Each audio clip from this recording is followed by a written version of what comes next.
Nah, I knew. Oh yeah, yeah. I got it. Yeah, Okay, you see? yeah, yeah. Thank you. Yeah.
Uh,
Makes no sense. Show Are you us! mentally inept, dude? Are you okay in the head? Well, you're a flat earther. Yappity. You guys just fucking sounds come out of your fucking vocal cords so you don't say anything. So odd. You're funny, dude. You're funny. Okay, So, Sigma, one more time. How would it disprove a flat Earth? Can you show us? Earth goes round and round. Sun Okay. go round and round. Okay, that's your Earth's claim, flat. but that has nothing to do with the observation. Earth's flat. Okay, that's really simple. Wait. Let me finish, you monkey. Okay, let me finish. No, you're poisoning the well, so you're not finishing. Okay? I'm poisoning the well. Yeah, by giving your explanation as a description. Okay, that's not going to work. The description is: I went to some ice. I saw the sun go around me for 24 hours. Now what?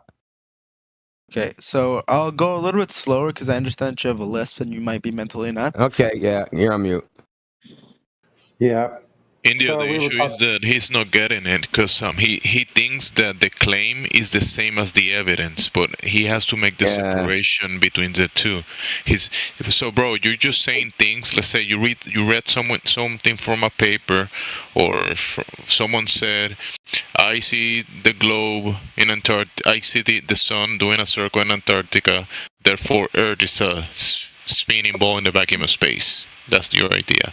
But can you demonstrate that? Like, have you considered all the variables that will you consider before you come to the conclusion that what you're observing determines your claim? A demonstration, not just saying the words. Okay. Withered Bonnie, nobody in 1000 BC claimed dinosaurs were dragons. The first recorded finding of a dinosaur was by the Romans, which their empire started well after 1000 BC. So please, stop just making shit up, dude, and pulling stuff out of your ass. Okay? What is with you guys? You guys just make shit up left and right. Indio, listen, I got a question for you. What is an experiment? I told you. Can you say it again, please? Okay. So, you need a natural observed phenomenon. Then you form a hypothesis. The experiment is the hypothesis test. Okay? You understand that? So my hypothesis is the sun or the Earth spinning causes a 24-hour sun. My observed natural phenomenon is a 24-hour sun. Mm-hmm. The Earth spinning is the cause. Now, I have my dependent variable, the observation, observed natural phenomenon, a 24-hour sun. Now I have my independent variable, my presumed cause, the Earth spinning. Now, how do I vary and manipulate the Earth spinning to prove that that's the cause of the effect? I can't. And neither can you or anybody else. That's just why science claims it doesn't prove things, okay? Because everything relies on inferences. And inferences all contain the logical fallacy of affirming the consequent. And as such, you can't make proof claims because you're not using deductive logic. Okay, I'm not making any proof claims, but I want to ask you, what is... Listen to a fucking word I said, dude, and couldn't repeat back to me anything. Yes, I understood what you said. You said that there is a hypothesis that you can test, but you can't prove that is the cause. The independent variable is the cause of the hypothesis. Yeah. The independent variable is your presumed cause. That's the thing that you think is the cause that you're going to test by varying and manipulating it. Yeah, but let me ask you this then. What do you believe is the cause? You're still not going to get it. What do He's you trying to- believe What do you mean, what do I believe? is I the don't have cause? beliefs. I don't run around believing shit, dude. That's you. This is so difficult. I am perfectly comfortable with saying, I don't know. Do you have a theory? No. In a theory, we need to. In a theory, you can't have a theory unless you have an actual experiment to support the theory. You Right? have So there's hypothesis, there's observed phenomenon, hypothesis, experiment, theory. That's the order it goes in. Okay. Do you know any alternative hypothesis that would explain a... Yeah, I'll just 24-hour make sun? one up. Magic gnomes. Yeah, you don't have a you don't have a Yeah, I got hypothesis. magic gnomes are the cause. I have the same evidence of a fucking spinning Earth. Absolutely fucking nothing. See, that's what Yeah, you don't you don't- get. Your evidence of a spinning Earth is zero. I'm not even a flat globe Earth. It doesn't even matter. Their evidence of that the cause of the spinning Earth is zero. Nothing. the thing So is, any it's asking- hypothesis that anybody can state, no matter how ludicrous, has the identical evidence of spinning Earth.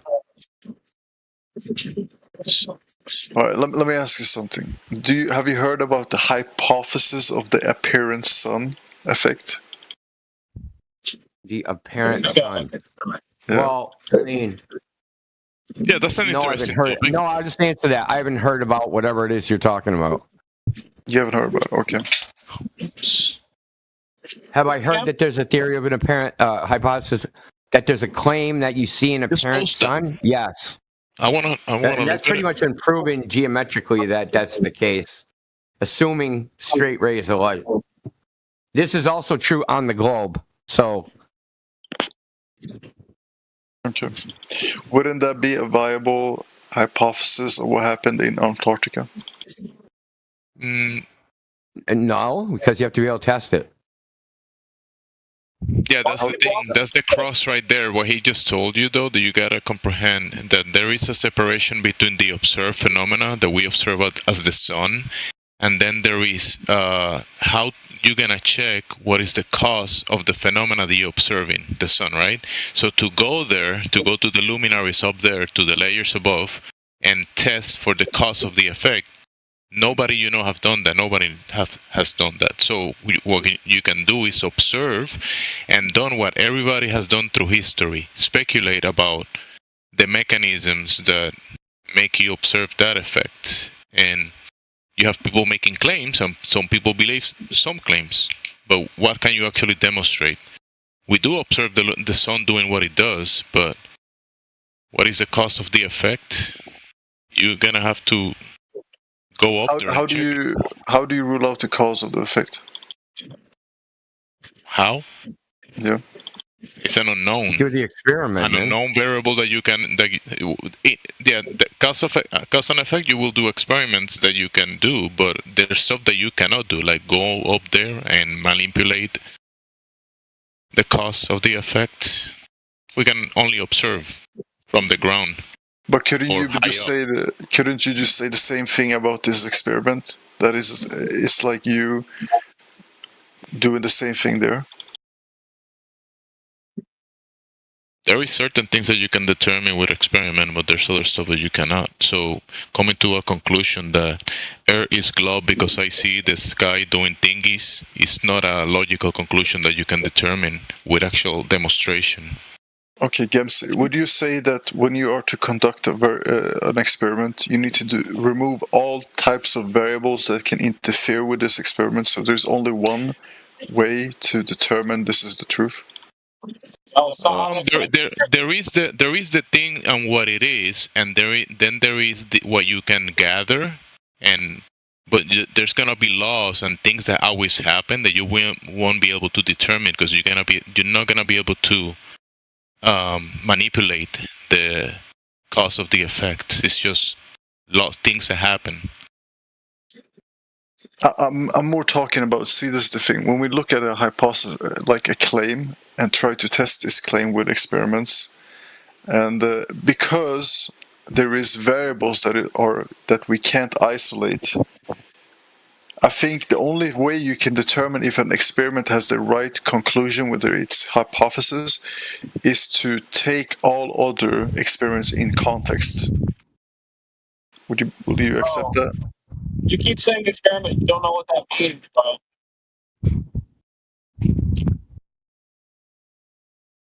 Seems like he learned while he was here. Yeah, I think it's a good idea. You take all the experiments done. Well, let's look at zetetic astronomy done in the 1800s. What did that say about the 24-hour sun? What does it say? Well, yeah, go look it up. Go read about it. I'm curious. Could you explain it, please? we already explained some stuff. No, you dude. didn't get it. Yeah, so your idea was that to use all the experiments, all the observations, yet you won't do it. What do you mean I wouldn't do it? Well, go read it. Just type in, quit playing your video game, Google zetetic astronomy, 24-hour sun, and it should break it down to you, to your education level. And then wonder why. Then ask, now that this observation was documented hundreds of years ago, why would a young Earth creationist lie about it never being observed or never talked about by flat earthers? Why would he do that? And then you can ask why they would lie. There's another experiment you can run. Are you claiming that young Earth creationists are lying about something? About this experiment? Yeah, McDuffie. What did McDuffie say about it? I'm not familiar with this experiment, so you would have to Well, tell me. McDuffie's an idiot. Are you familiar with any experiments? Keep using that word. It's okay. So, dude, the thing about the point about the experiment is the claim that is on the table that you might be. I mean, you asking what is the cause of that effect? You won't be able to experiment with it. You can only observe the phenomena from down here. I mean, there's devices that go out there, and probably there's known things, but the claim of these distances and sizes and impossibilities of physics that you know, there's certain claims. So you're basically saying, if I understand you correctly, that their claim has a lot of presuppositions which are unproven. Yeah, exactly. Like a bunch I agree with of that. made-up things that are not demonstratable in reality. I agree with that. However, if there is what it is, and you might be able. There's a lot of stuff that you can. I mean, people have established and demonstrated and found out. There's a lot of knowledge about many things, but there is a limitation of knowledge of whatever is up there because there is. I guess the information is being kind of manipulated to show you a fantasy about it and tell you something that is not. So that's the thing. The thing. Then the question, what it actually is, well, it's definitely not a spinning ball in the vacuum of space, because that contradicts everything. I mean, a lot of the things that we know. No curvature. The Earth is not doing this motion that they claim. It's not curving, not in motion. You require containment for the gas pressure. Yeah, like Dynamic system.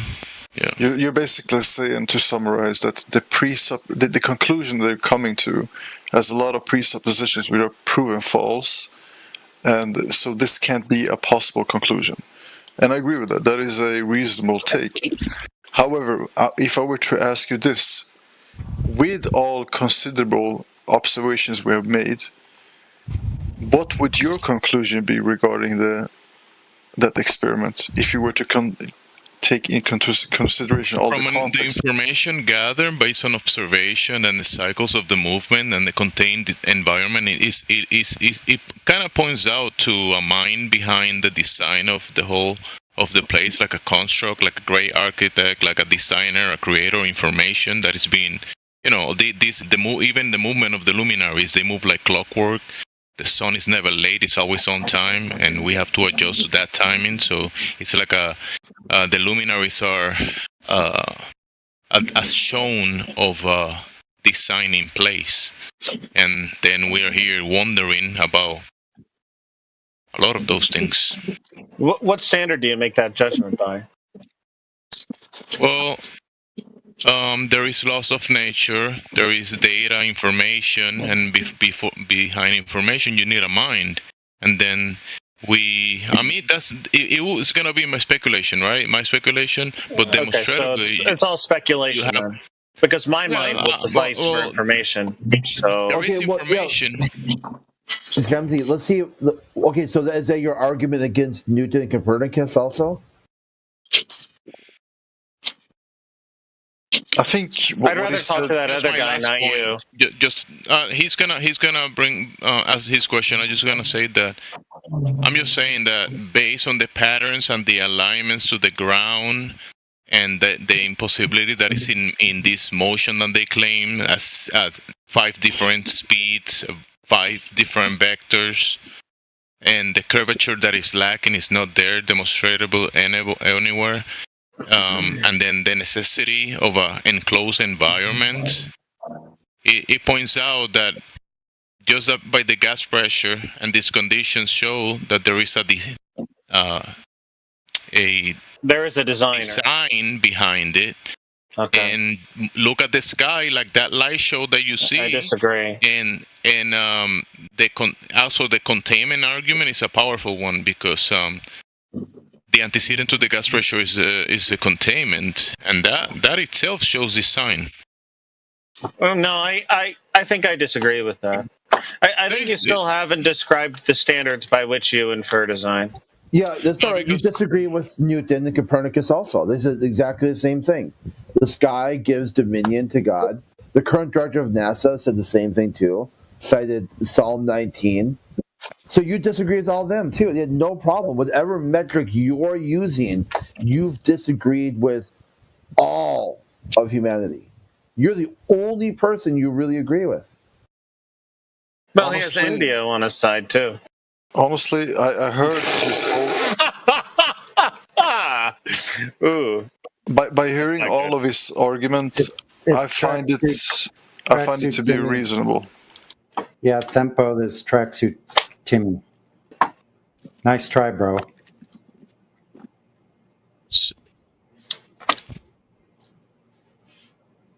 Honestly, So listen, the thing that a lot of the thing is also that the guys are gonna try to keep you mostly empirically, right? Not much speculation, because there's stuff that we can demonstrate, and the practicality of the way things operate, and the things that we do practically in the realist level that shows and is obvious that is not what is claimed. So at least the obvious thing is the claim that it is definitely not demonstrable of the globe thingy. But yeah, they're gonna keep you empirically about many of the topics, and it's just like just be aware of that, of the realist level. Go ahead, sorry, my bad.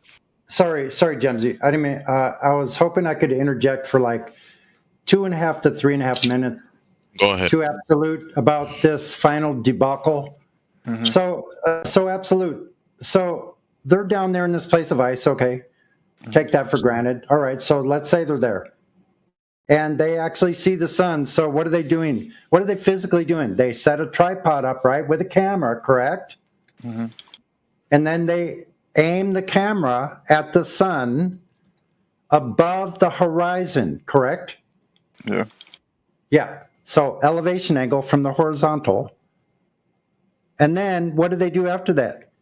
They rotate the camera because it's on a tripod that has a hemispherical mount. So it rotates level 360 degrees around. So then they moved the camera around in 360 degrees all the way around till it got back to the first point. So it was the camera that was in motion, not the Earth. Welcome to Flat Earth. They proved the Earth is flat. Thanks. Thanks for playing. Delusional. I agree with that. But see, obviously the conclusion they drew on this experiment is false because of the presuppositions. However, me as a person... What conclusion do they draw? No, listen, bro, it's not that it's false. That it doesn't prove anything. Understand? It could be true, but so could magic gnomes. I don't think it could be true because the other variables that they assume in their conclusion have been falsified already. Such as? Well, the motion of the Earth, curvature, and That's stuff not like been that. determined. The curvature Neither of those variables have been determined. The motion of the Earth has been falsified. That was falsified by Ares' failure. You know what motion we do see? We do see the sky moving, the luminaries moving in cyclical patterns that demonstrate that even the movement of the luminaries debunk the globe claim. That's the funny part, that they invert that into, oh, look at the sky, it means it's a globe. No. So to the person that said delusional, what part of what I said is delusional? Go ahead. The irrational tone of your voice. Oh, the tone of my voice. Oh, yeah. Okay, so not the substance of what I said. Oh, the substance of what you said, I think, that led me to that conclusion was the part where you were like, proven, thanks for playing. There's kind of a moment where, we live a life based on numbers. We meet a lot of people. You have to make judgments on people's opinions pretty quickly, and I made mine, so sorry about that. Disprove anything I said. Which part of what you said? Thanks for playing? Spit it out, Fempo. Can we disprove that part? You said any. Because the part where you were really smug, I think I've already disproven. Yeah. Because you're really stupid and everyone knows it. But, oh, really? So what I said is not true. So I mean, it's pretty obvious to me. There was another guy who had this conversation. Maybe your friends want to deceive you about that. But so what I said is not true. So they don't use which part? They don't use a camera? They don't use a camera? About whether or not it's true or not. I made a judgment based on your emotional state. That's not intelligence. I don't know what the fuck is true or not about what you said. I said delusional. Because you won't stop talking. You're so fucking tracksuit Timmy. Yeah. See? Holy fucking shit, you're stupid. Boy, are you trolling, dude? What's wrong? You're melting down, though. Yeah, he might as well be the same person. Psychotic, dude. He popped. This is a pop. This guy popped. Bye-bye, tracksuit. That didn't work. What a weirdo. Yeah, that's not tracksuit. The guy realized that the guy realized that Copernicus and Newton said exactly the same thing Gemsy was saying, and then he'll argue for it and against it. For it and against it. And then he ended up really cracking once he heard the final experiment was conducted by a young Earth creationist. So at this point, he just popped. Was that pastor who conducted it on a young Earth creationist? Yeah, McDuffie. Yeah. The guy on the globe side, he said The reason why he's doing this is that God of the Bible made a globe Earth. And that he finds it insulting. The second part was he found it insulting to his religious sensibilities that somebody would say the earth is flat because God made it that way. That was a whole experiment. It had nothing to do with the earth. It all had to do with how great each person's God is. I'm gonna direct a question here for the people that know that the earth is flat. I'm trying to consider my words carefully here. But don't lean into the Bible. Why do you think that the people who wrote the Bible, how did they know that the earth is flat? They had a lot of knowledge and just put it on the books, and I mean, it's revelation from it's a history record, law book, and it's a record. So if the creator is involved in it, the creator gave people information and people put it in the books. It's inspired. So I guess you gotta take it for what it is and then abide by certain things, because this craziness about the globe and scarcity mentality of the globe system is just, I don't know, kind of weird. Why they have to lie about that stuff? I don't get it. Why? It's just control, whatever. Yeah. Deceit. Open here. Anyways, go ahead, guys. What was the question again? My bad. No, I think you answered it good. And I kind of agree with you. It might also be if you don't believe in religion in general, and you know that the earth is flat, you might take the position that the reason they knew this is because that was the default position that they perceived, which they document. I think you could have religion and people can do religion, but don't be scamming other people out of their resources, time, and just lying about something. I know there's a lot of scams out there. It's just that some scams are bigger than other ones. You just gotta be aware of that and operate without being scammed too much, especially with your mental status, about beliefs, about nonsense. Yeah. I want to ask you guys something, and this might be slightly out of topic. See, I used to follow this guy on YouTube called Jeranism, and he shifted totally, and I'm kind of curious what you guys' opinions on his shift, and why he shifted like this. Within the whole world, you see people, characters of all types, and you're gonna see people that are gonna say some things and then say something else after. That's the way it is. Wait, hold on. Did you believe Jaren before? Excuse you? Oh, excuse me? Did you believe the things that Jaren was saying prior to his conversion? I mean, yeah. I used to watch Witsit and Jaren together, and because Witsit, I trust Witsit, and because I watched them together, I kind of thought that he was probably trustworthy, but because of his recent actions, it has made me question his sincerity, if I may to put it in that way. So you did rock with Jaren before?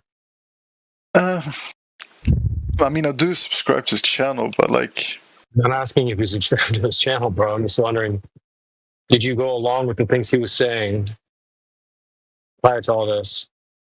Kind of, because of Witsit, because he trusted him, I would say. But like, when I heard that he debated Witsit regarding this topic and how he shifted on all topics, it kind of made me questionable. Like, why wouldn't you think these things in the past about all these different topics? I guess monetarily it makes sense to him. That's why he went to that. Put a 1 in the chat if you don't really care about Jaren. Put a 2 in the chat if you care about Jaren and what he says. Let's see what the chat says. Yeah, Pat doesn't care about Jaren, it looks like. So, I don't care about Jaren. Fuck Jaren. I haven't for years. We got a lot of ones in the chat. Yeah, it seems like it. But Who cares about Jaren, bro?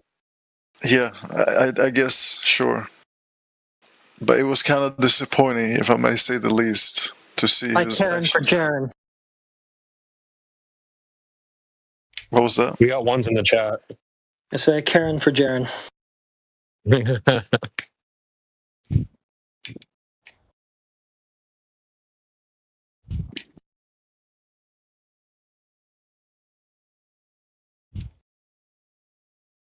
On a side note, though, what's your thoughts about Witsit?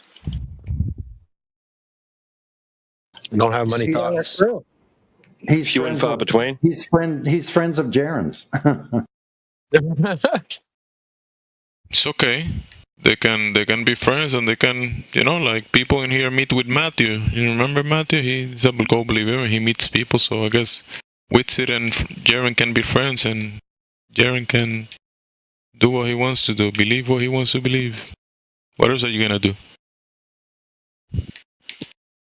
Believe in what he believes? Not necessarily.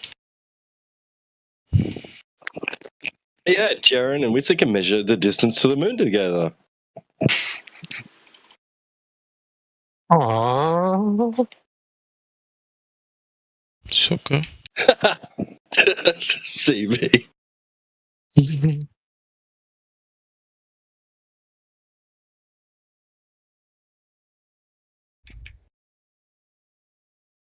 I'm gonna be honest and say this. I thought for a second that Witsit was like a form of agent because of this whole trip. And but I cannot change my mind about that. But then I guess You're allowed to suspicious think whatever again. you want to think. I got suspicious on it again because of Jaren. But yeah, that's kind of my thought process regarding this thing.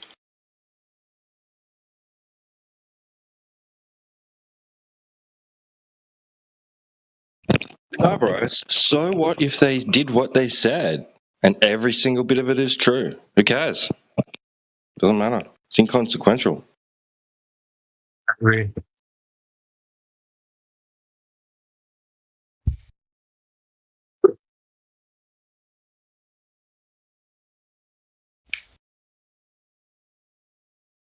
Whether they did or didn't do what they said is inconsequential and has no bearing on the geometry of the surface that we live on. Yeah, that's true.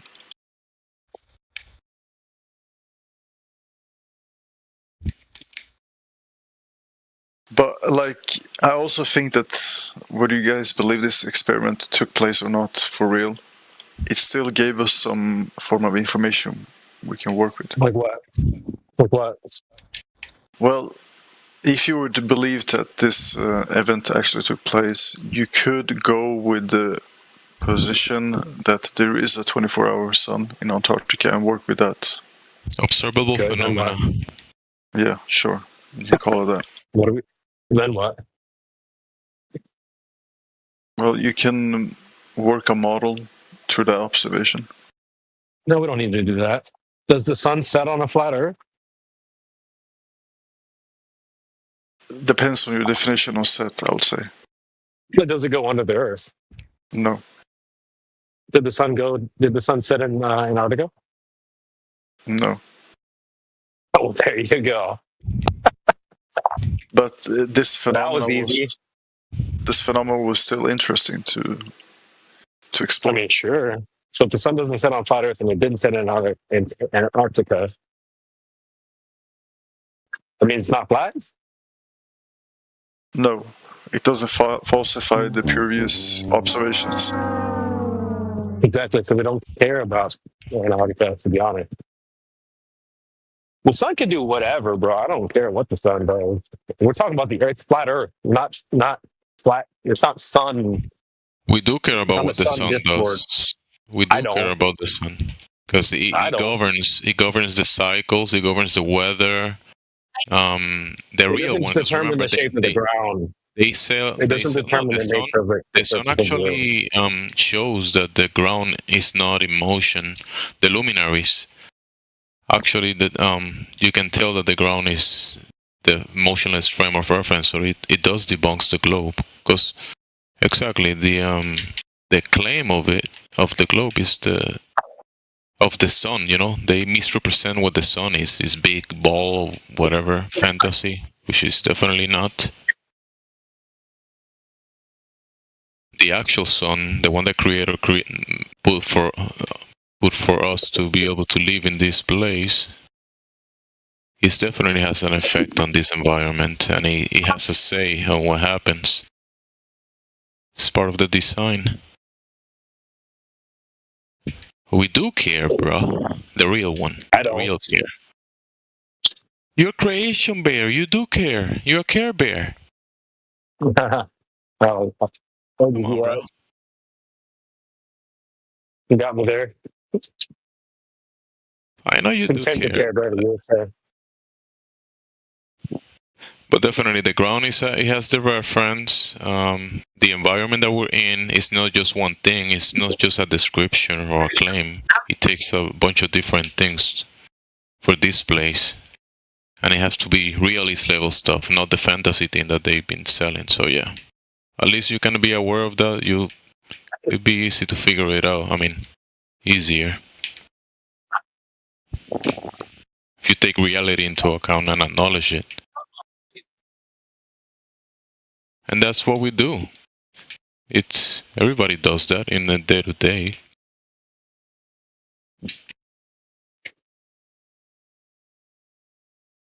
You also have a bunch of stories.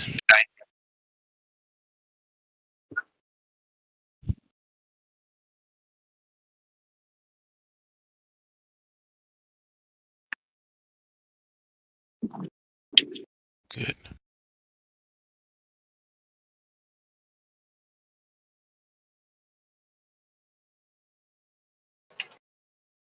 Hey, Gemsi, are you a Christian? I'm a believer in the creator and the design and in people, my friend. I do trust the people and the design, the laws of the creator. When people are behaving correctly based on certain, standards, actual laws and moralities, and don't be hurting each other. And I think that's part of the design. That's part of the way it's supposed to be. But you have this fantasy that people have been given, this crazy idea. I don't know. It has the words kind of in a weird state. All this scarcity mentality of fear and the globe and scams and lies. Was that a yes or no? I am a believer. I mean, I'm a knower that there is a design. So there is a creator, a design in place, and that requires a mind. Sure. And yeah, I was born and raised Christian. I mean, like the acknowledge the creation by the creator, and there is I follow the way that the creator points me to. And it points out the realist level. He gave me the God-given senses to acknowledge his work, and I can see it. It's pretty clear to me.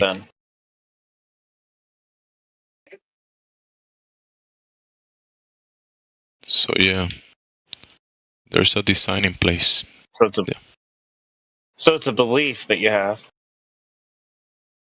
You could actually listen. Well, I mean, you're belief here. I think there is. It doesn't really require belief. There must be a knower. Listen, bro. There is information. Oh. There must be a knower. Oh, okay. So just based on that, to know that you actually exist, you need to have, the mind in place to be able to acknowledge that you even exist. So the design of things, even this reality, all the laws and the containment that is required. The containment requires a designer. It's pretty obvious. Oh, you're right. It's definitely nothing to do with belief. It's just obvious that there's a creator. Can you have And a then cake there's without a baker? flat Earth too. Can you have a cake without a baker? I thought you guys were trying to justify flat Earth on a different basis. No, I that's believe. not flat You Earth, guys talk bro. a lot about. No. You guys talk a lot about this about not being a He's belief. not answering the question. Listen, You're not answering listen. the No, question. no, but No it's one's okay asked the because I want to bring question. this point home. I did twice. Listen, bro. Well, what was your question? Can you have a cake without a baker? Can you have a cake without a baker? Sure. Okay, show us. Show you? Okay. Yeah. Hold on. I'm not a baker, but I'm gonna go to the store and I'm gonna buy a cake. I'm actually so a mechanic. I work on cars for a living. Who baked that cake?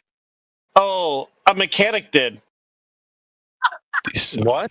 Holy shit, you're stupid. You don't have to be a Wait, baker to wait, make you're a just cake. trolling. You have to be a baker to bake a cake? That's your position? Are you retarded? Somebody had to bake I that have to be cake. a baker to bake a you cake. bake it, you're a dude, listen, retard. No, I'm a mechanic. Hold I on, work hold on on. cars for a living. Jemsy, let me cook this retard. Jemsy. But hold on. When you Does went to that the make store, you a hold on. cook? No, hold on. When you, Are you a hold cook? on, Is that Tempo, what you do for a Tempo. living? Because When you went to the store cook and bought me the cake, if you don't cook hold for a on. living, according to Hold your on own a second. position. Yeah, I'm a Hold chef. on. Whoa. Okay, you're a chef. Okay, go ahead.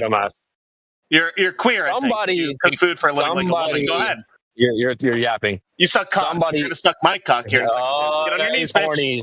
Get Now on he's your knees, horny, bitch. guys. Suck this Now dick, he's horny. bitch. Suck this Now he's dick. horny, You guys. cook food Now he's like a horny. woman. He got roasted in one question. I'll ask again. Roasted? Are you a roaster? Hello. Yes. Okay, go ahead. When you went to the store, when you went to the store, somebody baked that cake. Didn't have to be you. When I went to the store, someone no. You buy cake mix. You don't understand how baking a cake works. This is why you have a misconception about how baking a cake works. You don't have to buy a pre-made cake. You're afraid. You're And afraid. to make the cake, you learn how to bake. Somebody had to make turn the it into a cake. baker. Yeah, you are the baker when you make the cake. A cake doesn't just spawn. If you actually think that you just buy cakes that were already, it just spawned as cakes, you have to make a cake, right? Somebody baked it. That's the point. There is no cake without a baker. You don't have to actually be a trained baker or a trained chef to create things. The point is that they just don't spawn into reality. Someone had to make the cake. Oh, okay. I think you understand that pretty simply. No. I So just understand. thinking- You're That doesn't require any belief, my friend. That someone baked that cake, even if you use cake mix, that's fine. That's fine. You can. So use what you're cake saying? mix What as you're well. saying is But you have everything to must have a create that cause. cake. And because there's no original cause identifiable, then God must be the primary. What I'm trying to point out is that it doesn't require belief. This is Thomas Aquinas' argument you're making. Hold on, Oh, dude. it's It one of the doesn't five require- proofs of God. Holy St. Thomas fuck, dude. Aquinas. You good? No, but it doesn't require belief. When you go to the store and buy the cake, you know for a fact that it was baked. Easy. There's no belief required there. I'm sorry. When I go to the store and buy a cake, do I know for a fact it was baked? Yeah. Yep. Oh, no. Cakes, Because you do cakes, you just find cakes on the ground, like spawned into no, I reality. don't know. I don't know for a fact. No, you have to make a cake. Okay. Where did the cake come from? Well, where did the cake? I don't know that the cake even exists. Did someone perhaps put it in the oven and bake it? Maybe. Oh, perhaps, yeah. There's a structure in place. Is there any example? I like how you're where that's saying not perhaps. true. Is there any example where that's not true? Oh, sure. Yeah, it's like, for example, give me there's one. a box. There's a box that says cake on it, and I buy that box. I don't know that there's a cake in that box. What? Well, I mean, we can only trust our perceptions so far as, And patrol the whole conversation and laugh All right, and Tempo, spoke just step about. aside, bro. You're not capable of this conversation. Oh, I You think got I roasted by spoke one question. completely there. Roasted? Yeah. I got roasted by a professional chef. Yeah. He's a professional chef. He's cool. He's Yeah, cool. just cooked your dumb Yeah, he ass. cooks food like a woman. My woman cooks food for me, but you cook food for. I just cooked you in one question. You're talking about dicks and stuff like that, you weirdo. Holy, bro, that's the whole point. You just don't have a cake without a baker. You don't have a creation without a creator. It's really that simple. Just let me know when you're done. I've got it. I've got it all ready to go. He's leaving as soon as you're done. the mistake that he was making is the Yeah, we're all good here, T-Dub. there is the empirical. The guy was asking about the sky, and that was the other guy, and what that kind of stuff. So we were kind of going into that, but he was trying to say, "Oh, so you looking at the sky, you believe that, and that means FE flutter, right?" But that's not the same. It's not. The surface is one thing, one topic. Like you grab one book, you talk about the surface. And then you're asking about the sky. That's kind of like a different topic.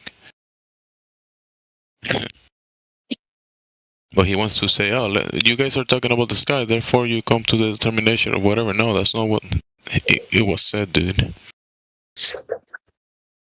That's the whole Bro got point. air fried in live K. That's 4K.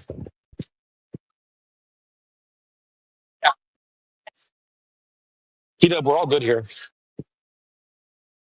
And right the no hand in the worries. shadows. What's up, T-Dub? But go ahead, my bad, bro.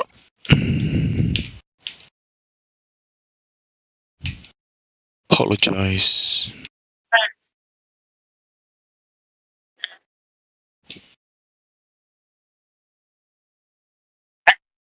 I got a question. Why do they always turn gay like mid conversation? It's crazy. Go ahead. It's okay. Someone has a question, so we can move on from that nonsense. Okay, my question is the following. Let's say you come to the position that you know that the Earth is flat. How do you find a girlfriend after that? Okay. We got more horny guys in the chat, guys. No, because those are separated things. You can know things, but you don't have to talk to your girlfriend about it. You don't have to if you don't want to. I mean, maybe one of your girlfriends might bring you to the topic, and you can talk with her about it. People do that. Don't you know that? But don't you think that you should be like equally yoked in a way? We're not equal. You just do what people do. They have social relationships and social contracts and families, and people do what they do. Talk about things and. Okay, I have a follow-up question. This is one of many topics. Let's say you want to be equally yoked, okay? Same beliefs and stuff like this. What's the best place to find a flat Earth girlfriend? Bro. In the real world, in the world. We get it. You're horny, bro. It's not our job to find you a girlfriend, bro. I'm gonna need some help. I think it's a non-starter for you anyway, pal. He's more than capable. He's just making fun of it. I mean, he could if he want to. He's got a girlfriend. There's a lot of girlfriends out there. Just get one, bro. Yeah, good luck with that. CB has good. If you want to know about girlfriends, CB will talk to you about it. Yeah, hit me in the DMs. We can talk about it on the Frontline Unfiltered.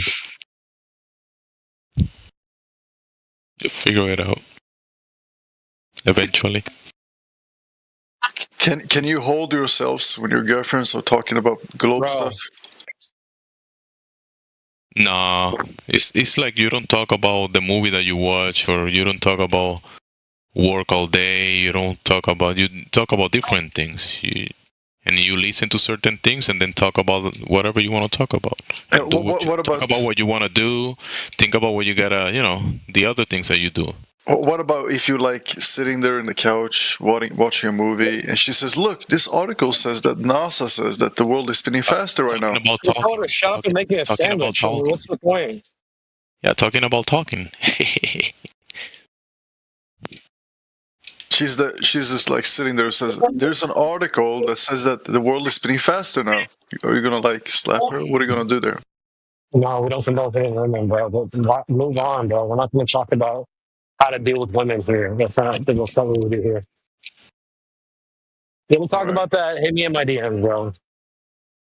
All right. I guess.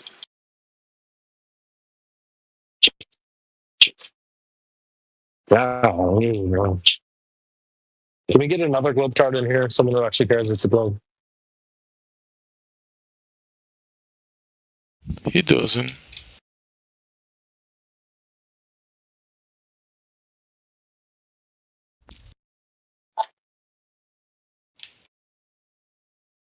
No, there is no globe. Just rip the band-aid off. It's ghost. If there was a globe, we would be the globe earthers, dude. We actually are in here giving a fuck. Stop asking about the impossibility. So, you know it's not there, so why are you asking for it? Yeah, that's my advice, though.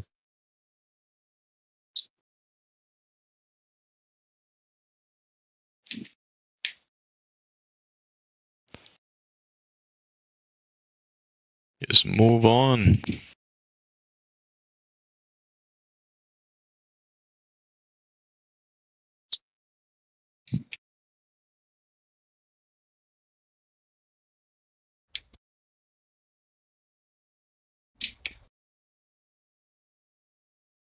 It's black, guys, and it definitely doesn't move either.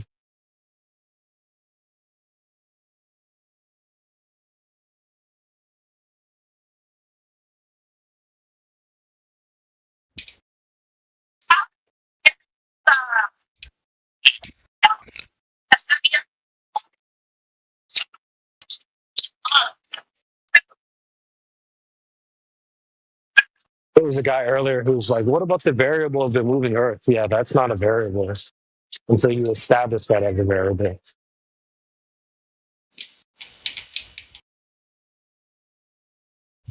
It's not just a given thing that the Earth is moving. It's a very large claim, extraordinary claim, and no evidence whatsoever.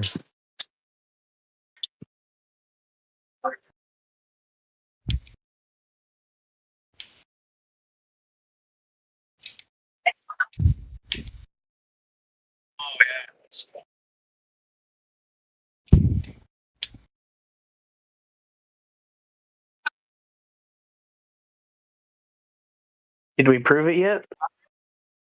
Prove what? The globe? No. Oh. Oh, thank you.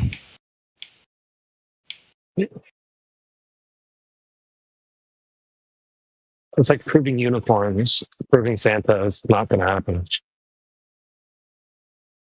True. Thank God.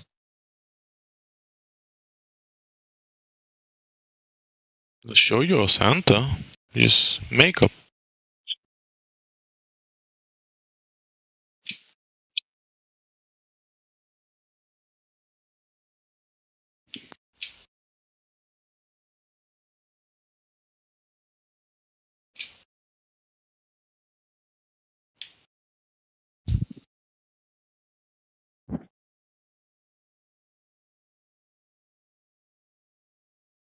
What do you guys think is like the easiest, most simple experiment you can conduct to show flatness outside of just walking outside and looking?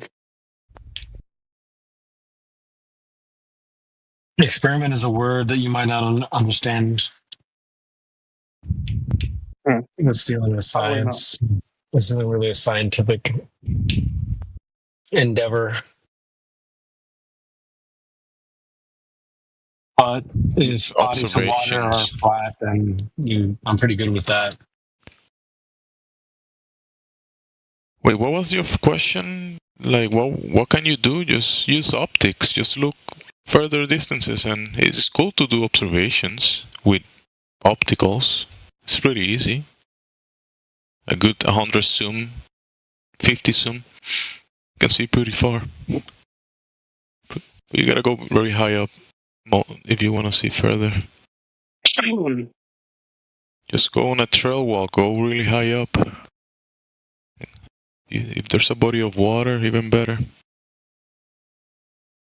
Or you can go down to the sea level or the lake level. If you look across a lake and it's a pretty big lake, you can look at distances, things far. But depending on the weather, there's days that you're not gonna see too far. Many days.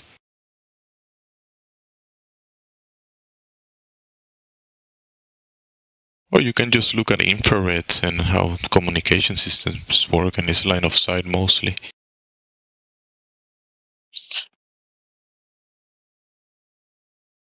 There's information out there about all this. If you want to do it yourself, just go out there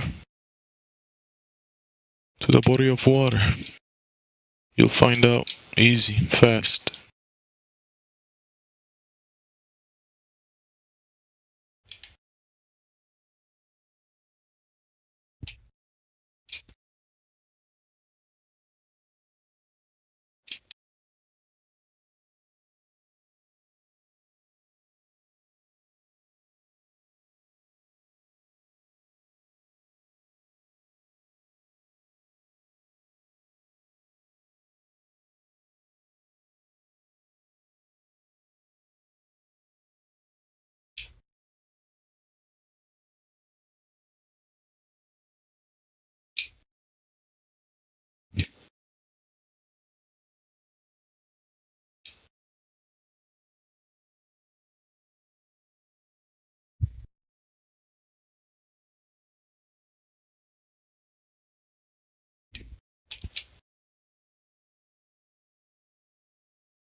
Many examples of laser tests, those are pretty good. If you just want to find easy information, just look at the laser tests. Infrared observations, you can find a bunch. Imagery, infrared imagery, the long distance Guinness World Record in infrared. There's many infrared observations that you can look at out there if you look for them. It's making it easy. You said easy, so yeah, you can look at laser test. It's already been done. If you want to do it yourself, you're gonna have to do what you're gonna do. It's pretty easy.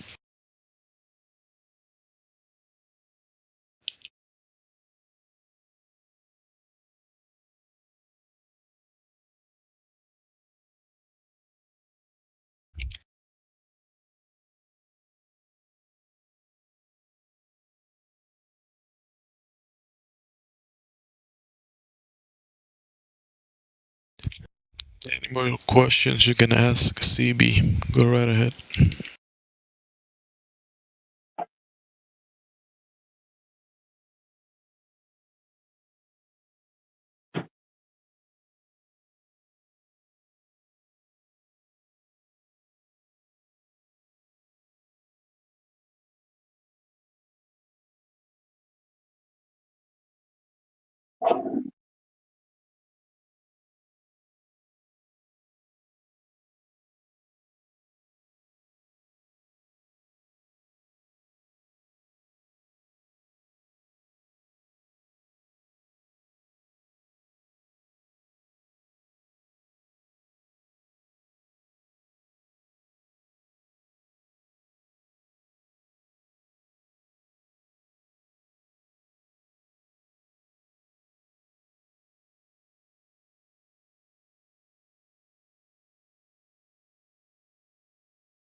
No, bro. All right, so what, you're going to go with imagery that you've seen from that altitude, Withered? Withered Bonnie? You're going to go with what's the height? What height? And I'll match it with imagery that shows flat.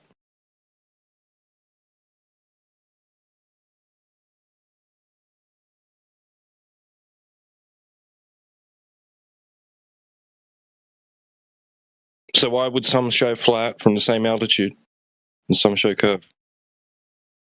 Yeah, 35k feet. We've got imagery where it's flat. We've got imagery from 128,000 feet. Flat.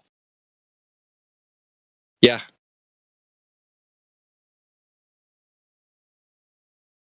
What now?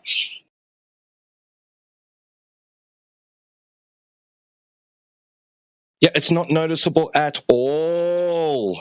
It's not just it's not very noticeable. It's not noticeable at all. No, it's not. Still sort of is. No, it's not. Earth measures flat. If you think you're seeing curve from altitude, I don't know what it is. Maybe it's your eyes. Maybe it's a lens you're looking through. Maybe you're looking through a helmet, a window. You know, maybe you're using a camera and it's got barrel distortion because the Earth measures flat, bro. That means there is no curve to see. And there is imagery which correlates with that measurement from extreme altitudes. I'm sorry, bro. What you think you're seeing as Earth curvature, it's not it.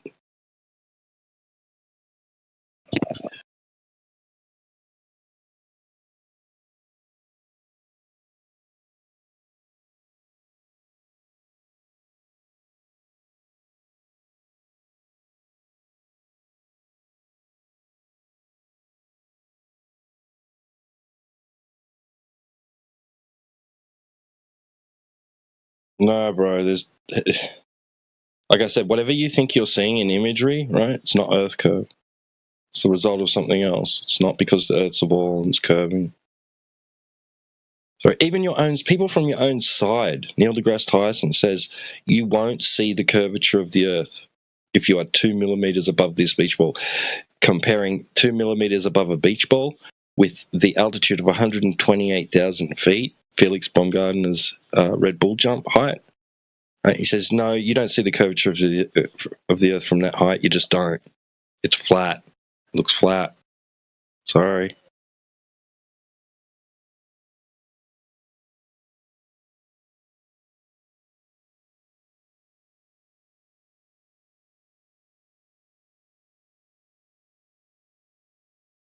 Best way to validate your Earth curve is just come back down to the surface and measure it, right? Just show drop over distance. It's a deviation from a horizontal plane of reference with the surface continuing on in one direction, particularly over water. The Earth is the size that they say it is, and it has a specific curvature rate. Over 10 miles would be 66 feet. Over 20 miles, it's about 230 feet. Drop. Just measure that, and we'll be good to go.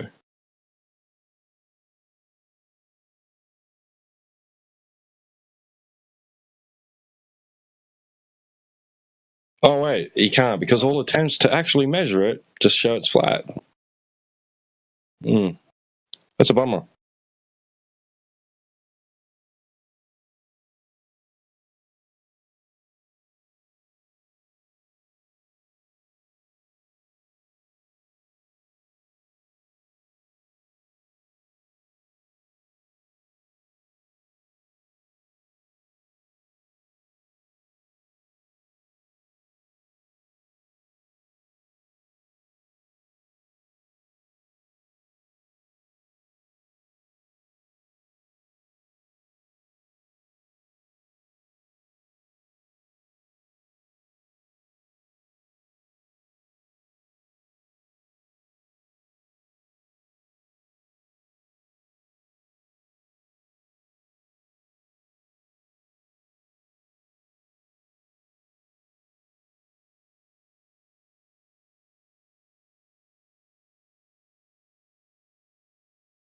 8 inches per mile squared.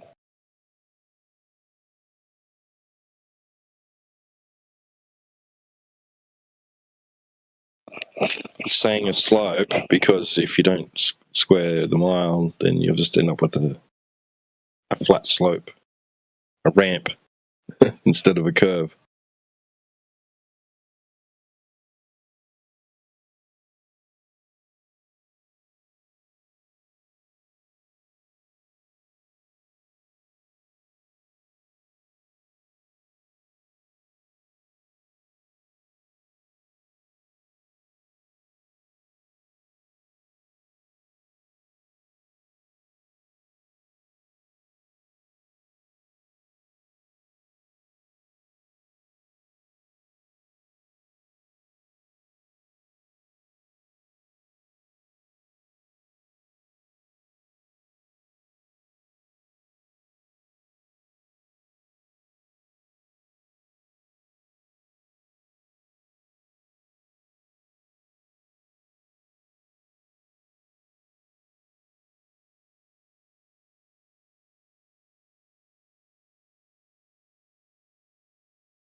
Where the heck did everyone go?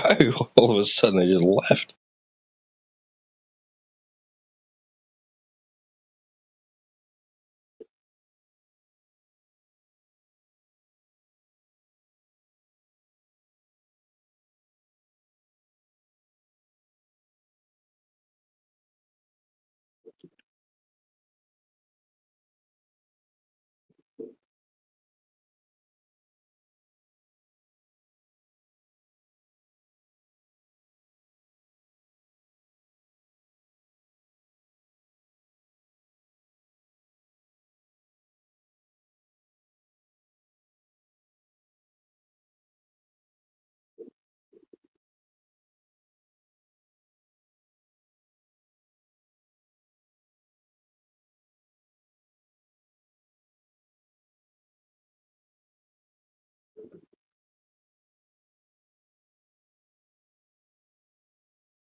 So, how's it going?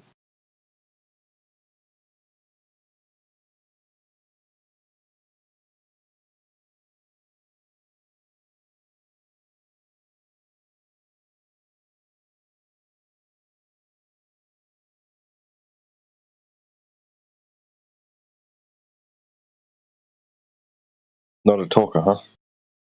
Okay.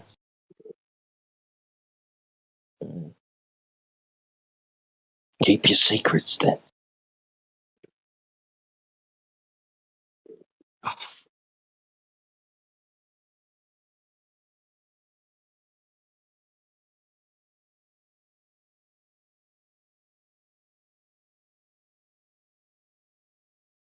So, anybody here think they live on a wibbly wobbly spinning ball in outer space?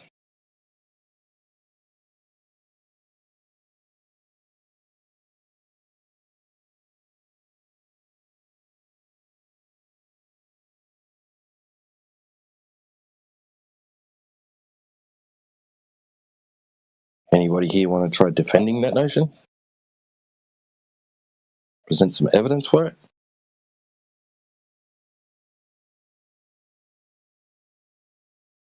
I guess not. I'm taking the dudungs as no.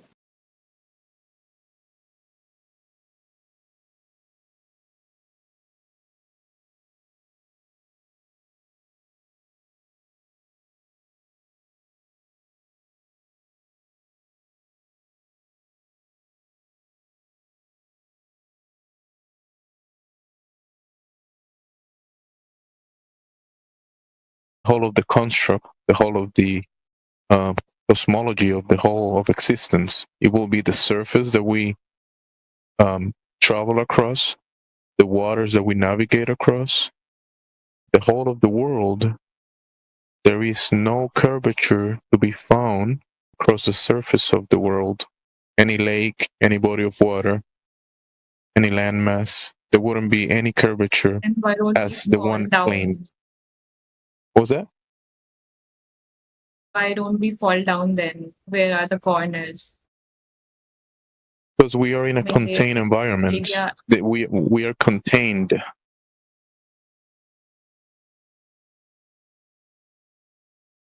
Like, have you ever touched the last corner of this container? Like last wall. There must be something of that kind, no?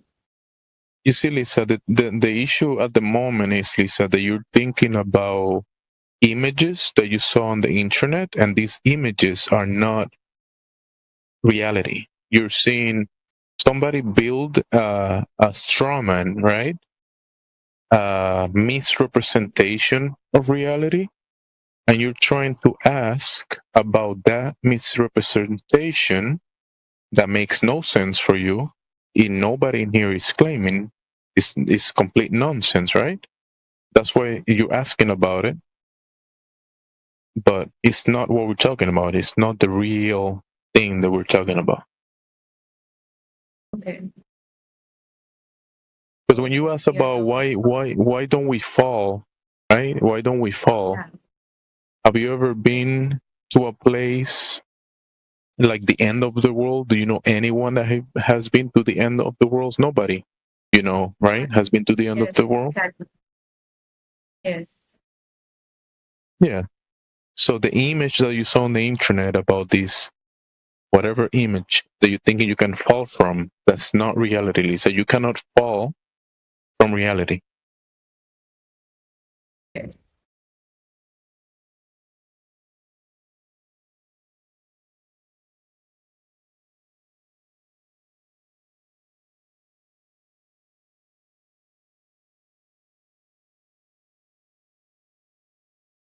You come back.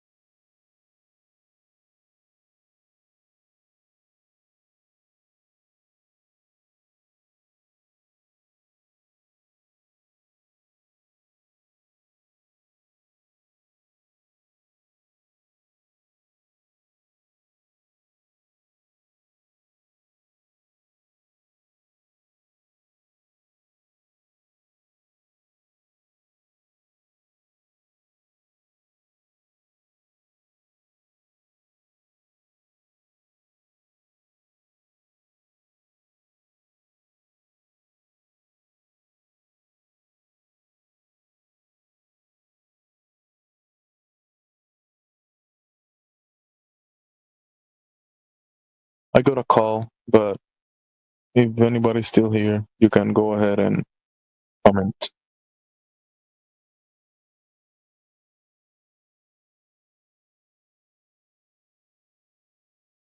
Oh, Lisa's still here. How you doing, Lisa? So, Lisa, the surface of the world and the waters across have been measured and used for practical purposes as not a sphere, not curving, and also motionless. The ground that you're standing on. She dipped. She just left my phone. Yeah. Yeah, that's fine. Yeah, I just wanted to stop you, but you kept wasting your breath on deaf ears. Yeah, man. No. So she was saying picture photos from yeah government space cartoons. I love it Why when don't we fall from the cartoon? Because you're not in a yeah cartoon. I love that, man. It's like when Wolfgang comes in with that Scottish accent. Oh, so it's government space cartoons.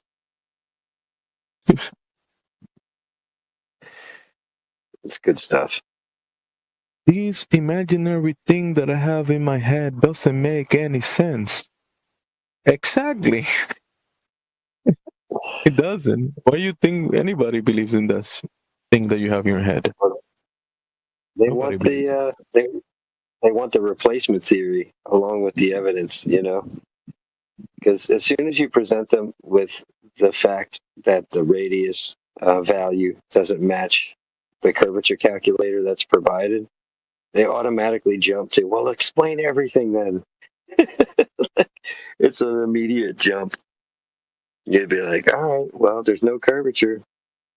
And based on the radius they give us, it's provable that it's not this ball at this size. They immediately jump to, well, prove everything then. What's outside of this place? Yeah, no one's been there except the liars. They're the only ones who claim to have made it out. So it's easy for them because they know you can't go there. It's kind of a brilliant plan. Oh, well, you just don't have the money. Did you hear that point I made earlier about the rockets? How, like, every amateur rocket, as soon as it launches, that thing is out. That thing is like, it's moving. Every time an amateur rocket launches, I mean, that thing takes off at very, very fast speed.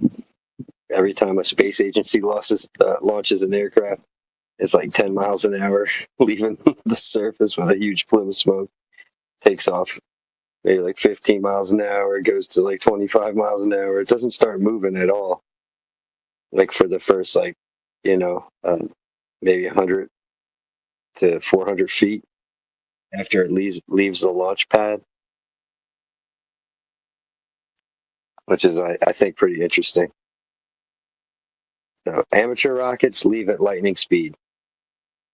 Government space launches leave at like 10 miles an hour. They leave the launch pad. Did you ever notice that, Jesse? Many discrepancies of the claims and what we actually observe, yes. So weird how, like, you launch a rocket, any size rocket, they have ones that are like 4 feet tall, 5 feet tall, 10 feet tall. Think about the ISS one.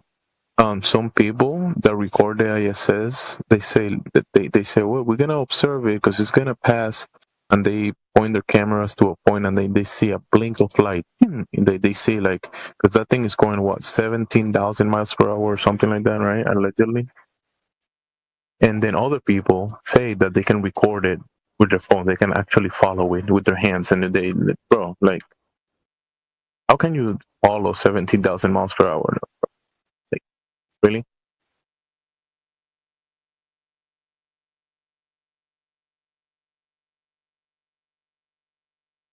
Sometimes you see like a drone or something flying at a certain speed, and other times it's something else, like a blink of light. Allegedly the same thing. Doesn't add up.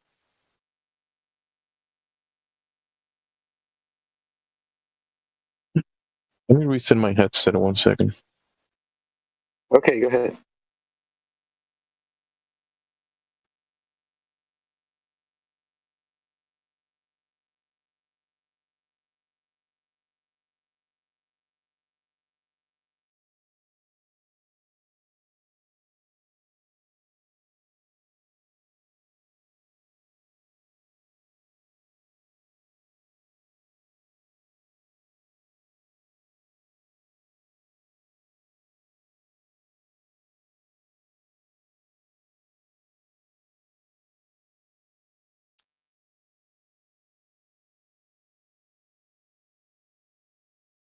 Okay, so Rackle says in the chat that curvature is not supposed to be observable for 100 kilometers. That's why the Earth appears flat. Well, the Go Fast rocket allegedly reaches a height of 380 miles.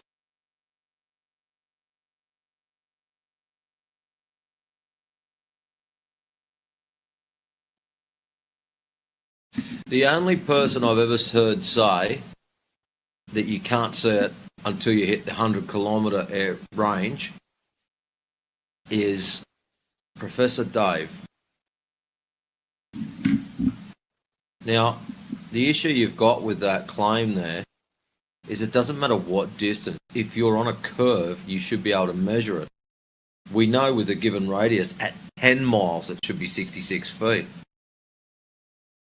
66 foot is more than enough to tell if you're on a ball or not.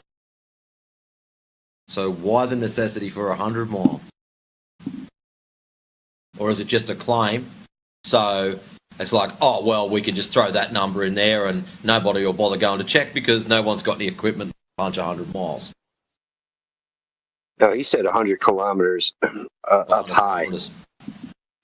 He's saying you'd have to be 100 kilometers up to see any I curve. was taking it as 100 out. And that's what I was going to say, what? Yeah.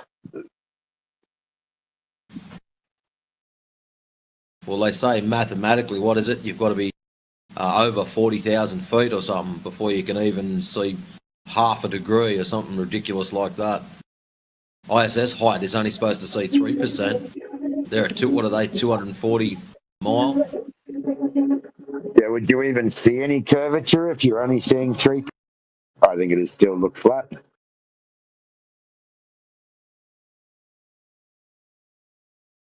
Well, the interesting part about all the ISS ones is when they do show the side on camera, it's when they're offline. Every other time when they're online, they show straight down. Well, Matrix, let's remember the Go Fast rocket allegedly reached 380,000 feet, which is 72 miles. Mm-hmm. Which is like, what is that? It's like 140 kilometers. Not even a quarter of the ISS. But at 140 kilometers, it's still flat. Yeah.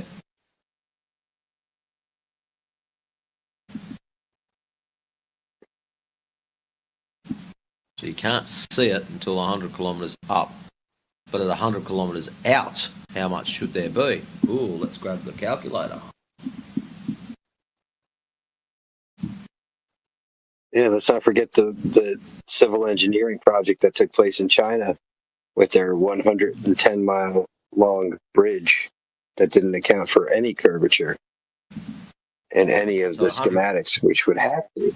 Yeah. 100 kilometres out, based at 1.8, so that's a 6-footer. You're looking for 711 metres drop. Switch that over to freedom units. You're looking for 2,333 foot of drop at 100 kilometres.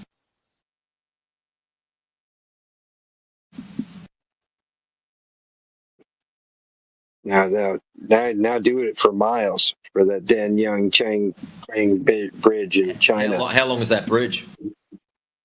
110 miles. 110. We'll just say, 5-foot elevation? Angle, viewing height? Okay.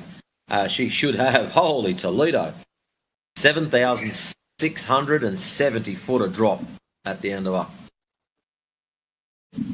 That's 110 miles. That's over a mile of drop.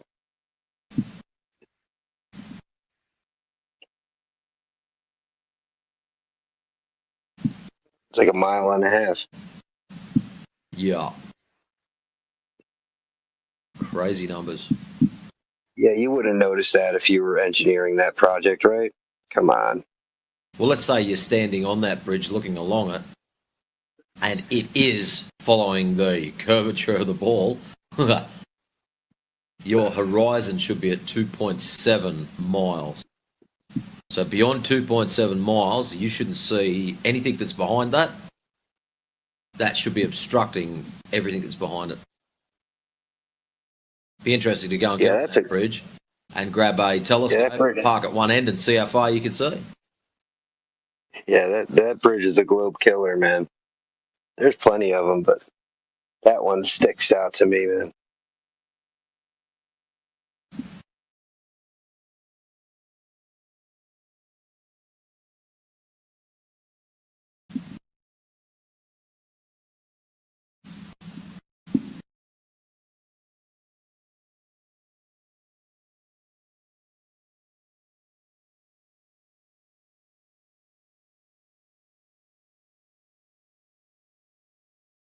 Wow, Rackle.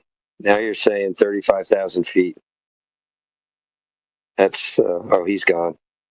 I guess the 380,000 foot comet really sent him spiraling out.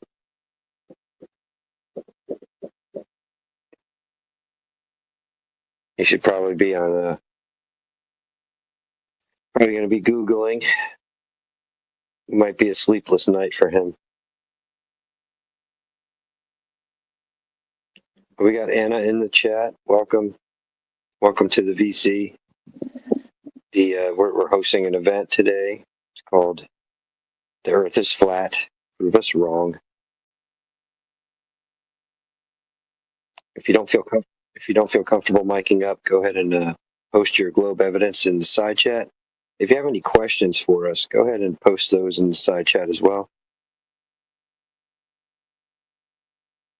Aftonimus, welcome.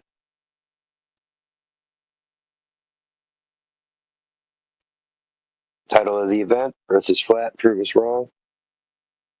Go ahead and state your globe proof or hop in the side chat and post your globe evidence there.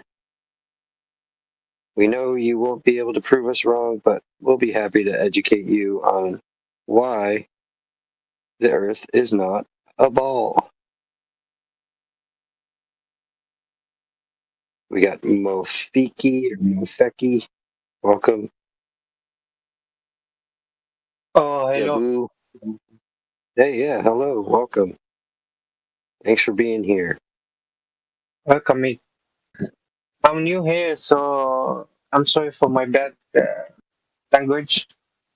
I'm trying to speak for the first time since long time. Yeah, take your time, man. Just try your best to speak clearly so we can understand what you're trying to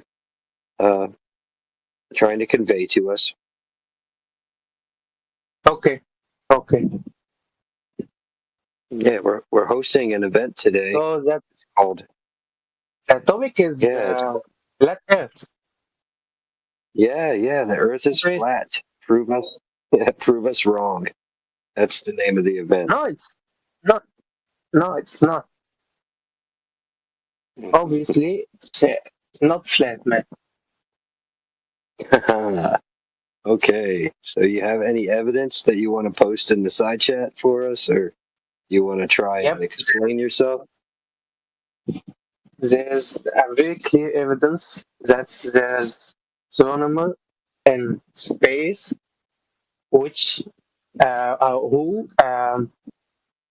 who make photos for our Earth from space, so we can see the actual picture and the actual image of our Earth, and it's not flat. Okay, so if I show you an image, right, of the Earth, and it's curving. Sorry for astronauts, not astronauts. Oh, I heard you, sir. So if I show you an image from space, right, and I tell you this image represents a sphere a ball that has a given radius, right? So the radius means the size of it. So I give you the size of the ball, okay? And then I tell you, I also provide you with a calculator to test that radius. And then you go down on the earth, right, where we all live, and you go out and you test that size. So you're going to test the size of the radius here on the ground, right, or over the oceans, okay, or the seas. And you go and you test it, and you say, wait a minute, he showed me a picture of the earth, and it was curving, and he told me the size, but now that I'm testing it, I don't find any curvature. What would you say then? Would you say, well, my ruler must be broken? Or would you say, well, the earth must not be a ball and those pictures must be fake? What would you say? Well, I'm not a physician, and that's yeah. You can say that there is people who actually studies this what you say. Okay, you can understand me. Your point. But if you measure it, right? You measure it. What I'm saying is, you see something in the distance. You know how far away it is. Okay. The calculations have already been done. Okay. So now you know that there's no curvature on the surface.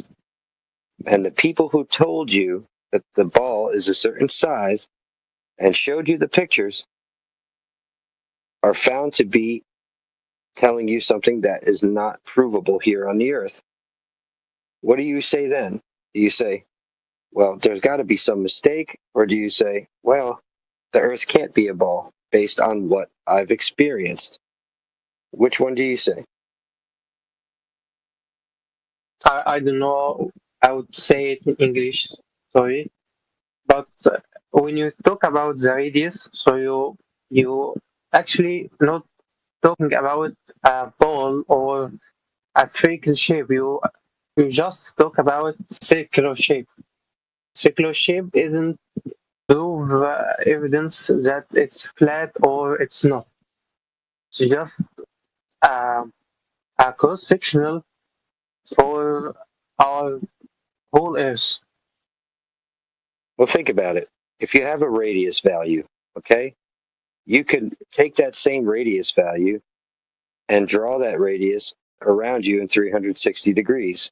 So if there's a radius value, which is 3,958.8 miles, we'll round that up to 3,959 miles, okay? That circle under, from your position, you'd have to have drop over distance matching that circle 360 degrees from your position, right, around your position. So you would need to see drop over distance based on that radius value.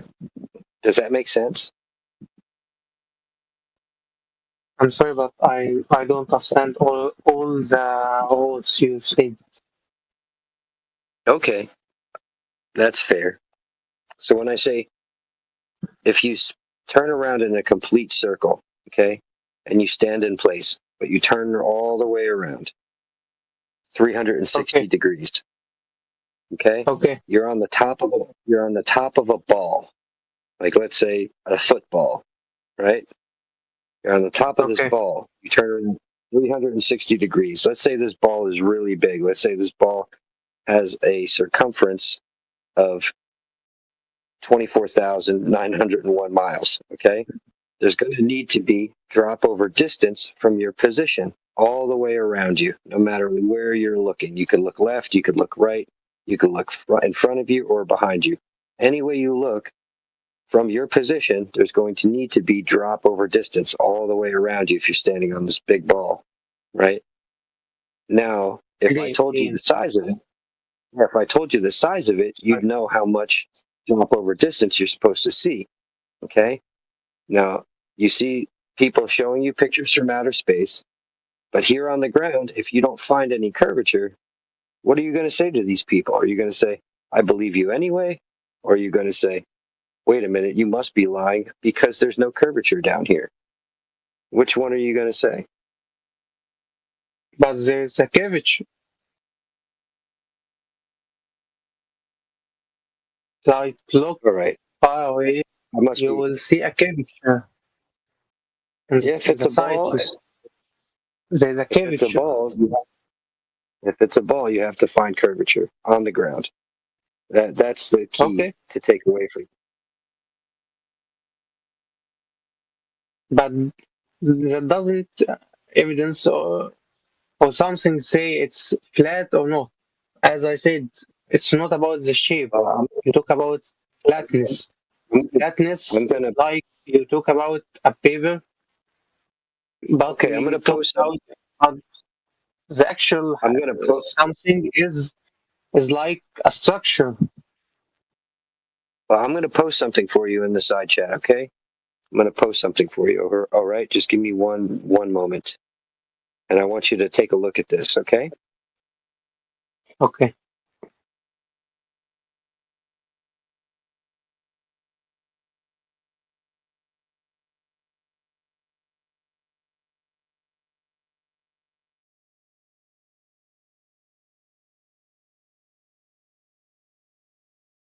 What is it? Okay, so I posted a video of a gentleman who did a long distance observation. Okay, now if you watch that video, he goes over all of the different controls for the observation, right? He tells you where he set up his camera, how far the oil rigs in the video are from his location. He provides you with that data. And then what I posted underneath that was the drop over distance values that you can check against the curvature calculator. And there's a link to the curvature calculator there in the side chat as well. So if you copy all that stuff on your own time, you could go ahead and check out what I posted, and you could go ahead and scrutinize the data. But yeah, that'll let you know how much curvature you're supposed to see and where the actual physical curvature of the Earth is supposed to block you from seeing whatever's beyond that physical horizon. Now, based on the values that we have, based on this radius of 3,959 miles, at the 8-foot observer height, the physical barrier that you should not be able to see past is 3.464 miles. That second platform in the distance there is called platform habitat. That is 9.4 miles away from the observer, which should be hidden behind a bunch of curvature, right? You should not see the horizon behind that platform. So right now, based on this observation, which was documented on multiple different times of day, you can conclude that the radius that's been given to you is not accurate. Now, the people who are taking these images from outer space, these astronauts, are all claiming that that radius value is accurate. So now I would say to you, which one do you believe? Do you believe what you can test here on the ground? Because anybody can go to this location near Santa Barbara, and find this area and repeat this observation. But what we can't do is go up into alleged outer space and repeat what these quote unquote astronauts are doing. We could send weather balloons up there, we could send amateur rockets up there, and no matter what we send up there, we don't see what they claim they see. The only people showing us curvature are people who put fisheye lenses on their high altitude weather balloons, or people who use different types of lenses that create lensing effects on their rockets or high altitude balloons, or just straight up fakery, which is what we get from the government space agencies. So thanks for playing. But when you talk about the radius, I want to say that we don't talk about circle shape, talk about oval shape. So the radius isn't equal in all directions. All right, so I would direct you to the 1970 photo called the original blue marble. Okay, that was an alleged photo taken on the way to the moon. It shows a perfect sphere. So it's either a perfect sphere or an oval. Which one is it? Because all of the images you see provided by the space stations show you a perfect sphere. When have they ever showed you a picture of an oval? They actually does. It's oval. That's correct. But how could it be an oval if the people who allegedly go to space show you pictures of a perfect sphere? Great question, right? No. Who say it's sphere? Every picture that's ever been shown of the Earth from space shows a perfect sphere. No. It's just they take a small bus from Earth, but if you took whole Earth, it's obviously oval. Oh my gosh!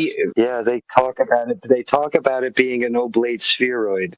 We know about what they said, what they claim, but the images that they show us don't represent an oblate spheroid, do they? Actually, it was clear, very clear in how they make the maps. You can find this. If very clear, my friend, we would be able to measure the curvature on the ground. We don't measure any curvature. So all of these photographs, all of these claims from space, and all of these other things that necessitate a sphere should be brought into question. True? You're not measuring curvature. If you don't measure curvature, you should question when it's supposed to be curvature. One person says curvature, yes. Someone else says no measure curvature. Should ask questions. Let's talk about some maps. If what you say is correct and it's a sphere, or you can just YUS is much bigger in maps than Africa, while in real time, it's Africa is the biggest. Maybe that has something to do with people making the maps at the time to make their country look more important than someone else's. There's quite a few maps that have got countries expanded. You have a point, but the oval shape have a rule. So because my point is valid, you're just going to go, it's valid, but I don't like it, and I'm just going to go back to it has to be a sphere because of maps. Look, mate, we get it. You're a glober. You've been indoctrinated into a system. What you've got to do is, instead of trying to make excuses to defend it, go out and test it. So all the excuses that you're putting forward, go and test them and see if they match up in reality. So number one, we're supposed to be on a ball. So why not just measure for curvature? Drop over distance. If you don't find curvature, bring everything to a halt and say, hold on 1 minute. Supposed to be curvature, not finding any. So that means all of the other claims, so maps and all of the other things that you think are very important, all of a sudden need to be put to the side to find out where the curvature is. Yes? I asked Carlos question. What about the satellite? What about the curvature that's required for satellites to fly around? Like I said, if no measured curvature, everything else that you have as a question should be put on hold. I don't understand. You don't understand? Let's say you go outside and you go to measure curvature and you don't find any. What would that mean to you? You look for the curvature and you do not find any. What would that mean to you? that it's even not circular. It's not circular. Very good. So what happens to all of these other things that you've mentioned? What happens to them? It can't be there. Can be around the Earth. Exactly. So that's what we're saying to you. Some of these guys have gone out to measure for the curvature and they didn't find it. That's the problem. They can't find it. It's supposed to be They there. can't find the curvature. Nope. So how does the satellites move around the Earth? Well, that's a great question. They're not going around anything because we know it's not a ball because there's no curvature. How? That's what I said. How? You tell me. Satellites are your claim, not my claim. I don't go, hey, look in the sky, a satellite, therefore globe. No.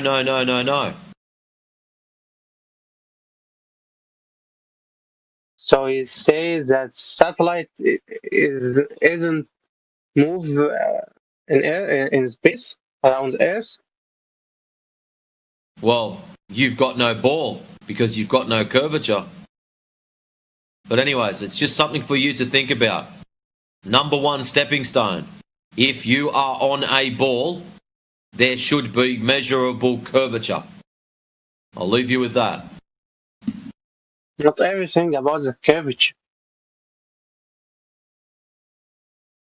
There's something that I could see either by a picture that I can trust that it's true, or by something like how I said, satellites, how it can move around, how I can Yeah, I agree with you. I can Earth is round. I can How? take Correct. its what you say? You are correct. I agree with you. Okay, thank you. Yeah. So now someone drops in and reifies your dream. So still no measurable curvature. So no curvature, no round. How do you measure the curvature? It's not about the curvature. It should be in a Laser test.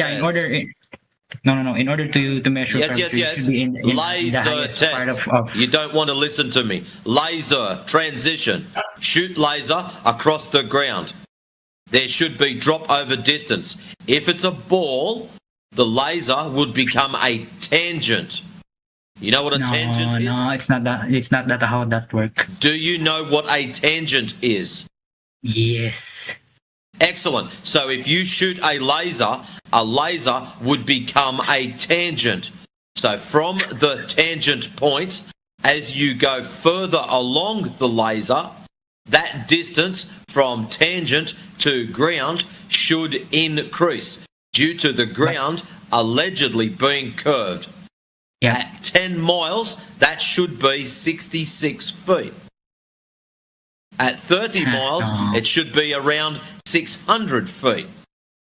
The issue is, my friend, when we do these laser tests, we don't get any curvature. So right at the end of what I was going to say, you decide to speak through me. That is exceptionally rude. No, it's not. And no one just heard what you said. So what did I say at the end? How much curve should there be at 30 miles? Where did you get all this measurement? Tell me. Fuck me, I'm out. Oh, see? I'm just asking you, where do you all get these measurements? You spoke through me.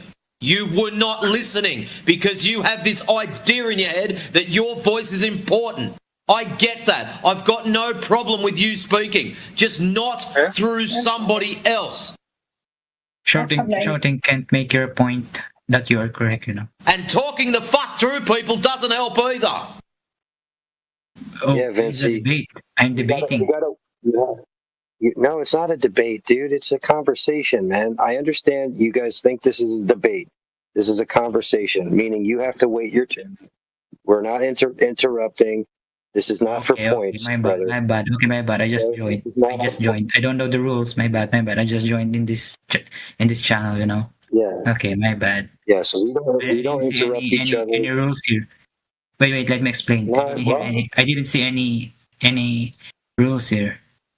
There's nothing. okay, There's it's all nothing. right. No rules Normally here. So we deal with I one. thought it was a debate. So I'm just debating, you know. Okay, I Okay, understand. my bad, A lot my of people bad, come my in here. bad. Yeah, a lot of people come in here thinking it's a debate, but what we do here is we have conversations, right? And we usually deal Yeah. with one speaker at a time, right? So we don't interrupt people when they're talking. Okay, I Why? Because apologize. I apologize. we have an audience. No, it's all right. It's all right.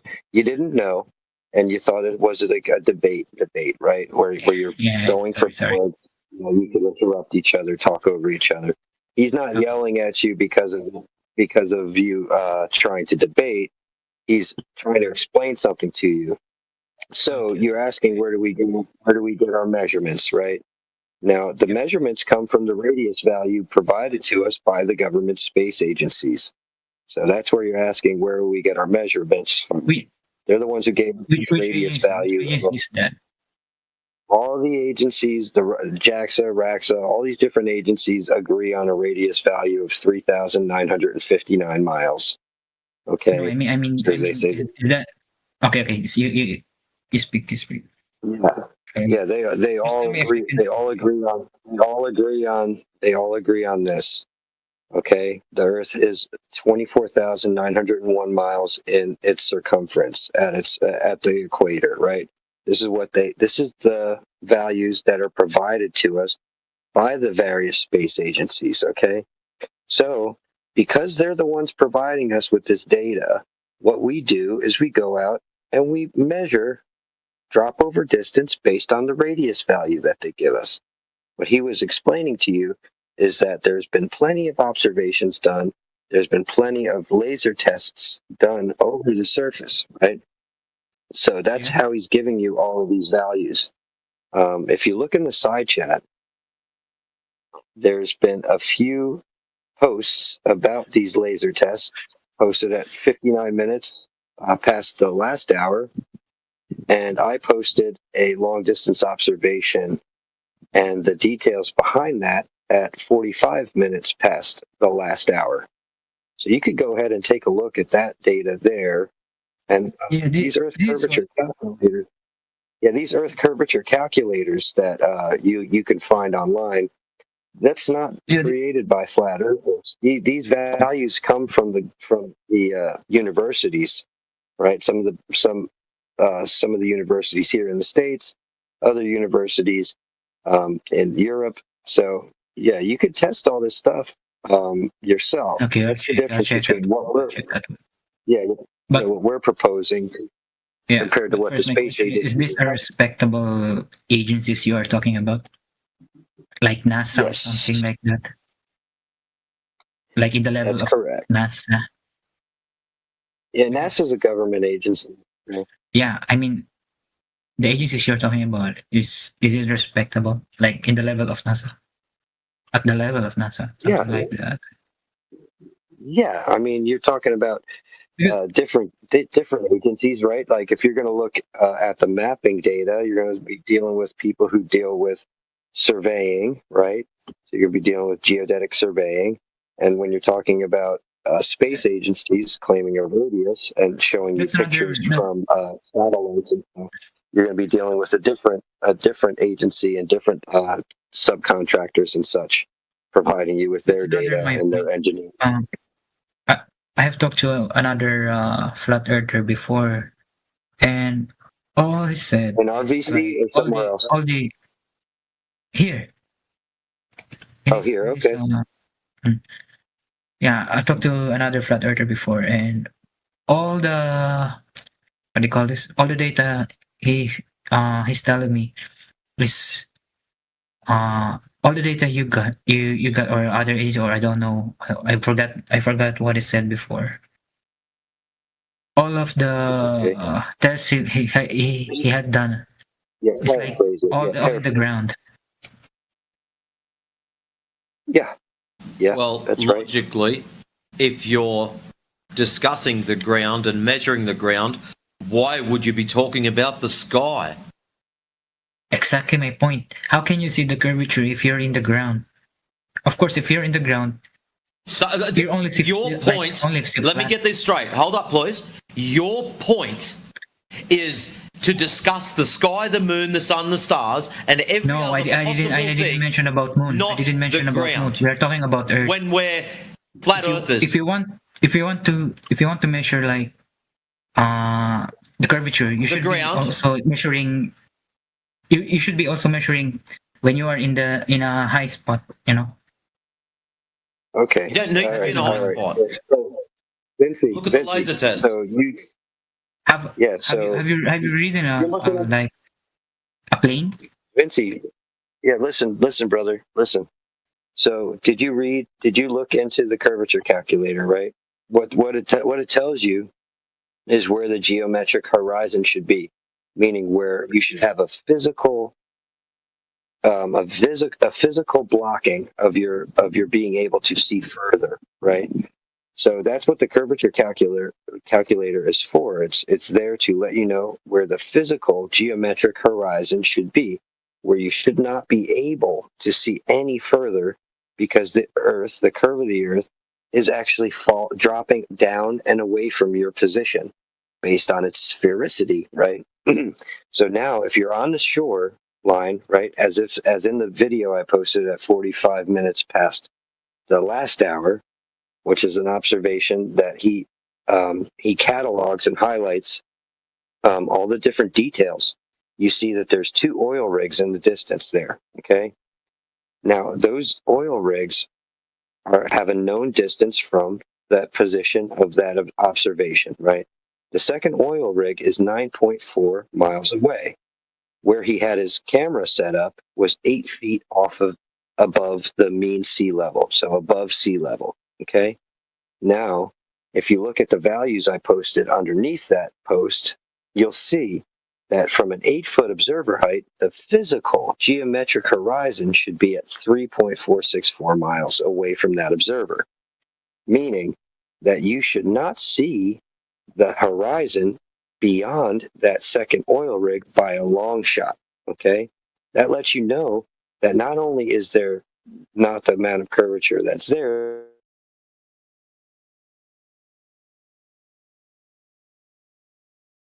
but that lets you know that the space agencies who are providing you with this radius data, this radius value, are not telling the truth. Now, whether or not they know it or not, that's up for speculation. But the fact of the matter is, if there's no curvature down here, where is it?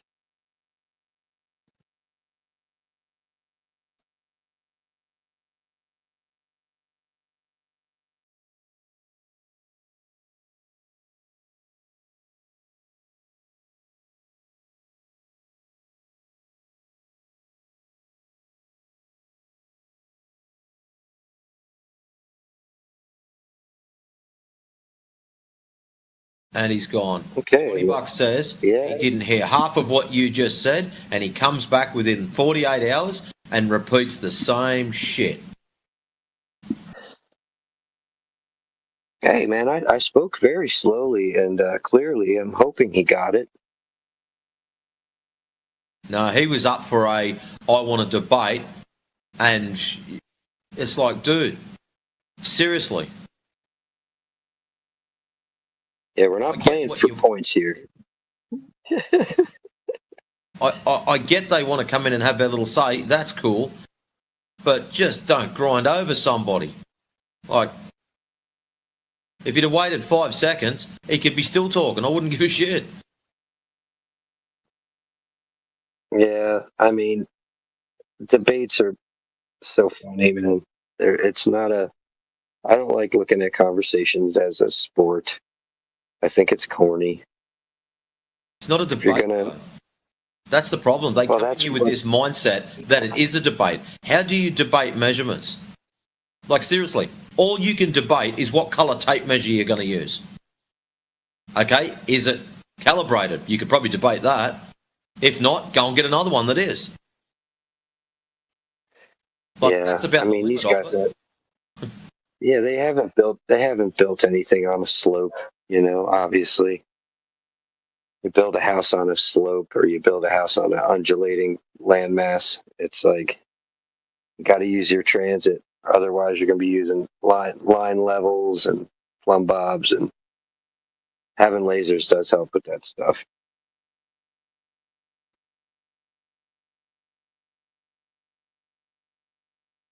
I felt like if these guys have ever used a transit, they might understand a little bit about surveying, a little bit about finding level, and about tangents and such.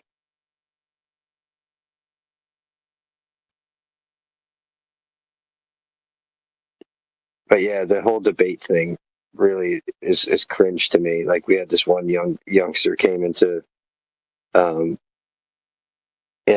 politics one day. He's like, it is a debate. It's like, yeah, well, technically by the definition of the word, but it's not your high school debate where you're freaking arguing for points against somebody and trying to cut them off at every sense to try and get a gotcha moment. So do you debate subjective or objective things? Well, no. What they're not understanding is like they have to. That's what they cut don't you off. understand. They don't get like, oh, I have to cut you off to make my point, to make you look stupid. You know what I mean? That's what they're trying to do. It's like they're trying to get these gotcha moments. They don't care about the subject matter at all. It's just like they're playing for gotcha moments. You know what I mean? There's people who debate you over the color blue. Well, that's it. You do debate over things like that. You don't debate measurements. Oh, they'll debate you on the freaking measurements, dude. They'll debate you on anything, right? Well, like the guy was debating that. If they're going to debate the measurements, that means they have alternate measurements to put in place of our ones. They must have some kind of rebuttal to that. We claim we've measured 1, 2, 3. They'll come back and say X, Y, Z. So if they've got nothing to replace our measurements with, they don't really have any argument, any rebuttal to it. Matrix, have you ever met a friend that, like, no matter what your opinion is on anything or you're wrong, what your experience you're talking about, they'll always try and come at you with like the opposite opinion. It's like they just love arguing, man. I feel like that's for the sake of it. That's like the typical, that's the typical debater, man. They're just like, well, I'm just going to take the opposite stance no matter what. Yeah, they live for it, dude. They just want to argue.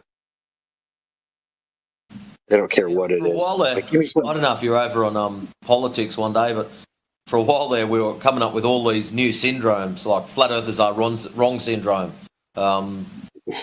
So it doesn't matter what we say, we can speak the truth and be 100% correct. But just because you're a flat earther, you're wrong.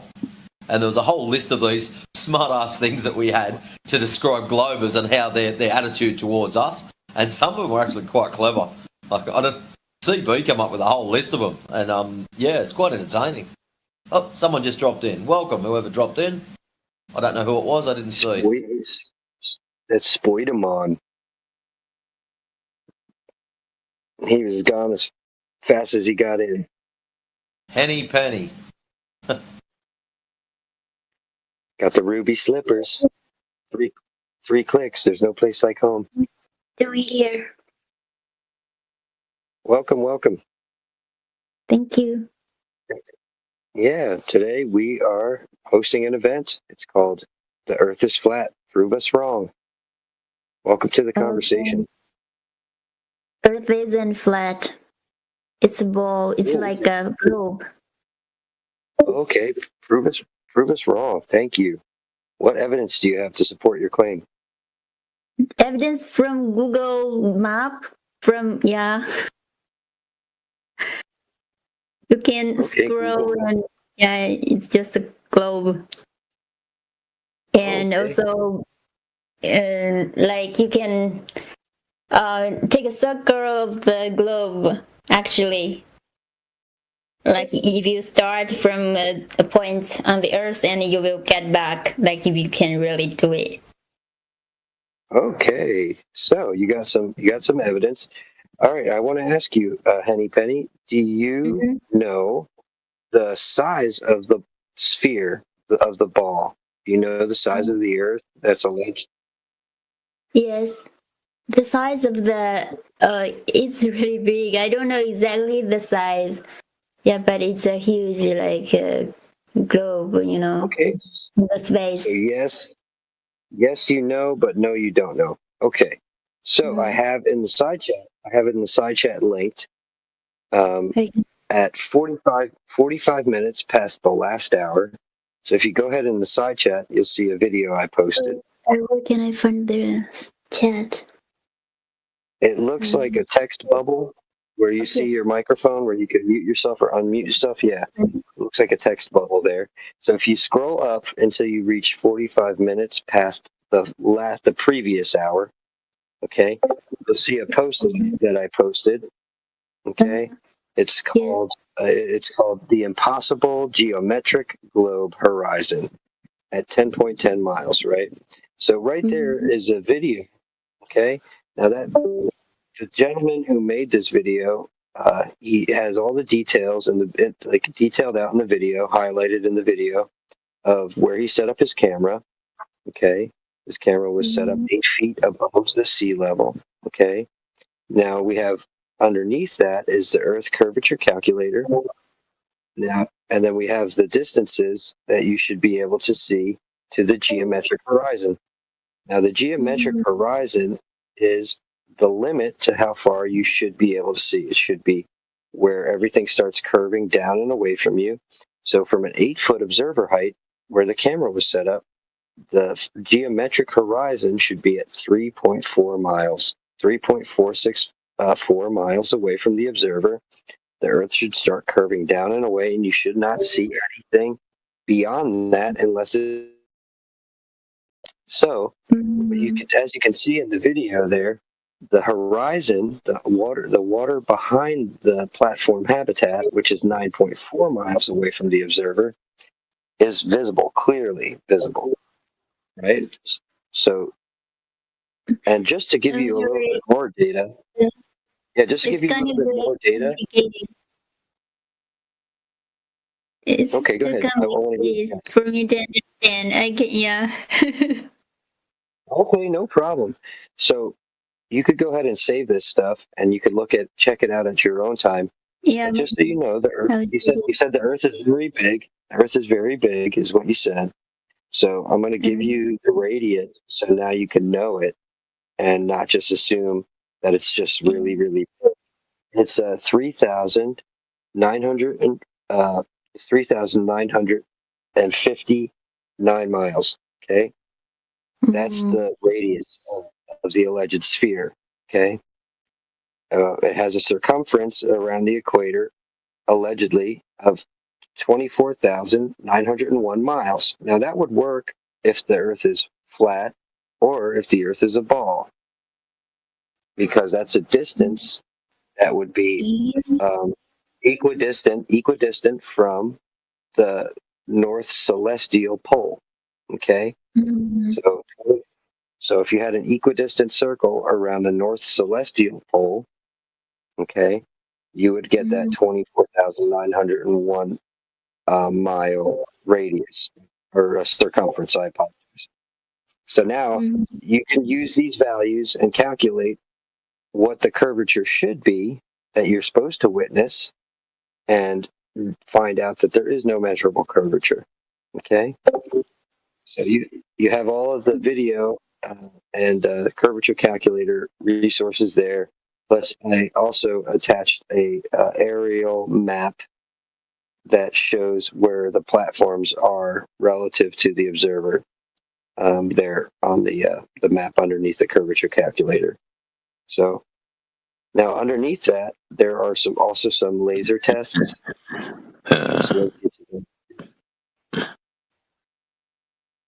But yeah, I can understand that, like not like in the physics class, like it's really a globe. You can, calculate, use those equations. But in reality, but if we calculate, it's like it's maybe it's not. It doesn't work that way. And also, in our daily lives, like we do those calculations. And we don't even use that because like the length or the size. So we calculate based on the hypothesis that it is flat, right? Like because No. Are you a flat earther? Sorry. Are you a flat earther? Dr. No. Blackjack, can you please not interrupt the conversation? If you want to speak next, you could be next in line. We're speaking to Henny Penny right now. You guys are coming to server as well. What the fuck is your problem? Get the fuck out of this. It's very interesting, but it's difficult to understand for most people, I think. Yeah, understandable. Listen, Henny Penny, so do me a favor, and I know this is a lot to take in, especially this being not your native language. So okay. So the radius value that is given to us, right, is given to us by the various space agencies. It's agreed upon by all of them, right? And all the information I provided you with, the information was done by the observation was done by a flat earther, okay? But the curvature calculator, that's from well-known universities, and you can compare that curvature calculator to many other curvature calculators developed by different universities, okay? They all corroborate. So, yeah, you can put this stuff to the test, and it checks out. So I really appreciate you having an open mind and a conversation with us about it. Of course. I'd say,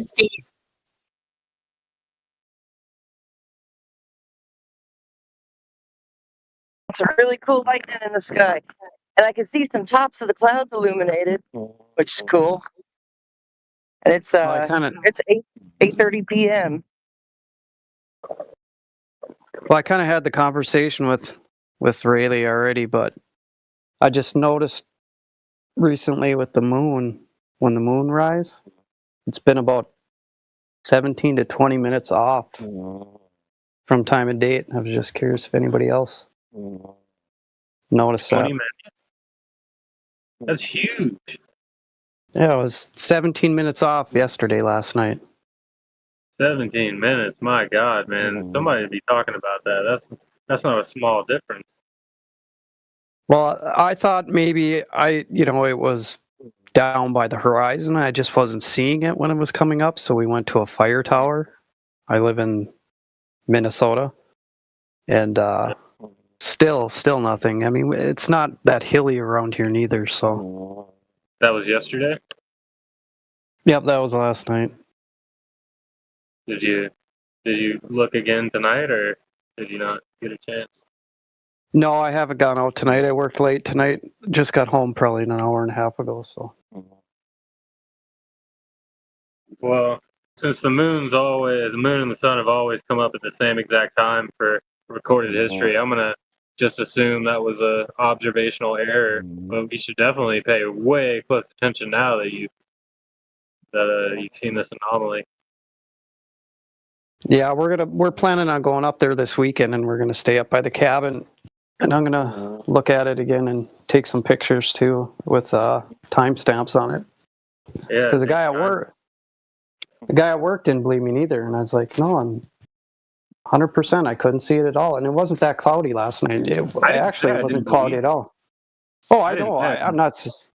Yeah, I'm not saying he didn't. I'm just saying the guy at work, he didn't believe me. He's like, oh, it's not that far off. I'm like, well, either my cell phone watch is 17 minutes behind or something was going on. It probably was operator error. I probably just didn't see it. I don't know. That's why I'm asking the question. I was just curious if anybody else noticed any kind of Well, Like, you're not crazy. If you didn't see it, you didn't see it. But what I'm saying is observational error means, well, maybe from whatever elevation you're at and the ground elevation there, maybe if you like, I don't know, then maybe there's some other reason that it didn't appear when you expected it to. yeah, that's what I was thinking too. Maybe it was down by the horizon and I just couldn't see it at the time. I don't know. I really don't know. We've had a lot of fires coming down from Canada, the smoke, so I don't know if that had anything to do with it, but that's why we're going to go up there this weekend and I'm going to get some timestamps on it.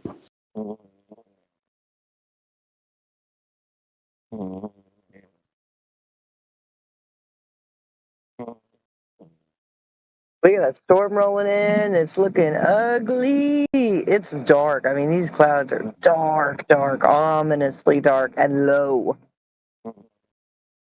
Do you know how to do a time lapse? Nope. No, I don't have a good enough camera to do anything like that. The only thing I can do that with is You can my do that phone. with So. you can do that with like a $50 camera. Some phones you can even do short time lapses with. But if you had Yeah, like a Canon, Rebel TI something, some 12-year-old, 15-year-old camera, those things do. I have a 15-year-old camera, a digital, and I was try to do something with that. Yeah, I could probably do it. Yeah, look up, do a little research for less than $100, man. For like $50, even $20, go on Facebook Marketplace. You can find a camera that can do time lapse. Yeah, and then you can like make a time you lapse. can And add also time lapse time-lapse. functionality to Canon cameras. What?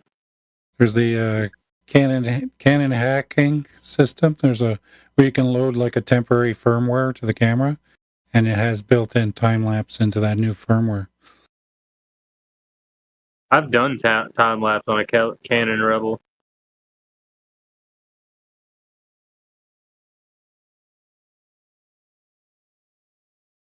I don't remember exactly how I set it up. You don't set it up in camera. It's like a post processing thing. So maybe if that's what you're saying, there's not a time lapse thing built into the camera. Maybe there's not. And some of the newer cameras have it where it'll create a time lapse from photographs. But mine doesn't have that functionality, but I can take a whole bunch of time-lapse photographs over a certain period. Like I can set the camera to do anywhere from 1 to 30 seconds and 1 minute, 10 minutes, whatever, right? So I can set the interval and set how many photographs I want, or I can just let it keep going for infinite and then take all that data, throw it in my video processor and make a time-lapse from it quickly. Yeah. It's kind of the way that can bypass the terrible 1080p video format of my camera. I can just take raw images in a time lapse and then combine them into a high definition video. Seems like you could probably do some cool stuff with slow motion with a setup like that.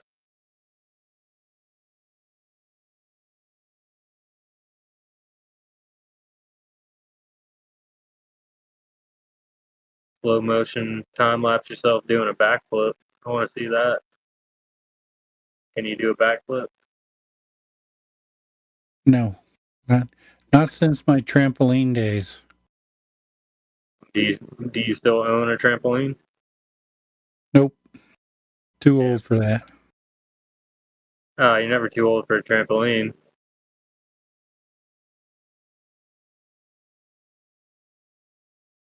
I mean, you could have some physical problems, but that doesn't just come with age. Anybody could have some problems where they couldn't get on a trampoline, but plenty of old people get on trampolines.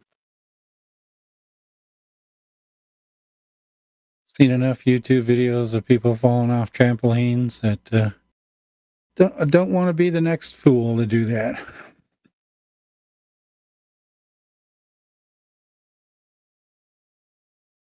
Yeah, that's somebody trying to show off. You're just trying to tramp, nice and easy. You're not going to be doing crazy stuff. You're going to work your way up to a backflip.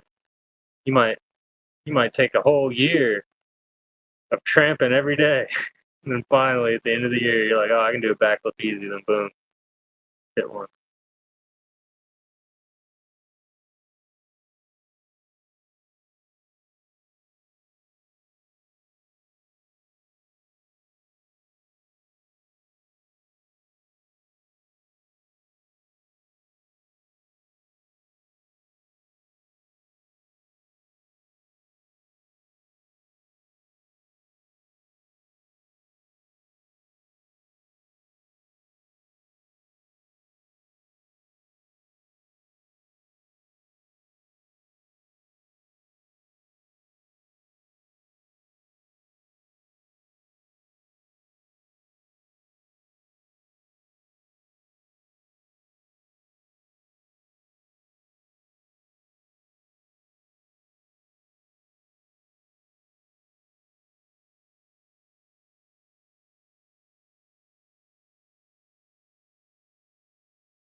Oh, that's a pretty cool time lapse. Whoever put that in the chat there, crazy.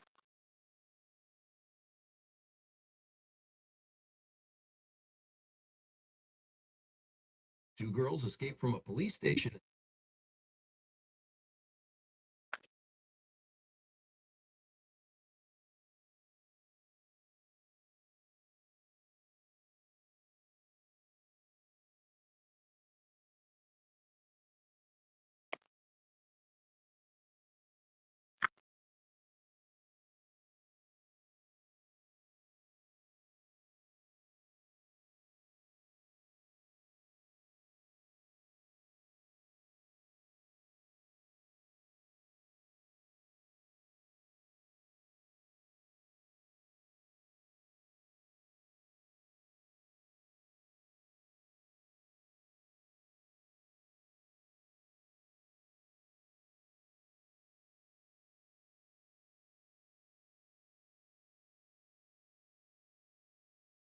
I've been waiting on some glow proof all my live long days. Can't find any.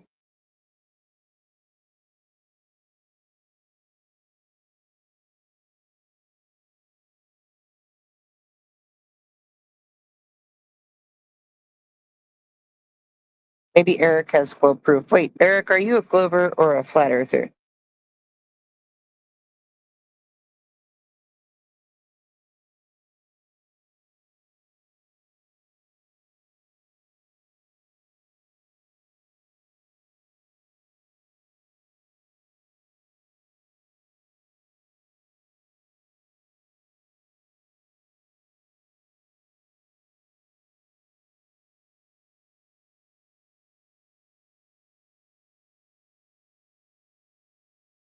Man, I just can't get over this time lapse in the chat. I mean, you just can't explain that, right? How do you explain that? Can't explain that.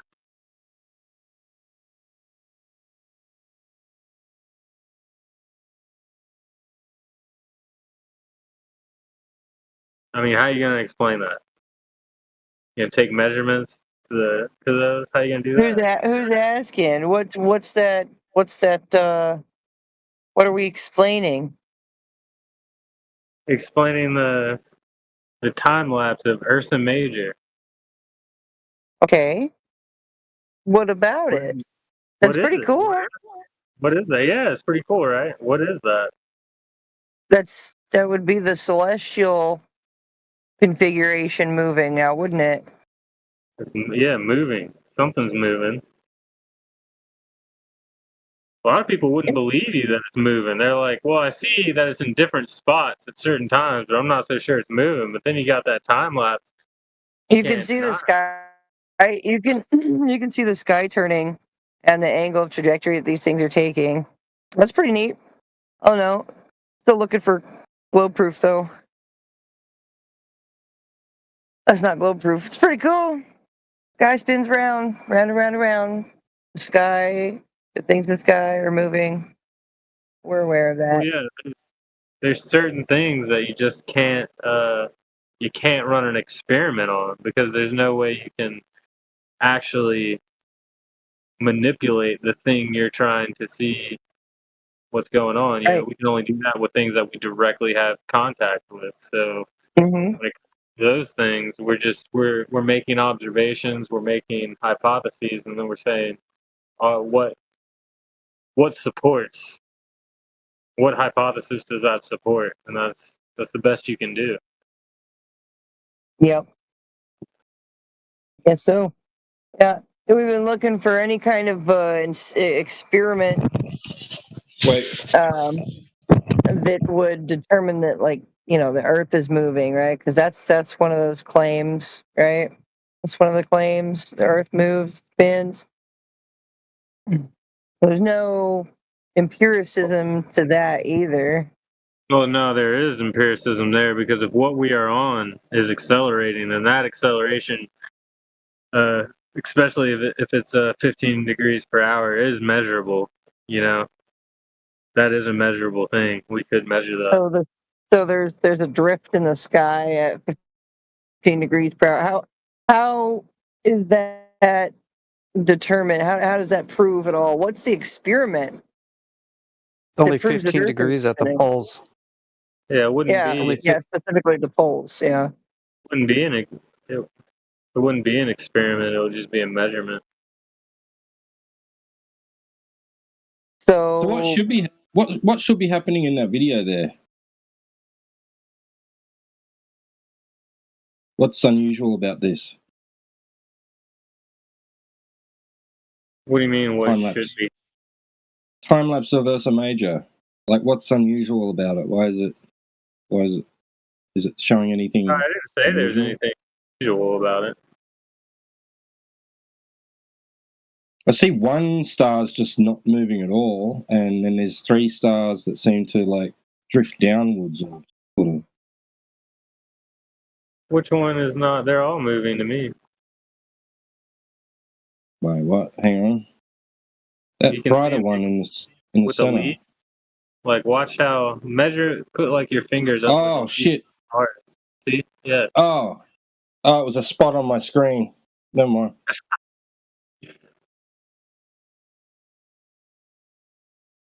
I thought I was looking at a star. My bad.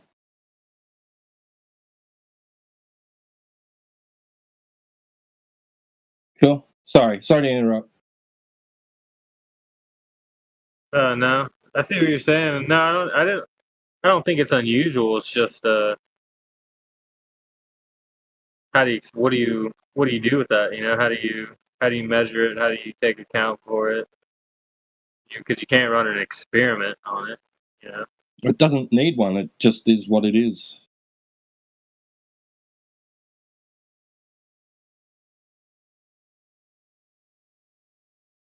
Well, yeah, that's everything is what it is, and you know we're interested in what it is. It is what it is. Like, that's just it. Light that's in the sky and it's moving. That's it. Yeah, it is what it is.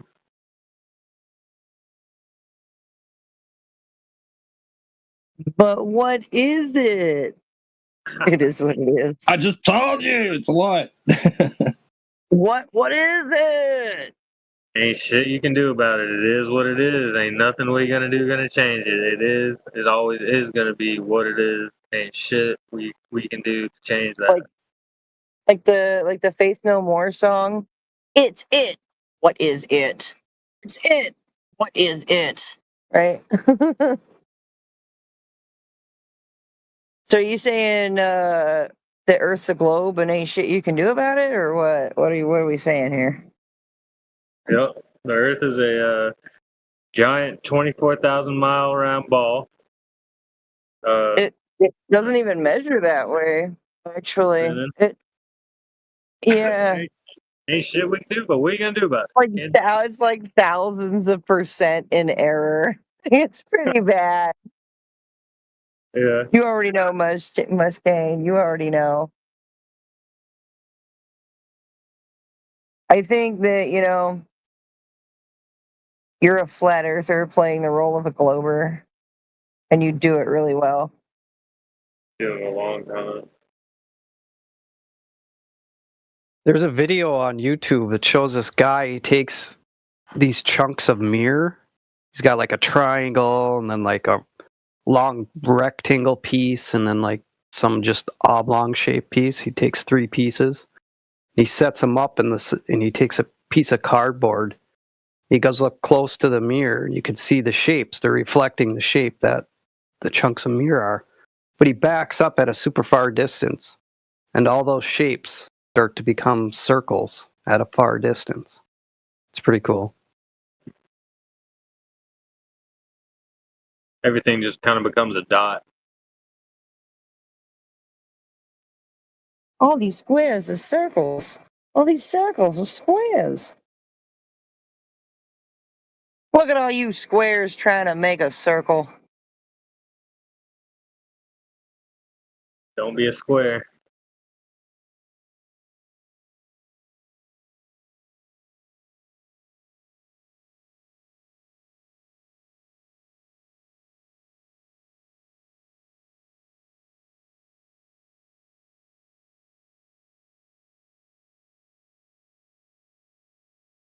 A lie will make it halfway around the globe before the truth even gets its shoes on. What globe, bro? Come on. Come on. What's that quote from? Quit LARPing as a glober, bro.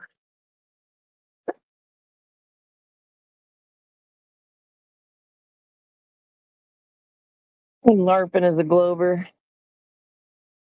Well, I mean, really, I've only been interested in this for the past, like, maybe 8 months, 9 months now, maybe 10. It hasn't been a full year. Yeah. So if I went from straight glober to flat earther in less than a year, I feel like that's too fast. Yeah, that's fair. It took me a couple years worth of digging and doing research and challenging my own belief. Yeah, I gotta let the character arc play out, Don't make any rash decisions. And that's what the magic happens is when you take your time with it, you challenge your own beliefs, you drop your biases, you take a step back from everything, right? Hold it all under scrutiny, right? What you'll see what holds up, what you can validate and what you can't.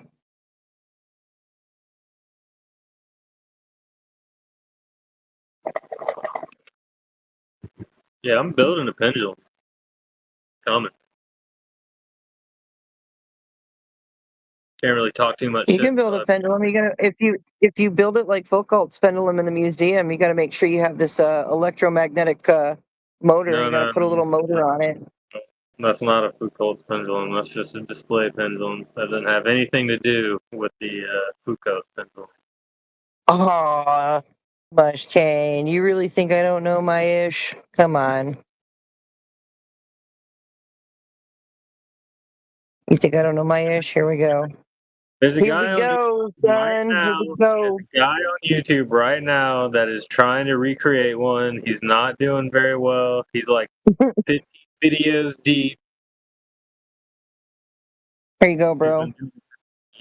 How does Folk Cult pendulum keep swinging? I asked Google this and I took a screenshot. It says there is a donut-shaped electromagnet built into the ceiling. An iron collar swings back and forth inside the hole of the donut. Level lioness. The Google is incorrect a lot of the time, so you got to realize that Google will lead you down the wrong path. And you got good old Brian Cox here. Was this Brian Cox? I think it's Brian Cox. It won't move unless they touch it. It's true. All pendulums will hang perfectly still and vertical if you leave them alone. Yeah. If a pendulum is attached to something that's attached to a moving earth, as would logically follow, the pendulum should never stop moving if its reference frame is in continuous motion. No. Yes.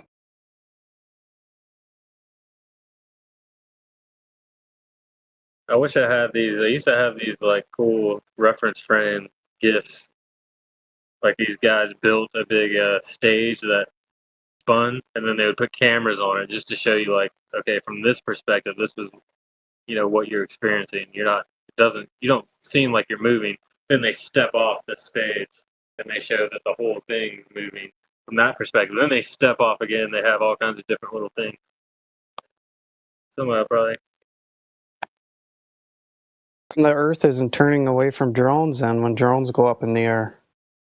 No. Yeah, people. It's like the Earth is a big treadmill. Like every time you jump, it's just moving under you. So anytime you leave it, it should be like speeding away from you. You just jump really high. That's what you're claiming with the Foucault's pendulum. No, I'm not. Yeah. Okay, that's exactly what you're doing. You're saying the Earth is spinning underneath the pendulum. No. Exactly. No, I'm not. Then how is it processing? It processes. We perceive it to process, but the plane of the pendulum isn't. It's our motion. It's the Earth's hence motion the Earth turning underneath it. No. Is that what I said? That's not what I said. So wait a second. Just to clarify. The pendulum is built attached to a moving Earth, yeah? Yes. Yes. Okay. And it is still moving as the pendulum processes. Okay, so when the pendulum hangs perfectly still and vertical, then what? Earth stop moving? No, Earth's still moving. Everything is moving. Yeah, the pendulum's moving, the Earth's moving, it's on the Earth. If the pendulum hangs still and perfectly vertical, then the Earth's not moving.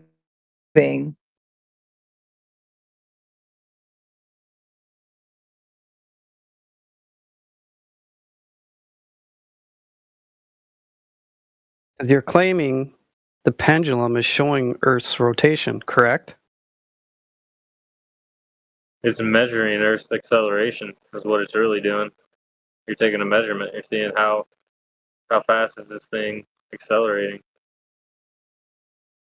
It's just a yes or no. Yeah, so how is the Earth doing that? By rotating 15 degrees per hour. So then the Earth would rotate under drones and airplanes and hot air balloons and footballs that are kicked through the uprights.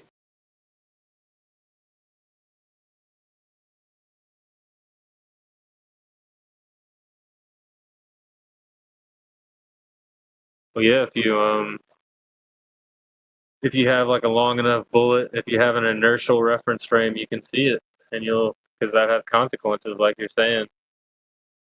So if I just hang out in a hot air balloon for a really, really, really long time, the Earth will just move out underneath me? You can't stay still in a hot air balloon. The way you stay in the air in a hot air balloon is by moving air. You're constantly moving. What are you going to have a giant dot you can see on the Earth, and then you're gonna go above. Here's the thing. To go away from me, like you're always moving. If motion is relative according to the claim of the globe Earth, right, then when you take off in a hot air balloon and you're going up and up and up, right, there should be a certain point where the higher up you go, you begin to see the ground moving underneath you faster and faster at a certain point. Actually, like directly, as soon as you leave the ground, ultimately, right? Because the airplane 3 miles away from you that you see in the sky looks like it's moving really slow because you're far away from it, right? Yeah. If you were to get way up close to that plane, it's zooming right by you. Okay, so how come a helicopter can't hover 5 feet above the Earth's surface and have the Earth just zoom out from underneath it? Right? It's closer to the moving reference frame, according to the claim. So the Earth should be zooming out right underneath it, 5 feet. How do you know That's that? what should that's what should be happening in accordance with what your not- globe with the globe story. How come the Earth is not moving out from underneath the helicopter if it's hovering 5 feet off the ground?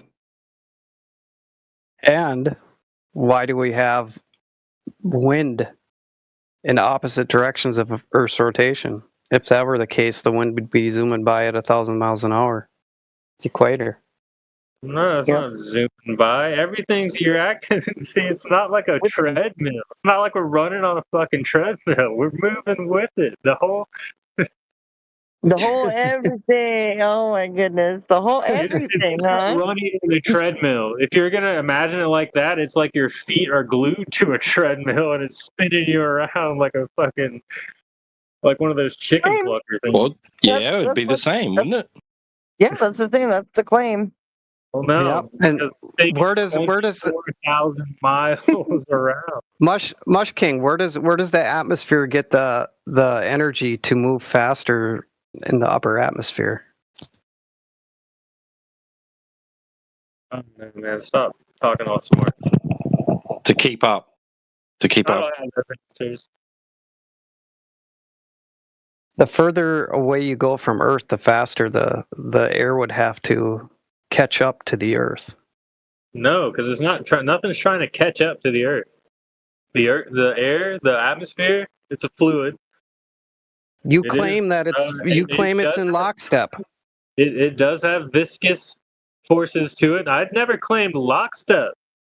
All right, don't be putting false claims on me, Johnny Law. You should know Okay. that.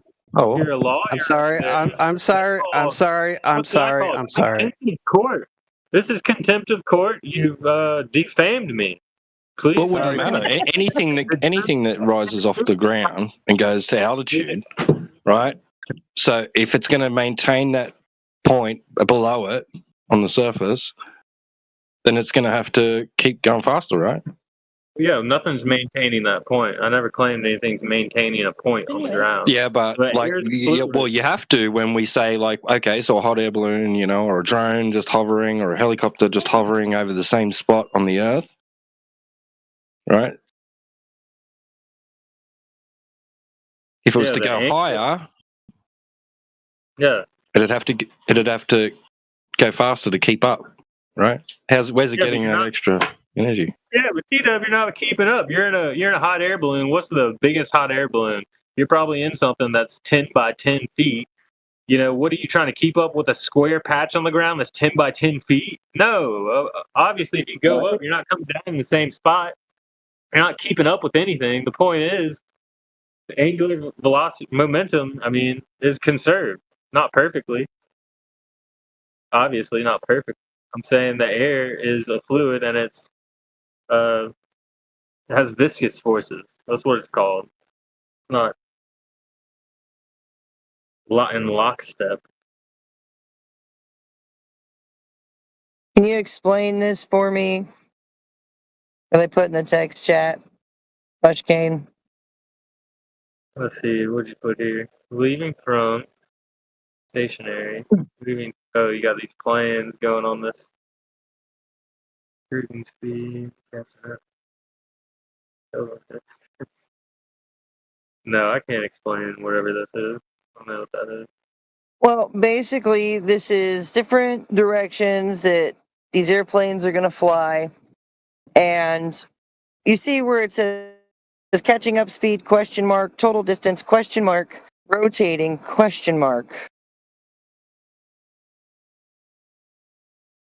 So these are all unanswered questions because the Earth is not moving. Okay. If everything stays with it, then airplanes, bees, birds, all kinds of things, clouds should stay with it. So you can't do this. You can't validate or justify it in any way. Well, you can. If we're on something that's rotating, we can measure that rotation. How have you measured it? I haven't. I'm building a pendulum. Yeah, how is it measured? You gotta measure it with a pendulum. That's how you measure it. The pendulum hangs still, vertical, 90 degrees to horizontal. That's you don't next thing. But what you're using is the plane of swing. That's the only thing you're interested in with a pendulum is the plane of swing. So Earth is moving out from under the pendulum. That's what he's saying. No, it's not moving out from under the pendulum. The pendulum is on that spot on Earth as it's rotating, as the plane of swing is going along with it. It is still going with Earth's rotation. I don't know why people get this idea. They try to smuggle in some idea like it's a conveyor belt or something, and the pendulum's like somehow not going with it. I don't even know how you're conceptualizing that. It's No, the plane of swing. That's it. It's just the plane of the swing of the pendulum. Yeah, I get what you're saying. I'm sorry to put words in your mouth. I get what you're saying. Stop trying to placate me, Johnny Law. I won't be placated. You calm down, Johnny Law.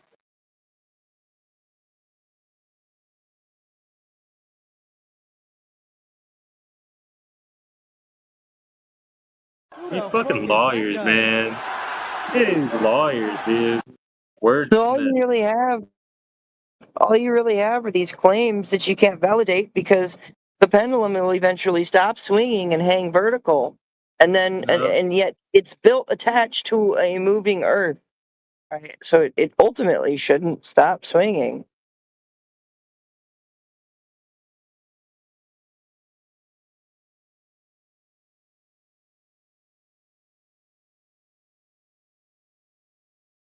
Also, pendulums don't prove that the ground is curving. Not directly, but if we are on a globe, that's Not even indirectly. That doesn't prove it directly or indirectly. because No. the pendulum will swing. It'll take a longer time to process the further you get to the equator, not the equator, it won't at all, and then it'll start to. You'll see it go the other way. So there's like direct consequences of that. Can you show me that? How long will a pendulum swing for when you make it swing? Does it swing indefinitely, like forever, or will it stop eventually? The Foucault's, I think it was you had about 8 hours of measurable swing because the pendulum,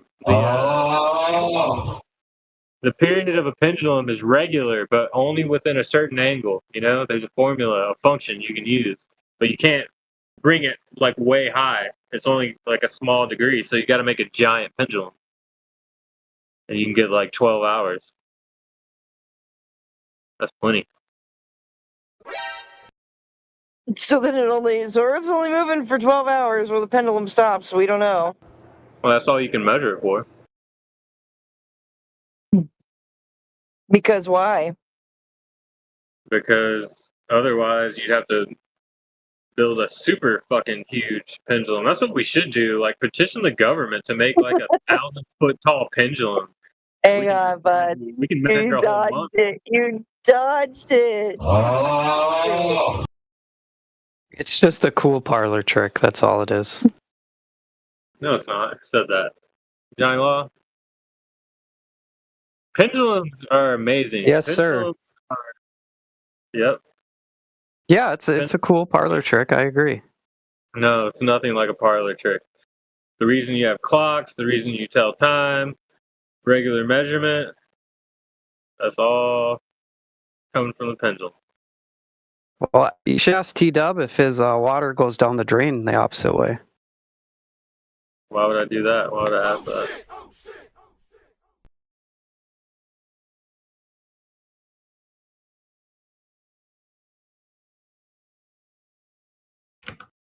That's a parlor trick. If you go to the equator and they do the little spin thing, and that's the parlor trick.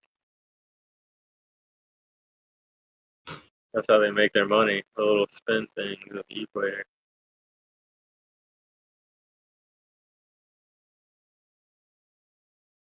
Yeah, they've been doing that for a while.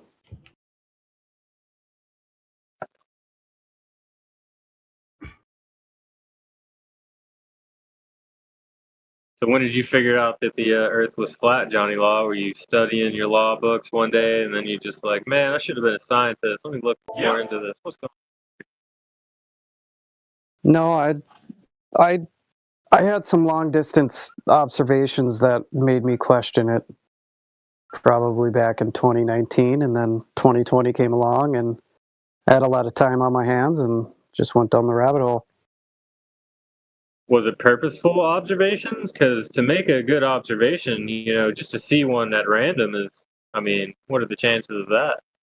At first, it wasn't purposeful, no. But after I seen something, I tried to see it again and again and again, and I seen things a little bit further.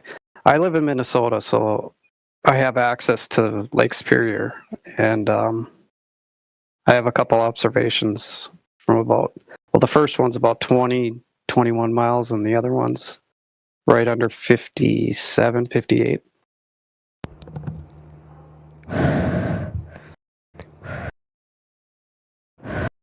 That's a pretty long distance observation, 20 miles. There should be, over 100 feet of drop or horizontal there, right? Yeah, up about 111 feet up. Yo, Beater, Yeeter, or whatever, you're hot micing, bro.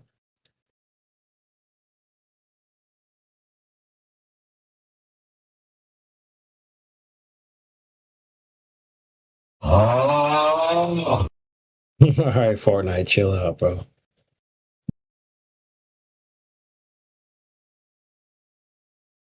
All right, guys, please continue. What's his name is from Minnesota.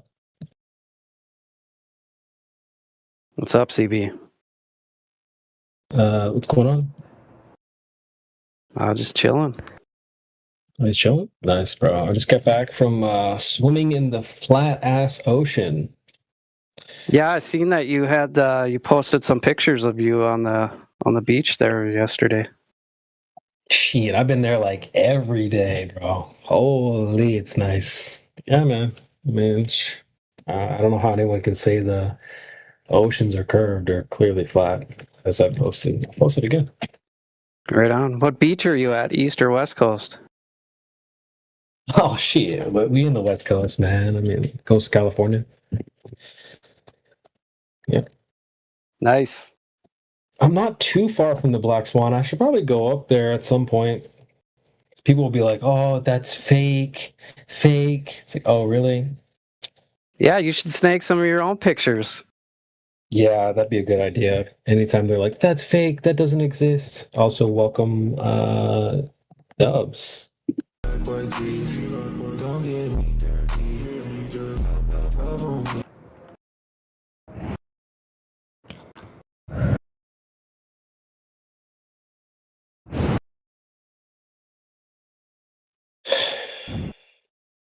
All right, guys, keep cooking. I'm gonna jump in the shower and get all this salt water off me, bro. I'm feeling salty. Also, Meat Beater, you have an open mic.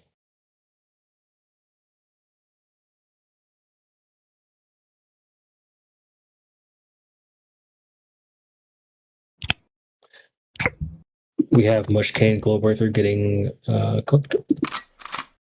You do not. We do not have Mush Cane Globe Earther getting cooked here tonight. Yep. You're getting cooked.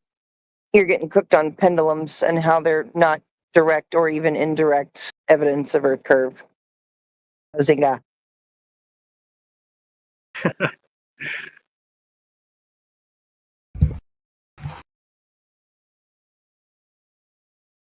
You see this in the text chat? It's the final boss, bro. The final boss, the final blow, right? Actually, there's even longer distances, so this is just a good example. So from a 1.5 foot elevation above sea level, the expected horizon should be 1.5 miles out. Here you have Platform Grace sitting there on the water at 19.8 miles away. And beyond that, you see Anacapa Arch at 31.82 miles away. That's impossible for the globe. It's impossible. Impossible, bro.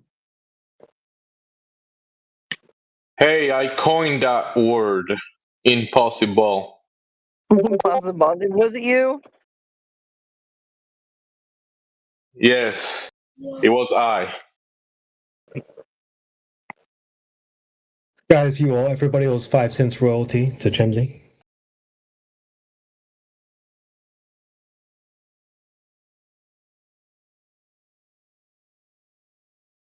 Please, I'll take Bitcoin.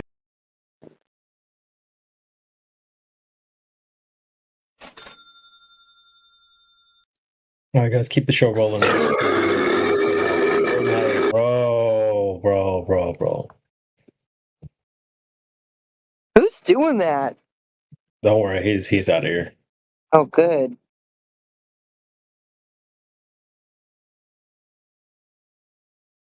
I've heard nothing but crickets from Mush Kane after showing him that 31.82 miles away from 1.5 feet. Oh shit! Yeah, how much curvature or how much drop should there be at 31 miles? If 21 is 111, About 600 feet, brother. 600. Yes, sir. 600 feet.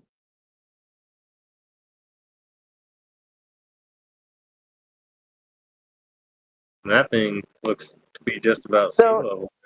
There should be about 600 feet. So that actually gives us 600 feet of missing drop over the distance. It's just straight. It's horizontal. That's what the water does. Imagine that.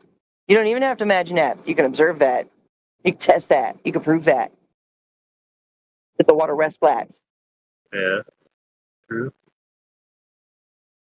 Catch me on a fat rap with a slow clap. Anyway, start spitting bars. The earth is flat, bro. It was never a globe. The thing only exists in your mind. Yeah, water levels, I mean, that's what they are. You use water to level things. You know that. Yeah. Yep. Flat and level, bro. Flat and level. Flat as in horizontal, right? Yeah. Can't have horizontal on a ball. Horizontal is level. Flat. Synonymous with each other. Well, level would be horizontal to the horizon. Mm-hmm. And flat, used as an adverb, I believe it means in a horizontal position too. Like he laid flat on his back. Flat, in a horizontal position. Flat. That's what we're talking about. Flat on your back, horizontal position. Flat. Level. Can you lay flat on your back on a level surface and be horizontal? Oh yeah, I'd be horizontal to that level. Yeah, buddy. That proves my point that all of these words are synonymous with each other. So, yeah, and clearly we're seeing way more than we should be seeing for a globe Earth. Also worth noting that a railgun, the record for a railgun shot was 109 nautical miles, which is 125 miles. And that's obviously, it was an electromagnetic railgun, but the electromagnetics were only used in the firing of the gun. There was no heat seeking or direction.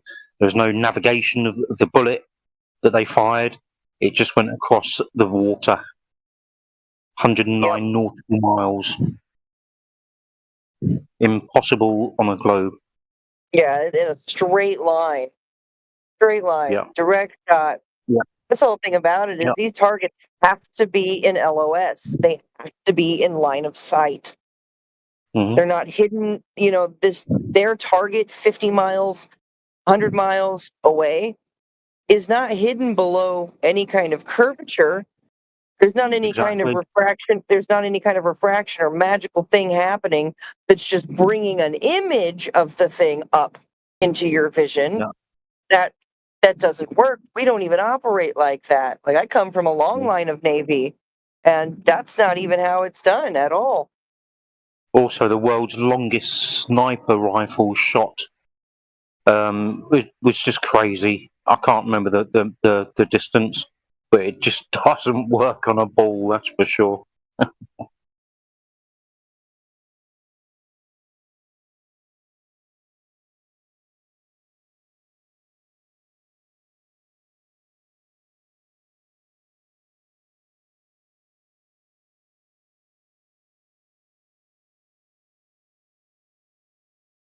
That's why we need more pendulums. We can prove all of this with pendulums. Oh my gosh, you jackwagon! Pendulums don't directly or indirectly prove Earth curve. Jeez Louise, how many times you gotta be told? You can measure the force of gravity with a pendulum. No, you cannot, Doofenshmirtz.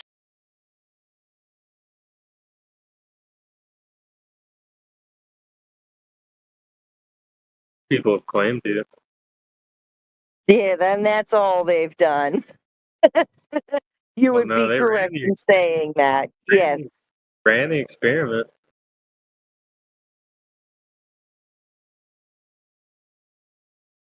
Or the measurement. They ran the measurement. They did the measurement. You'd say the measurement wasn't correct, but they did it.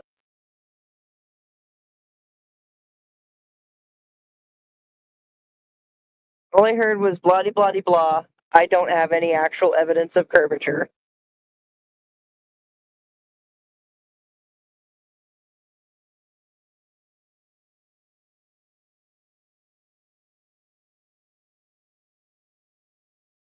Yeah, maybe it's flat. Could be. I'm telling you, bro. I'm telling you. Once you know it, bro, like, and you've got it all figured out, you can't. There's nothing you can support. There's nothing that supports anything about any of the globe claims. It's DOA, man. It's dead on arrival.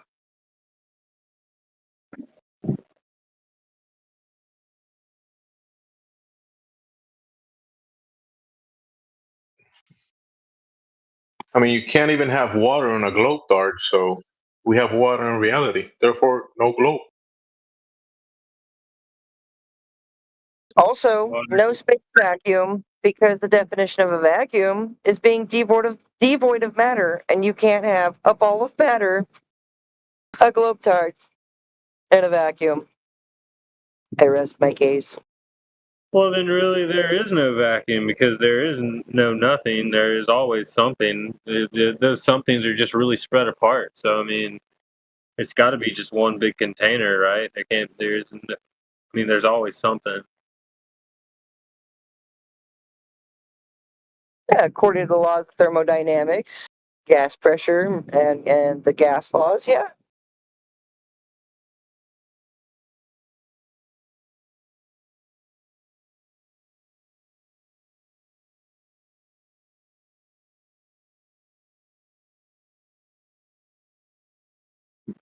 Well, you cannot have water on a globe, so no globe since we have water. Water debunks globe.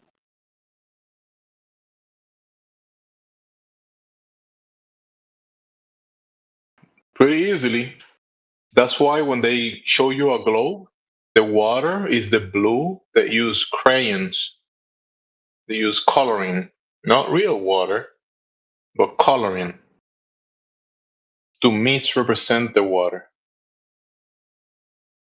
Why? Because they cannot use the real water to show you what real water does on a globe. Because if they did, it wouldn't do what the crayons, the blue crayons, are doing on the globe.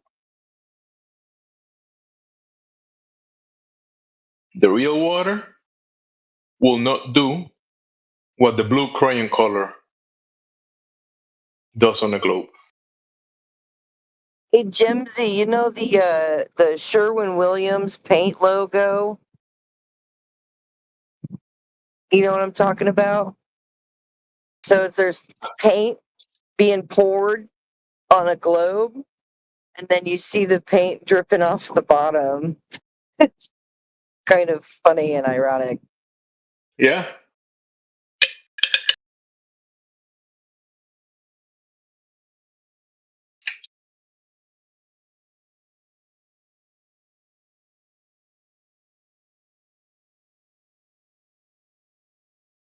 Yeah, the paint will. It wouldn't behave like the water, but it will be something similar. That's why you need crayons. Kidding. I know the exact logo you're talking about.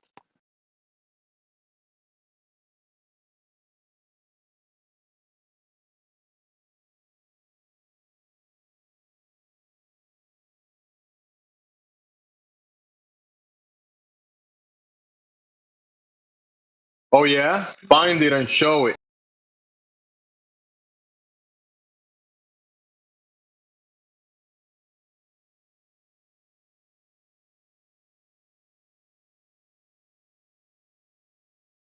Fuck, I have a sweater for it.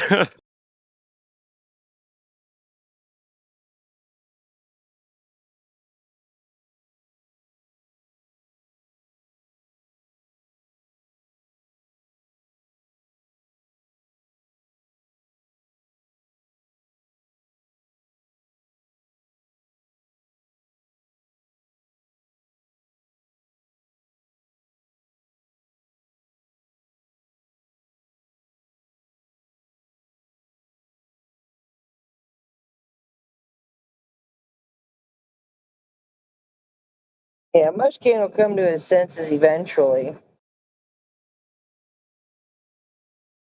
I think he's starting to realize that, yeah, there's really no way of validating any of these claims attached to this heliocentric cosmological idea.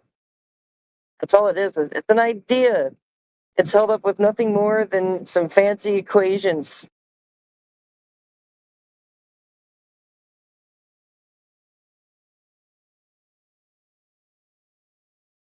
And it's not a concrete idea. Because if you made it out of concrete, it wouldn't work, as claimed. It's more like a crayon color cartoons idea.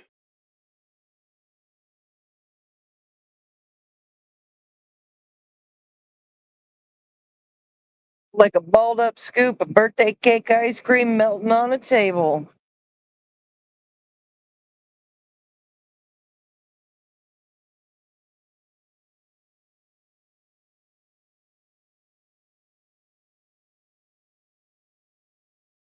I mean, water doesn't work on the globe. Celestial navigation doesn't work on the globe. Gas pressure doesn't work on the globe. I mean, is there anything that works on the globe at all? Airplanes don't work on a globe.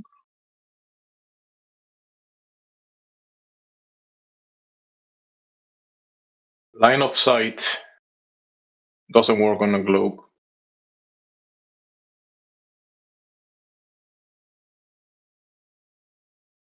Submarines don't work on a globe. Because water doesn't. You need water for submarines. Fish don't work on the globe. Birds don't work on the globe.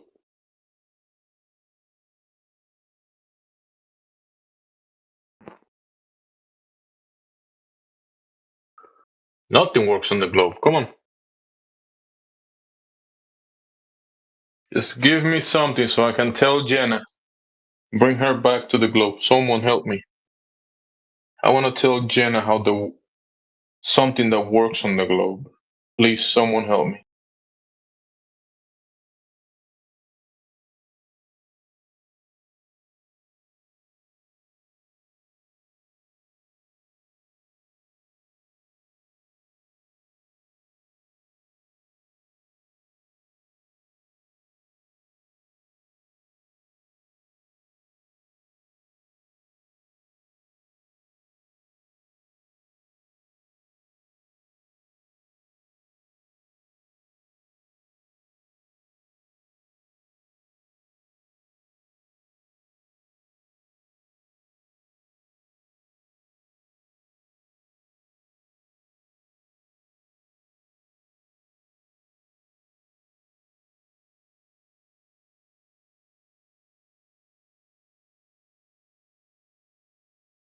Mushkin.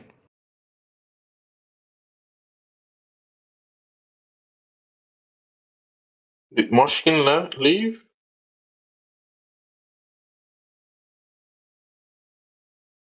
He gone.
Checking on the new people.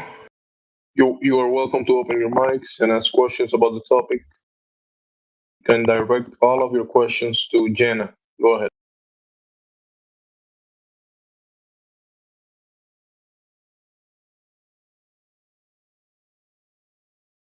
Ezekiel, Eric,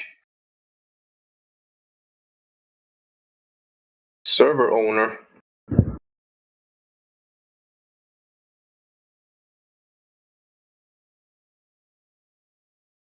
Hola.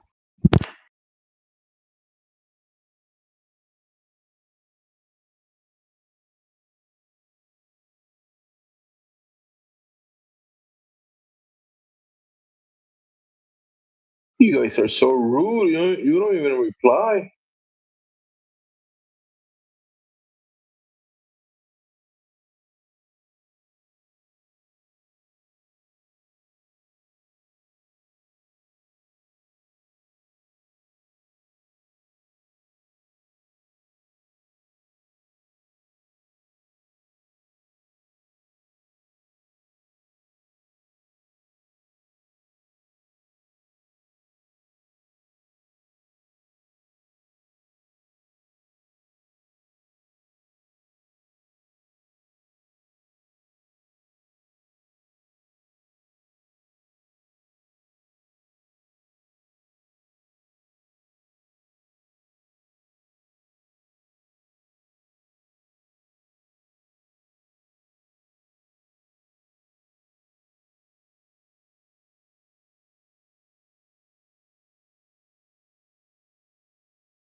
Welcome to the new people.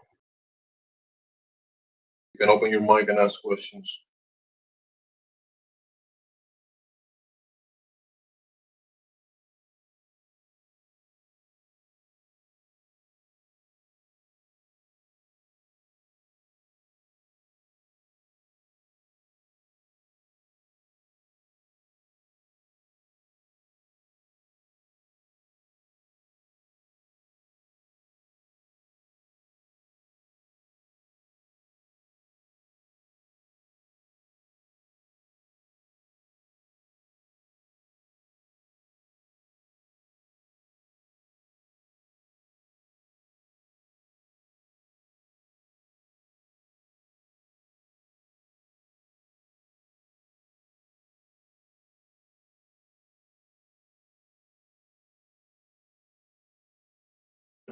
I like that picture that you posted there, Platter.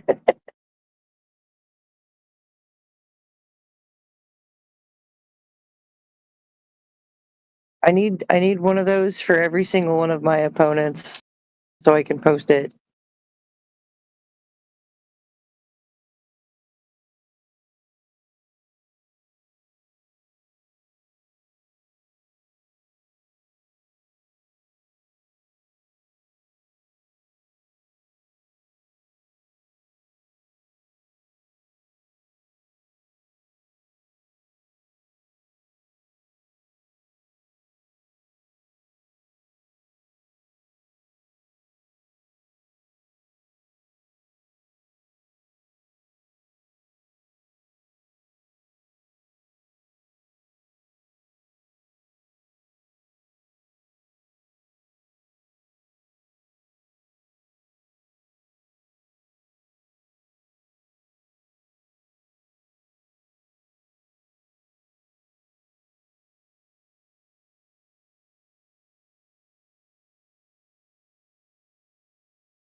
Welcome to 24/7 Flat Earth Discord.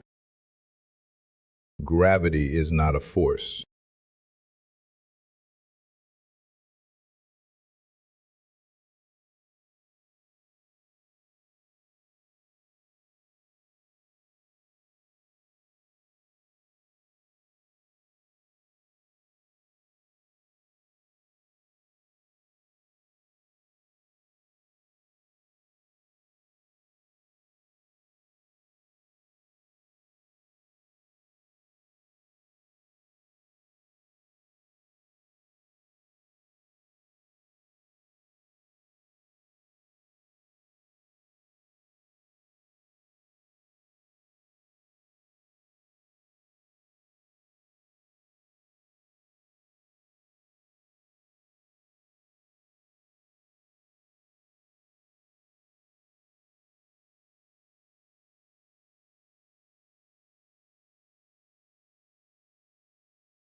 Sure. No logic. Found in the earth. From Let me non-life. explain. An inorganic Let substance. you explain. An inorganic substance doesn't have life, but an organic compound. Does organic substance have life? Yeah, it has cellular. Oh, it organization. does. So fucking It has methane cellular has organization. life. What so are cells? methane has life. What are cells? Really? Cells. So okay. What is fucking bacterium? methane What is has bacterium? life. What is bacterium? It's a unicellular organism. It's a unicellular organism. I'll tell you what, clown fuck of a moron.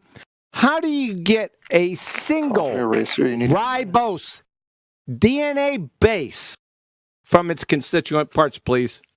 Chemical reaction right fucking now. That's what I just asked him. Hydrogen, ammonia, methane, water. That's not a chemical You're just telling reaction. us to You want conduct the a reaction. Literally look up the Stanley. We want the reaction. You're That's an listing it. elephant hurling fallacy. Give us the reaction, fucktard, in the second law of thermodynamics concept. I want the T, right? Yeah, you're well. Okay, get a flask. Get a flask. Fuck off. Get a What is spark. delta G? Yeah, spark the flask. What is delta G? You're talking about Stanley Miller? Yes. Are you fucking Yeah, you're kidding talking me? about the Miller experiment. Yeah, Stanley Miller. What was the purity? What was the purity of what he got? What He was the literally got amino acids. He synthesized amino No, he acids. didn't. Yes, No, he did. No. They You gotta reanalyzed do. the flask, you dummy. Holy They reanalyzed the flask. What? Looks like I'm not. Go ahead, take Yeah, over. 'Cause what? I'm not putting up with this shit. What did you say about the flask? They reanalyzed this flask something like 40 years later. Yeah, and what does that prove? He synthesized amino acids. He didn't synthesize anything. Yes, he did. 13 of the 22 amino acids had chirality. They were left-handed. That's what life uses. They use left-handed amino acids, not right-handed ones. You're a fucking moron. No, they didn't. What are the amino acids they come up with? Bro, 13. Bro, What are the He read amino the acids? Wikipedia article, QE. He read the Wikipedia article. What are the I'm amino not reading acids they come up Wikipedia. with? I'm literally telling you the basics of You the ain't telling me experiment. shit. I knew give fucking us the chemical Stanley Miller and fucking I know more about Stanley Miller yesterday. I forgot more than you know now. Okay, You're a then fucking object to what I clown. said. Object to what I said then. Come on. Object to what you said. You haven't answered my question about the fucking DNA. You said Give ribo. me a single nucleoside. I bet you don't even know what a nucleoside is. What's a nucleoside? You didn't even ask. You didn't even ask about Yes, I did. What's a codon? Now, what's a nucleoside, number one, and then show how a nucleoside can be formed naturally from its constituent parts, and I want it in a delta G context. Show it now. Nucleotides just compose DNA No, and I RNA. didn't say nucleotides, motherfucker. I said nucleoside. What's a nucleoside? Are you gonna be nice? What's a nucleoside, you clown fuck? Okay, if you're gonna talk like that, then I don't know I'll why tell we you should what, continue. you're fucking done. You're a clown fuck show. Why do you talk like that? You You're don't a, need to talk. you're a fucking pretender clown. QE. What? He said diffraction and refraction are the same thing. Yeah. In the context of a boat disappearing over horizon, yeah, they use it interchangeably. How is diffraction? Anyways, What is the tell us? No, not anyways. What How is does- your what does objection to diffraction the have to do Stanley with the Urey horizon? experiment? Oh, What is So your our objection? topic is flat Earth side. We're going back to the horizon and diffraction. refraction. Tell me how diffraction. I didn't Tell me get my how answer for diffraction abiogenesis. interacts with the horizon. How it causes it. I didn't get my answer for abiogenesis. There is no abiogenesis. It's a fairy tale. What are the odds of a single protein? How much time does it take to a single protein to form by chance? Protein? He can't get. No. Hold on. I just want an answer. Single protein? He can't even get fucking alpha. What's an alpha amino acid? You can't even get an alpha. Just one alpha amino acid. Just one naturally. What is an alpha amino acid there, son? You clown fuck. You literally. You're finished. Oh, I don't even know when I'm muted or not because you guys keep muting me. I don't know. I don't even know. Appeal to muting. You're a fucking clown. Yeah, because you mute me every second. I didn't mute you. I don't even know who you are. Yeah, well, you because you kept trying to talk about abiogenesis. We were going back to the horizon. Now we're back to abiogenesis again. You've been unmuted for quite some time. You wasted your time complaining about it. I'm the moderator. Answer his question. Fuck, he didn't even know what abiogenesis was. Yes, I did. I literally summarized it. No, you didn't. You said inorganic. We ain't going back over it. So is non-living matter. If it's inorganic, no, then it's not. You're a fucking moron. Of the 500 amino inorganic. acids known, dipshit, 23 of them are alpha amino acids. All life requires and exclusively uses the 20 essential alpha amino acids. I want you to those are cite the left-handed source. ones. Shut your fucking That's what mouth. chirality is. You're fucking done. I'm tired of fucking over talking you. You're a pretender clown numpty dipshit. You didn't know what abiogenesis was, just at a basic fundamental level. What else did he know? What did you ask him, Indio? Indio was trying to go back to his earlier claim, which was that refraction and diffraction are the same. That there's no. I thought he had another. Nah, before we got to that. I don't know what's other question. I asked him how ribose is made outside of nature. Mm-hmm. I asked for the chemical reaction to make ribose outside of an organic body. Inorganic chemical reaction. I know there is. Yeah, that's why he didn't provide it. So good question, man. I didn't hear that fully. Well, without ribose, you got nothing, right? Really, you got nothing.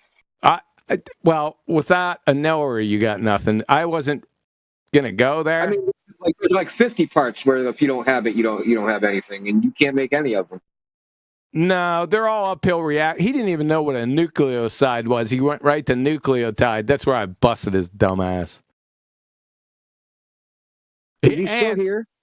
And when I said Delta G, I'll bet you that motherfucker thinks Delta G's a disco band from the 70s. I'll bet he does. Don't you? He's here. What's Delta G? I'm gonna give him a little advice.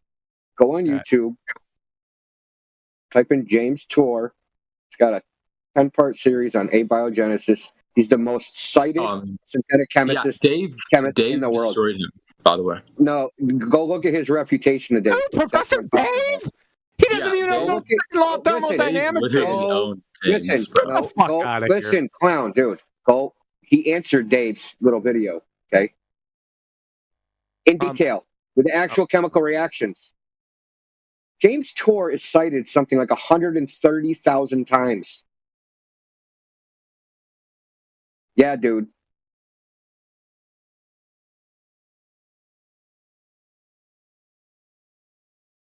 He's considered one of the top 3 chemists in the last 100 years. So, I'll put him up against Professor Dave any day. He went up against Professor Dave. We don't need James Tour. I destroyed his dumb ass. He doesn't know what the second law of thermodynamics is. He doesn't know what delta G is. The exact question I asked this fucking idiot. What's delta G? What is... Oh, you've had plenty of time. You've had like 5 minutes to look this shit up. What is delta G, fuckwit? Listen, I'm here to discuss abiogenesis. Fuck you. You don't even know what abiogenesis is. You already showed that. Cite a definition of abiogenesis right now. You're not coming off mute. Right fucking now, I need a citation. Abiogenesis. Right now. I'll guarantee it's not what you just said. Guarantee it. Because I know it.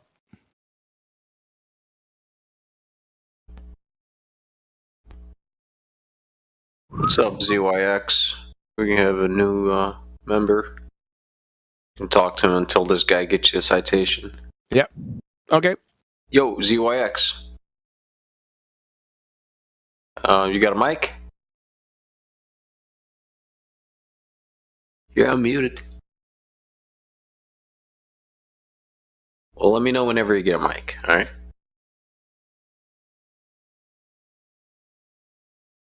Alright.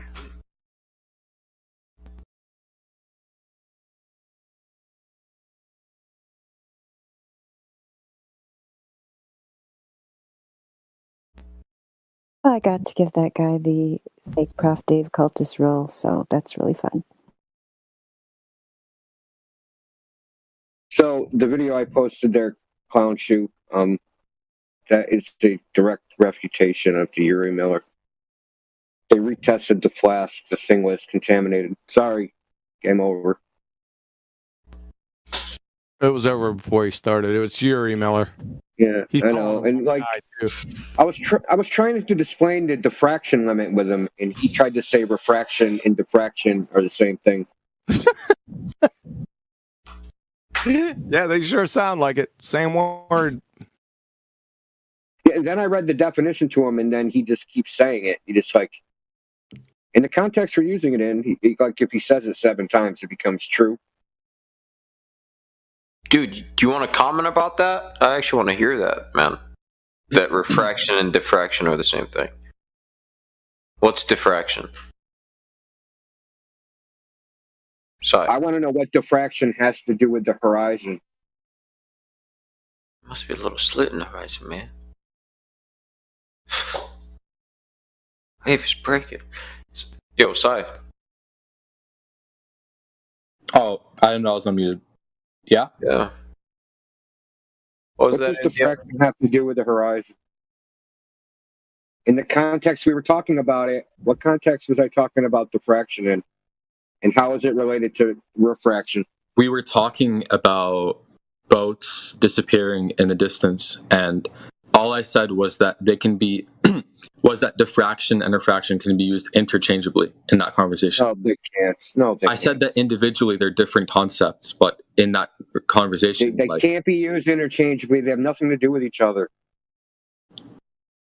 Diffraction is the inability to no, they don't. They're related.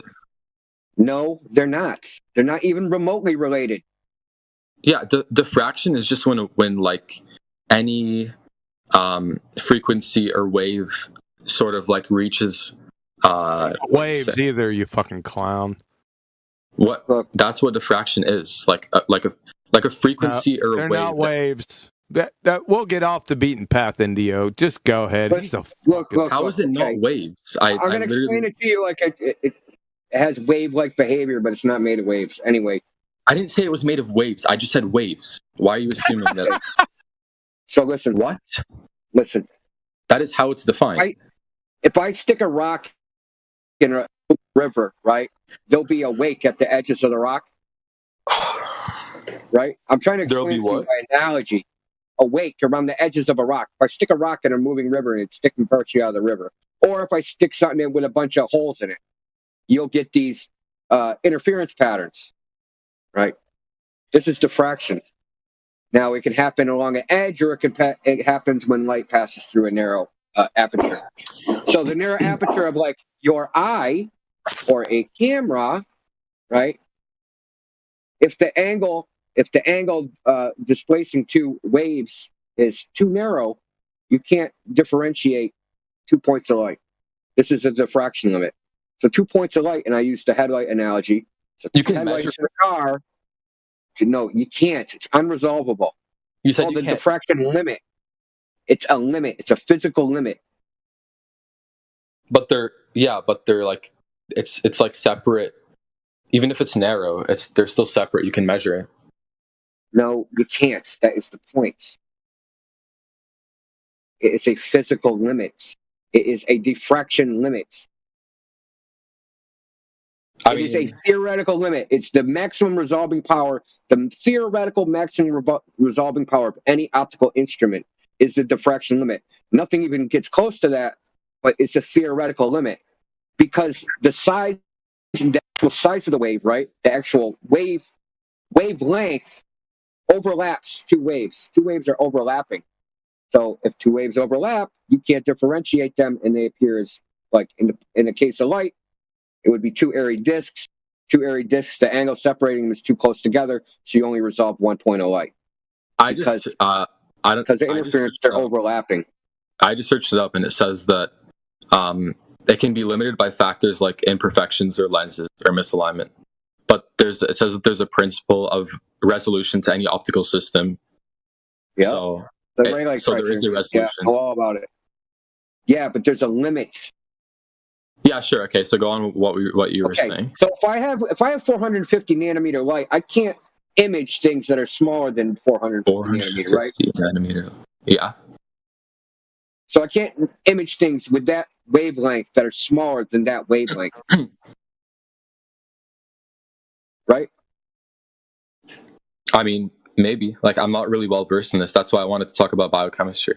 So stop talking about it. Then why are you like, you can use them interchangeably? You can't. If you don't know anything about it, just admit it and move on. I'm not completely ignorant on it. I know some stuff of it. No, you're completely ignorant. Okay, sure. Anyways, is there any like specific channel for like biochemistry or something? Because not here. What does biochemistry have to do with flat Earth? Just religious channel. Just scroll down. Well, the server's mainly. Here, Huckleberry Sunshine. I just handed you your ass. By the way, you need chemistry 101. You don't need biochemistry. You need chemistry 101. Okay, then why you don't need to start off at inorganic chemistry. Why don't we talk about the flask? You can expose me right here. I exposed you already. You didn't know. Okay, do it again then. Let's talk about it. I posted the video. I posted a video. You can watch it. Biochemistry. Abiogenesis. I just posted definition like I said it was. He's a fucking clown. He doesn't even know that. That video is part of a 13-part series, a refutation of Dave's little two-part series. I'm out of here. I want the kid to actually learn something instead of being a dumbass.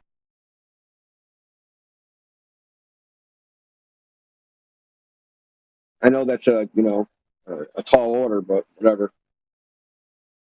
Oh, that's what Google is for. Did you hear? Yeah. I just looked it up, and yeah. So as they say, the devil is in the details. So Dr. Torek goes over the actual chemical reactions because he's an actual chemist, a practicing scientist with hundreds of patents. Actually, but dozens of companies. So he what? openly lied. I can tell you how he lied. Chirality. He said that Stanley Miller only made right-handed amino acids when that's false. He had 13 left-handed amino acids synthesized from the flask. So he literally, Dave. Okay, I'm not going to take your word for it. I mean, I would need like an extra. Okay, I can give you timestamps if you want. I'm not making this up.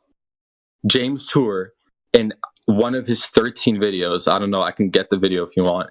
He said that the experiment is useless because it only produced unusable amino acids, which aren't used for life because they're right-handed, and all life It's uses. different than what you just said. That's way different than what you just said. What? Saying something is unusable is different than saying they produce none of it. Right-handed amino acids are unusable for life. That's why he said that. They can't be used for life. Okay, you're inferring something from what he said, but it can be unusable for other reasons, as in it's not in the concentration required to make the reaction. No, because we're talking about life. So he would be talking about life. We're talking about making life. I don't even know what life is. What is life? Okay, so if you need a 50% concentration, right, and you got a 90% concentration, having 13 amino acids out of, say, 1,000, it's useless, right? But there's still some there, but it's still useless. You're projecting what you want. What do you want to think, dude? It's way different than somebody lying, which means you're lying. You see, he seems like, Sai, you seem like you really want this to be true, and so you're not really examining the other side. Does it go down to religion? He's not even critically thinking about his side. I've literally, okay, first of all, I'll prove you wrong on James Tour later, but I've literally, I used to not believe in abiogenesis, so that's just wrong. I willingly believed in it because I literally just believe it's true. And I want to prove it's true, but no one here. Religion room and discuss shit like that down there. First of all, it's not even provable it's true without a fucking time machine. Okay, it's not provably true. That's impossible. No, it is possible. You can't prove events of the past. No, you cannot prove events of the past. That is fucking impossible. We can through induction. Look, no, induction can't prove anything. Are you talking about The Problem of Induction by David Hume? Dude, yes, induction can't prove anything because all inductive logic has a fatal flaw: the logical fallacy of affirming the consequent. The inductive reasoning isn't affirming the consequent. It's not if P then Q. All inductive logic uses affirming the consequent. No, inductive logic is just like observing patterns and If you want to say organic, this pattern fits my hypothesis, then this pattern is likely true. Likely is an appeal to probability fallacy. No, because there can't be any other option. Hey, which is more likely? That if there can't be any other option, then you would have a deductive proof. No, it's inductive because it keeps occurring.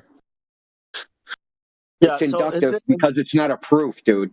That's why they're two different words. This is how we differentiate. Wait. Are you a Christian, by the way? Oh my God, dude! None of your fucking business, and it's irrelevant.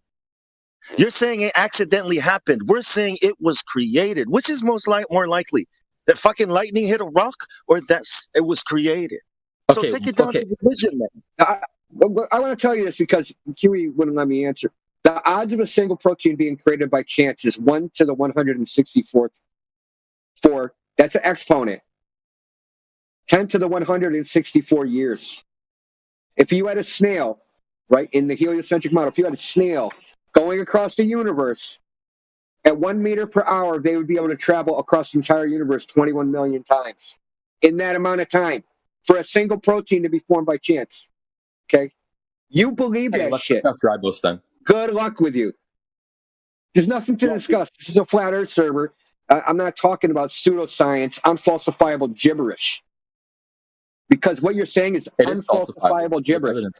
Then, dude, you don't know what that even means. What do I not know? Having evidence of something does not mean it's falsifiable. You have to be able to do a test that would prove it wrong. Yeah, but it is falsifiable. All you have to do is prove biogenesis. Listen, no, dude, you don't get it. Okay, I'm going to explain it to you. My theory is all swans are white. I go look for a black swan. That would falsify my theory, finding a black swan. You look, and it doesn't matter how many white swans I find. I can find a trillion white swans. Listen, I could do a biogenesis 150 so-called experiment, which is consistent with the theory of abiogenesis. But it only takes one experiment that isn't consistent with it to prove it wrong. That's how falsification works. Yeah, so if you prove confirmations don't matter. If you prove biogenesis, then abiogenesis is wrong. Dude, you're an idiot. You are. Do you know what biogenesis is? It's I've got 6 children. I proved it 6 times, Ty. Dude, you're like super stupid. Listen, that's not proving biogenesis. Listen, I'm going to ask you a simple question. If I could do an experiment to prove abiogenesis did not happen, what experiment would that be? You could probably examine the chirality and prove an error there, because if the chirality has an error, such like if you use James Tour's argument and argue that, for example, like the early Earth didn't have the same conditions that we had today from the Miller experiment, because the early Earth was like a lot different than today. Like it was like a neutral atmosphere. Was it flat? Was it a flat Earth? Early Earth. Holy shit, stories, man. I asked for the experiment. I asked for the early experiment. Yeah, that's what the early Earth Listen, do you see? Why don't you see that what you're doing right now has nothing to do with any type of science? You're telling a story, like a storyteller. You might as well be reading us Middle Earth. You're not talking about chemistry, but you're not talking about chemistry. Abiogenesis it's literally purely chemistry. Okay, you haven't given us any chemical reaction that anybody can perform in a lab. Okay, I'll give it to you right now. How far is early Earth? Hey, so listen, okay, dude, I asked you for the experiment, the scientific experiment, like a chemical reaction, anything that I can do to prove that abiogenesis is bullshit. What experiment can I do?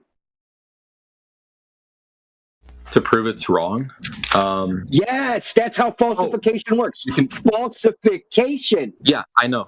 You can do what Louis Pasteur did. He tried to prove biogenesis. He did an experiment, I believe in the 1800s, on chirality, where he tried to prove that inorganic substances don't have the energy to produce organic compounds. That's what Louis Pasteur did. You can search his name up.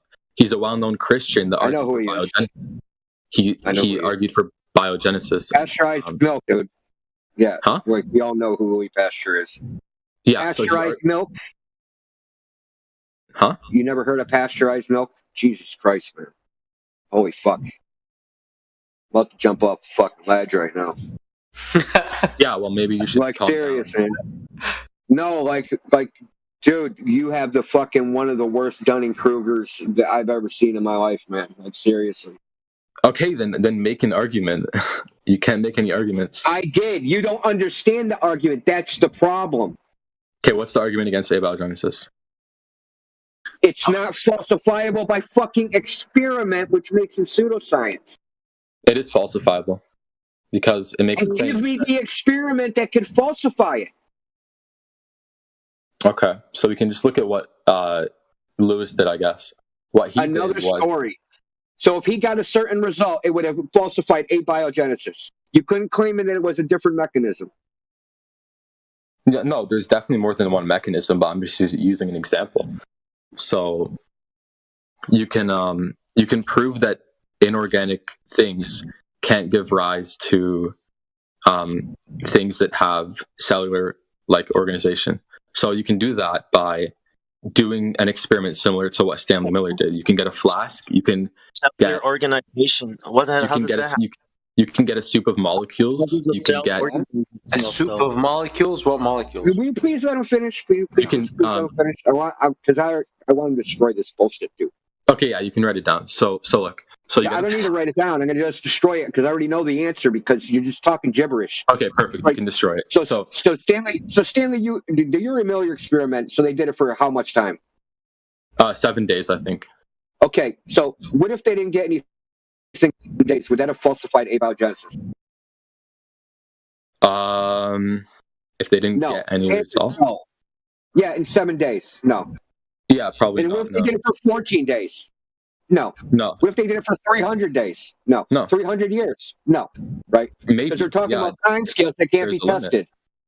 So we're talking about time scales that can't be. No, listen, dude.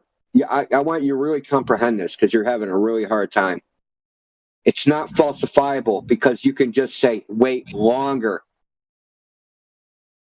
Right? So that experiment can't falsify abiogenesis because you can just say, you didn't do the experiment long enough. No. I don't think it's purely time based. I think it's just it has to do with the compound. Time based. I can explain the experiment you can do. You asked me to explain it.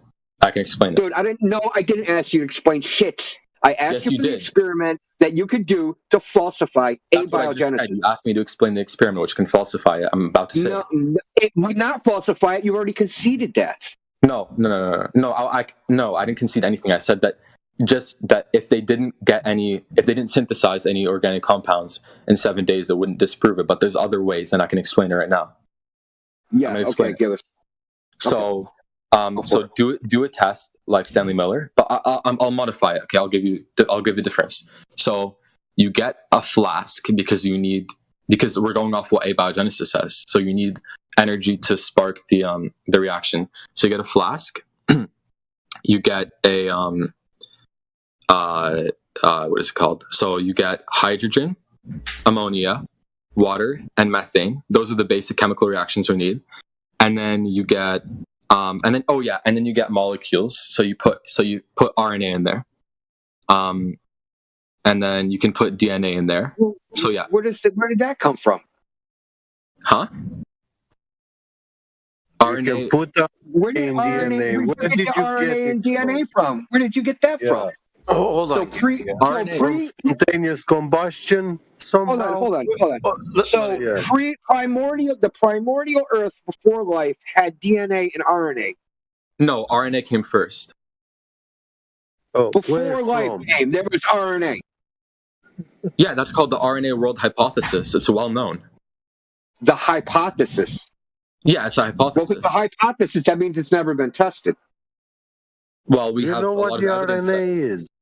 We have a lot of evidence that RNA molecules existed. I can give you evidence for that if you want, but that's a different topic. RNA isn't organic, so it doesn't matter. Look, but it's never been tested. Okay, do you want me to give you evidence? You know what a hypothesis is, right? A hypothesis is you haven't done the experiment yet. Yeah, but we can still give evidences for it. So, like, my hypothesis is I'm going to cross a bridge in 3 days. Okay, I I understand. Say I crossed the bridge in 3 days because it's still a hypothesis. It's complete speculation. So your evidence is speculation? Okay, do you know what the RNA world is or not? Dude, listen. You're dancing around, and I'm getting pretty tired of it. I just want the fucking experiment. No, I was going to finish it, but you interrupted me. Look, you're wrong because that experiment can't falsify anything because the RNA hypothesis is simply a fucking hypothesis. The RNA world is literally... How can it falsify a theory? How can a hypothesis that's unproven falsify a theory? Okay, RNA is a close relative of DNA. It was the first genetic molecule. Oh, he's got to get the story out. I don't give a fuck about your story, dude. Really, I don't. It's a story. It's a story. And you are literally proving it's just. Listen, this is the story. Okay, this is the story. Good for the Bible. No, it is a story because you have no evidence for it. The Bible is a story. No, you have no evidence for it. No, you have no evidence for it. That's why it's a story because I'm asking you for the falsifiable experiment so we can actually call it science, and you don't have any. You just keep going back into narrative, dude. Song and dance, song and dance, song and dance, song and dance. This is what you're doing over and over again. Right? I want the experiment. The experiment. Give me the experiment. The chemical reaction. Give it to Yeah. me. So That after, if I get some result, it proves it wrong because we want to be able to call it a proper scientific theory and not a fucking story. okay, so I'm gonna finish what I was saying now. The story. Okay, let's hear it. Yeah, let's hear your story. Why don't I just read Wikipedia? Yeah, if you want, you can search up the RNA world because it seems like you don't know what it is. I don't care. Then don't mention Wikipedia. Anyways, what I was saying. Your Wikipedia. What? Your Wikipedia. Okay, I guess. I don't know why that's an insult. Because it's because it's a what? fucking story, dude. Because it's a story. You're telling a story. Yeah, and the Bible and the Old Testament telling Moses and his soldiers to Listen, the Bible doesn't. Listen, let me ask you a question. Does the Bible claim to be a scientific text? Hopefully not, because it makes so many errors, like calling whales fish. Oh my god, fit to dude. judge your text, make errors. Man. Dude, like, listen, that's to categorize things like that. You're so stupid, dude. Dude, I'm muting you. You're fucking. That is so dumb. I'm muting. You didn't categorize things like. Yes, I find it unfortunate. Yeah, I'm still not muted, by the way. We find these young people that they actually don't understand why we make fun of Wiki as a source, like, you know, Quantum Eraser, which I think it's funny when Quantum Eraser, what is it that he says? Your alma mater, Wiki. This guy is, his alma mater is Wiki. He's not even like ashamed of it. He doesn't even understand why it's a joke. Like, it's humorous to me. I'll like literally link when you I was in when I was in education school, you know, we were taught that to teach our students very clearly. I guess teachers have stopped doing it. Wikipedia is not a valid source. You can possibly go down to the bottom and find the sources that the page were from and see if they're actual academic sources that have credibility to them. But these days, even that you can't even, rely on, because you cannot necessarily even rely on a peer-reviewed Okay, do you want Cambridge or university and actually being a valid source, because the information is pseudoscience. So you're new to this idea.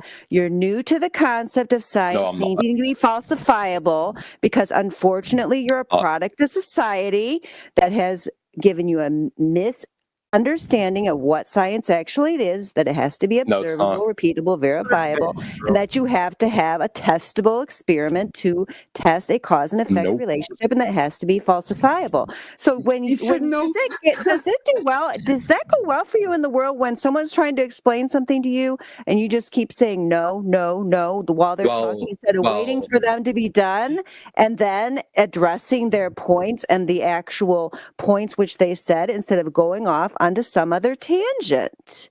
That's so ironic. What would you like to say about why are you saying you don't think science should be falsifiable, testable, repeatable, verifiable? Paul say, why did you keep saying no when I said that? And you're pretending you're the scientist, and you're trying to act like we're the religious nuts here. You're the religious nuts, Si. You're a religious nut.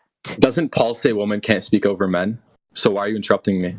Why are you assuming you're not a man? Paul says? You're not a man. My question. Like, what are you fucking talking about? You're not a man. Wait, so you guys are against Paul? Rock, like Michelle. You sound exactly like Michelle. Complicated. Have you heard of her? Have you seen her face? Have you heard what she said? Yeah, I guess you guys. That's his grandma. You're a religious zealot. You're a cultist. You're a member of a religious cult. Damn. Okay. Okay. Welcome to your world. You're using verses from the Bible or whatnot. It's like, bro, you're the only one that's bringing up like religious stuff. Most of the flat earthers are like low IQ maniacs are Christians. Oh, wow. Yeah. Okay. So, do you have any evidence for that? Fallacies. Do you have any evidence most flat earthers are Christians? Any evidence? Yeah, like all of those nuts quote the Bible all the time.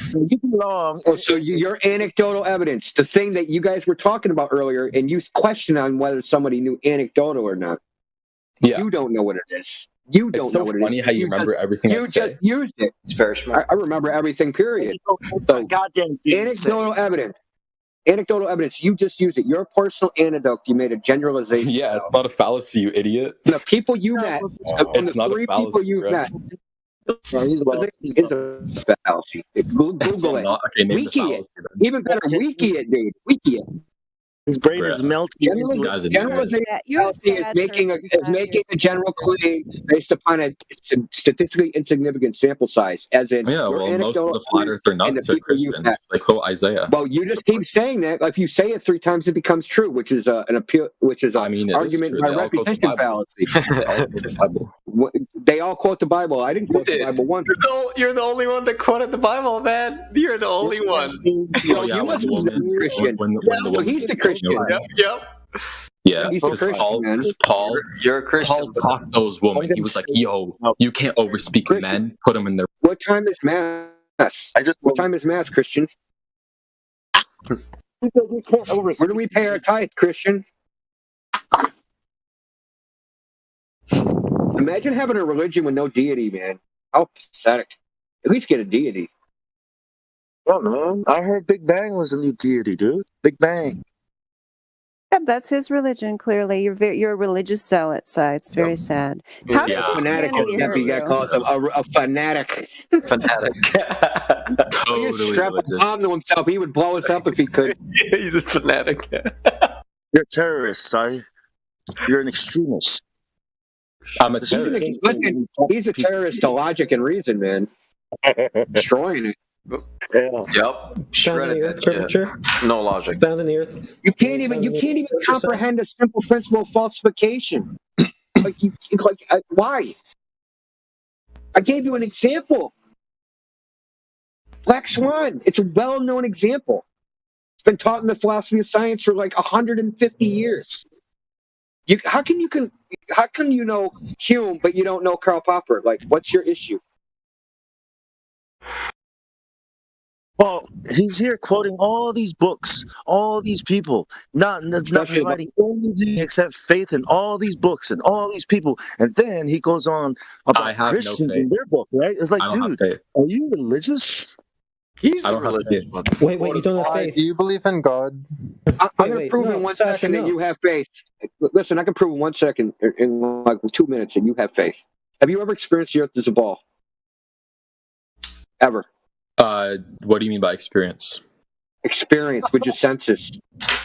So like sense drive? Yeah, with your senses. Sense drive. Outside of your mind. Yeah. Outside of your mind. You have senses? Have you experienced the earth as a ball with your senses? Yes. Where were you? Huh? Where were you? You can prove it with In what philosophy. sense? What philosophy? Yeah, that's rational. The philosopher sensor. Oh no. Yeah, you can prove it with philosophy. It's quite easy. First of that's all, what the Greeks and Romans and Persians did thousands of years ago, and yet you numbnuts are still here today acting like retards online. Okay, so they proved the globe with philosophy. What is the axiom of the globe? What is the logical axiom? Axiom of the globe? That's not how axioms work, bro. It's a logical axiom. What is the logical axiom of the globe? That is exactly how they work. No, it's not a refutation. Divided into 3 factors: self-evidence. Okay. Yep. What's self-evident? I don't need to know the other 2 because it only matters one. Self-evident. So you don't know what an axiom What's is. self-evident? So what is the globe? What's self-evident about the earth that it's a globe? That's why I asked you, when do you perceive the earth as a globe with your senses? When do you experience it? So you're trying to dance around and run away with it because you're caught. You're trapped, dude. There's no way out. What is the globe axiom? Yeah, it's self-evident that the earth appears flat. That's self-evident. 1 equals 1 is self-evident. The earth being a globe isn't self-evident because you have to do external things. Like you have to do so you never experienced it. I did experience it, but I just don't think it's self-evident. That's it. Those aren't 2. Where did you experience it at? Where did you experience it at? How did you experience? What sense was it? I rationalized it using philosophy. That's not a sense. That's not an experience. It is an experience. Do you not believe humans are sentient? Thoughts are not a sense. Yeah, but they're rational. Like they're rational. They're not sensitive. Logical. Oh, that's a thought. That's the point. That's the point I'm making. You have never experienced the earth as a globe. You've constructed it in your mind. Well, no, because I can rationalize it and I can prove it through census. I proved. Listen, I already proved you have no rationalization because you have no axiom. You don't know what an axiom is. Through census, he said he can You prove. don't know what an axiom Listen, is. I do know what an axiom is. Can I You tell you admitted why what an there's axiom no is. such thing as an axiom of the Earth? Can I tell you why? There's an axiom of how we experience the Earth, of what it is. Can you tell us why? Are you able to? Our Actually, axiom no. is that Actually, the no. Earth is- No. Technically, what you rephrase yourself, and you're actually right when you say that. There is an axiom, and the axiom is that the Earth is a globe, but that's an axiom because axioms are propositions or statements which are generally regarded as established, accepted, or self-evidently true. You're talking about a mathematical axiom. You're confused. Dude. No, that's literally just a general. You're talking about a mathematical axiom. You're confused. I think you really like philosophically illiterate. That's what an axiom is. Listen. Yeah, I think you're pretty dumb, bro. Yeah, you're dumb. That's. Oh, you said no, you. You're How just cute. dumb, and you just don't understand. You don't even understand orbital mechanics. That's my reputation. Orbital mechanics, bro. You don't know what an axiom is. Come on, man. What a rebuttal. You said an axiom is something that's self-evident. We can look up the definition. Diffraction is refraction. We can just look up the definition. We know the definition of axiom. It's written down. It's in the English language. There's Yeah, so I can read it for you if you want. I can read it. Yeah, and something, and there's three options. Something that's self-evident is one of those options. It's the only one that's applicable. You said that the definition I used was mathematics, but if I go to Oxford, it says this: general noun of axiom, a statement or proposition which is regarded as being established, accepted, or self-evidently true. Mathematics, which is different, a statement or proposition on which an abstractly defined structure is based. They're two different things. You conflated them. I didn't use the mathematical definition. I used the general one. Listen, the the Earth being a mathematical globe. definition is an axiom which was regarded as true. So That's in wrong. I just got it from Oxford. You want to see it? Listen, Look it up. You don't know any. You obviously know nothing about So mathematics. you're wrong. I literally just looked it up. I'm not. Listen. Okay. No, you're confused, and you don't understand words, and you have poor English comprehension. That's pretty much the fact of the matter here. Taken as true. So in mathematics, you take something as true. So in non-Euclidean geometry, one of the axioms is there are no straight lines. Okay. That's an axiom of non-Euclidean geometry. Okay, India. So you take it as true, and that's why it's an axiom. Great. Go on Google right now. We're not talking about that kind of axiom. We're talking about a logical axiom. So are you saying that all these self-evident, which doesn't have to be proven? Which Is doesn't have to Cambridge be wrong? proven. You can try. Can you let him finish, bro? Yes. Listen, it's not wrong. You're using it out of context because you have poor English comprehension. Okay, then read it. I have poor English and search it up and read it. Let's read it together. Come on. Listen. You have poor. You're using it out of context. There's multiple definitions, and there's different They all contexts. say the same thing. They all make the same distinction. Yes, distinction. That's right. And each distinction has a context in which it's used in. Okay, let's read it together. There's a context in which it's used in. Yeah, great, fantastic, dude. You're trying to dance around and get away from the fact that each distinction of the definition is used in a specific context. And in the context I'm using axiom is in the context of logic. And in the context of logic, it's used as something that is self-evident. It literally require has proof. label. It doesn't It has require label. proof. So you can talk over me all you want. It doesn't require proof because it's self-evident. This is a starting point from rational inquiry. It's well known, dude. Okay, should actually take a philosophy class. You probably, bruh, you don't even know Phil 101. What good is your brain? What good is your brain? Over 20 years ago. What good are you as a You're philosopher? 4 years old and you don't even Before you were trickled down your daddy's leg, dude. Like you don't know what an axiom is, bro. You don't know what an axiom is. Yeah, I have a. I know you will, but what am I? Is that next? I have a question. I think you should hold your breath till you turn blue. Yeah. I pressed a few buttons. I'm holding Yeah, it. that's a good idea, Cyrus, because he's just a very silly person. I mean, I don't know how he expects us to take him seriously at all, and he can't even make a coherent argument to save his life. Listen, he can't concede because we're flat earthers. He can't concede. I know that's he just explained that. Yeah, The epic embarrassment of being crushed by a flat earther. He can't concede. He's got that inherent bias. Yeah. But if you're because you grew up with everybody gets a trophy. You don't get a trophy here for being a loser. What's up, Bong? I hear you, man. Bong wants to ask him something. I don't know. He's muted right now. Tell me what you want to ask him, Bong Sao, and then we'll decide if we want to. Ask him, what kind of person, right? What kind of philosopher, right, never thinks? What kind of philosopher always has to think about what other dead philosophers have thought about, even though it doesn't make sense, and keeps going with it? What do you call that person? Is that a philosopher, or is that a religious zealot? Sheep. I'm thinking of sheep. I don't know why. Never think, right? Let other fucking dead men think for you. What the hell are you if you're not thinking? If you're not here philosophizing? You're quoting books and people who are dead and then complaining about other Christians, other religious people who use their books, right? And don't think, right, but have faith in what's been said to them. What are you? You're not a philosopher. You come here with your stupid profile trying to look like you're fucking think about shit, but you don't. I'm just saying, what do you think you are doing here if you're not preaching shit? Before he goes, so somebody unmuted him, but I'm sorry. I gotta mute you again because I gotta address what you said in the live stream voice. It's like you're not listening. You're not hearing us. You said invoking intelligent dead men is wrong, but invoking Jesus is very smart. Who here? Rewind the hours here and tell me who kept bringing up Jesus in the Bible and Christianity. You're talking to some imaginary straw man flat earther that you heard about on a Professor Dave video. We got that. How about if you consider talking to the people who are right in front of you, who are talking about logic, philosophy, falsifiability, and what science is? We're not talking to you about the Bible. We don't talk about that in the live stream, in fact, at all. We have a religion section, Si.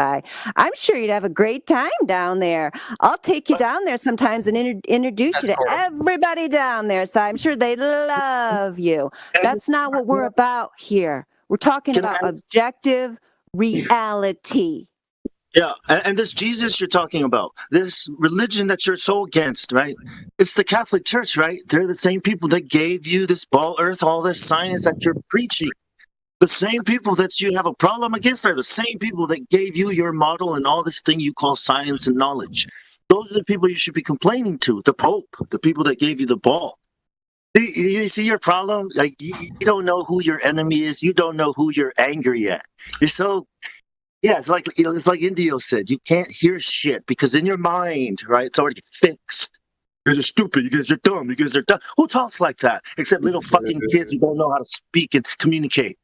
Oh, sorry. That's it. Thanks, Dandelion. Sorry. Yes, the ancient Greeks weren't Catholic, you idiot. Oh my goodness, Si, please. You got to stop with this calling people idiots thing, okay? We haven't called you that, I don't think. Maybe Quantum Eraser did. Bruh, are you dumb? Have you heard the people before? Okay, it doesn't matter we anymore. are not a monolith. We are not the Borg. We are individuals. Si, have I called you any names? Have I called you any names, Si? You called me Si. In a certain way. Is that not your name? Do you want us to call you something else? Don't be silly, bro. Yeah. I'll just ban you if you're silly. Come on. Yeah. Okay. So man, he's just an attention whore. I'm to come to the conclusion. He's just an attention whore. He just likes the attention. That's probably true. And it's sad. I mean, if you didn't get proper attention when you were a child, I understand. And you're lashing out at the world. And tell me, were you raised by a single mother? Give you a hug, bro. Come here. Were you raised by a single mother? I guarantee you're raised by a single mother, weren't you? My dad's literally in the room above me, so probably not. So. Oh, a single father? Oh, you live with your dad now? My mom is sleeping next to her. So. Is it your biological parents? Yeah. Do they know you act like this? I mean, I literally speak in front of them. I study biochemistry in front of them. They do it with me too. So get him in here. Can you get him in here? Because seriously. You want to speak to my parents? Please. We'd love to. If they talk about biochemistry, Yeah, get him in here. We'll replay the live stream the last 15 minutes. And they're going to wonder if they can have a postnatal abortion. Honestly, they're really overprotective. They'd probably just be angry at you, but nothing else because they'd agree with everything I say. So they're yes men. Have you showed them this Earth curvature you believe in? No, they're not yes men. But have you showed them this Earth curvature you believe in? But he doesn't want to talk about flat Earth. He's been trying to do everything to avoid it. Right. Yeah, I'm totally avoiding it. His subjective thoughts are actually experiences. So he experienced the globe. My philosophy, because I philosophized about the globe. Oh, wait until you join the metaverse. I presuppose the globe had some subjective thoughts about it, and that it's a globe, and that's my experience. It has to be floating. Sai, I'm really hoping, Sai, that it might be hard for you to do here because we do have some people who are able to, kind of wake up and smell the coffee in real time when they're talking to us and realize, oh, there's something to this. You don't seem like somebody who's going to be able to do that, which is fine. Because you have, like, your indoctrination is very strong. So it sounds like your parents reinforce that, which is fine. That's their right to do so as your parents. I wasn't always an when you atheist. you get older, maybe, or, if you're just thinking about this on your own later without all your defensive mechanisms up and everything, maybe you'll think, Sai, would you be willing to listen to what I have to say without those little, condescending noises, Sai? Would you be willing to just listen to me give me 15 seconds, Sai? Would you give me that? No, he can't. It's how he copes. It's how he copes. It's like he locking can't you take out. in what I'm saying. It's like sitting in the corner, he knows, rocking back and forth. I'm not listening. I'm not listening. She's getting too deep. If you want me to be honest, I probably would have. I would barely open my mouth if the very second I got in the server and went in the check-in, that Justin guy. I mean, you can just ask him. You can just ask him how the verification went. So, like, so you've met Justin, huh? Well, yeah, and everyone here, is like the same. Anyways, yeah, Dandelion, you can finish what you were saying.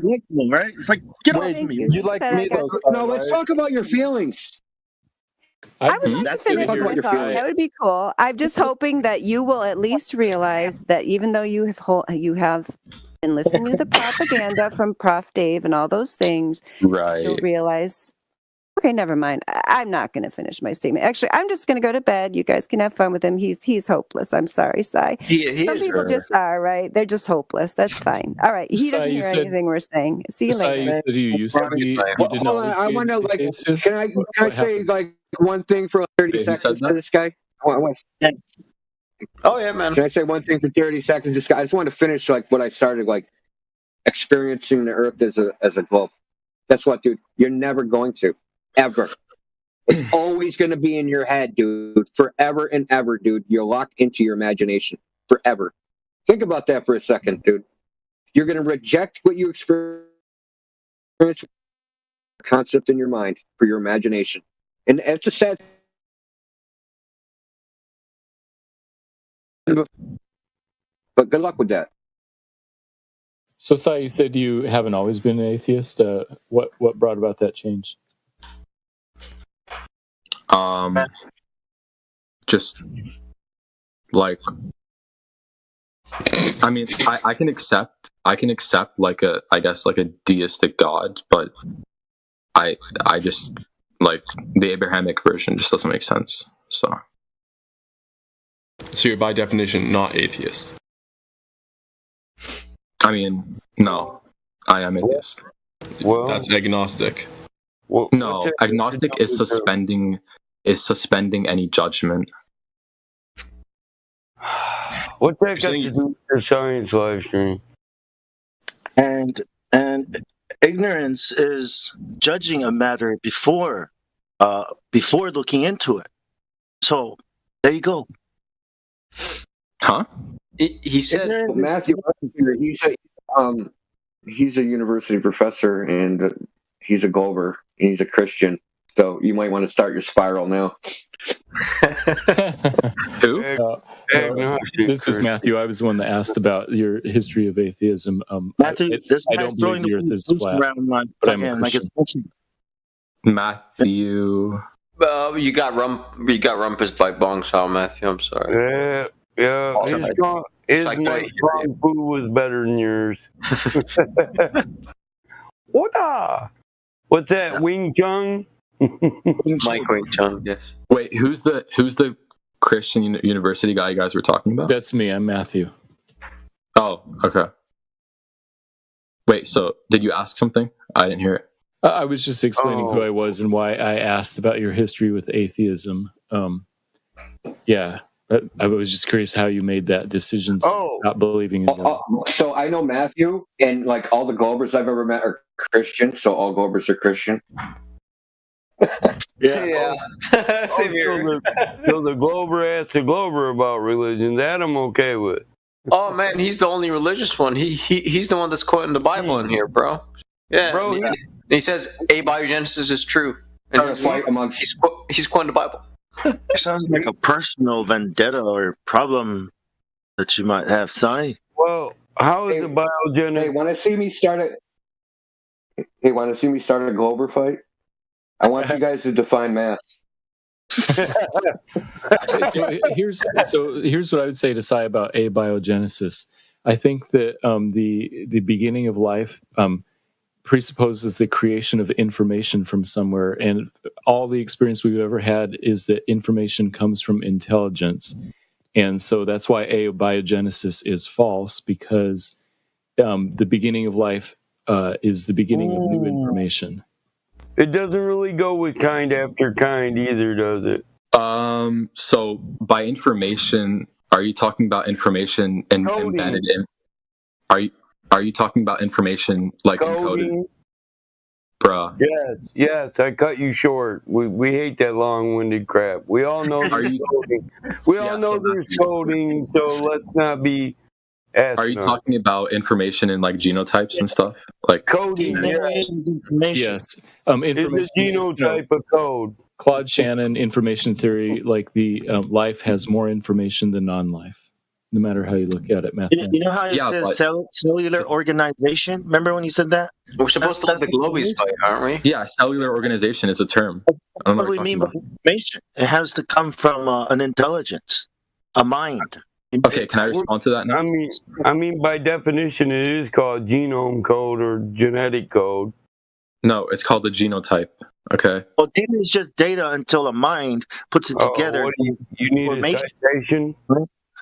Data is just data. Without a mind to put it together, like the dog uses its nose, right, to find stuff in its ears. That's all data. But without the mind, the dog doesn't know what it's doing with its senses. But here's the dog, right, using the information to survive. It can't be without the mind, without. Okay, this is literally all sophistry. Can I respond to what you originally said? Sophistry, huh? How so? Because he's bringing in random metaphysical claims into a purely physical process. I don't know why. I'm just not listening, bro. I'm tired of this shit, man. Hey, how do you? So through which sense did you experience Earth being a globe? Remember that? Well, Idiot was talking about that. The fact that it's a physical process is philosophical, because you can't demonstrate it. So it's sophistry you bring too. Mike, this guy claimed his sense for seeing the Earth or experiencing the Earth as a globe was what? His thoughts. Philosophy. Yeah, well, it's philosophy sense. Yeah, but you can rationalize your senses. So you rational? No. Through which you can't sense? Demonstrate what you're saying through experimentation and make it a physical reality. So it is. Copernicus thought. See, the reason why the Earth revolves around your own sword. You fell on your own sword there. I think Matthew was really good. Hold on, wait, man. Wait, Matthew was really good. Matthew, what do you think about the Stanley Gray experiment?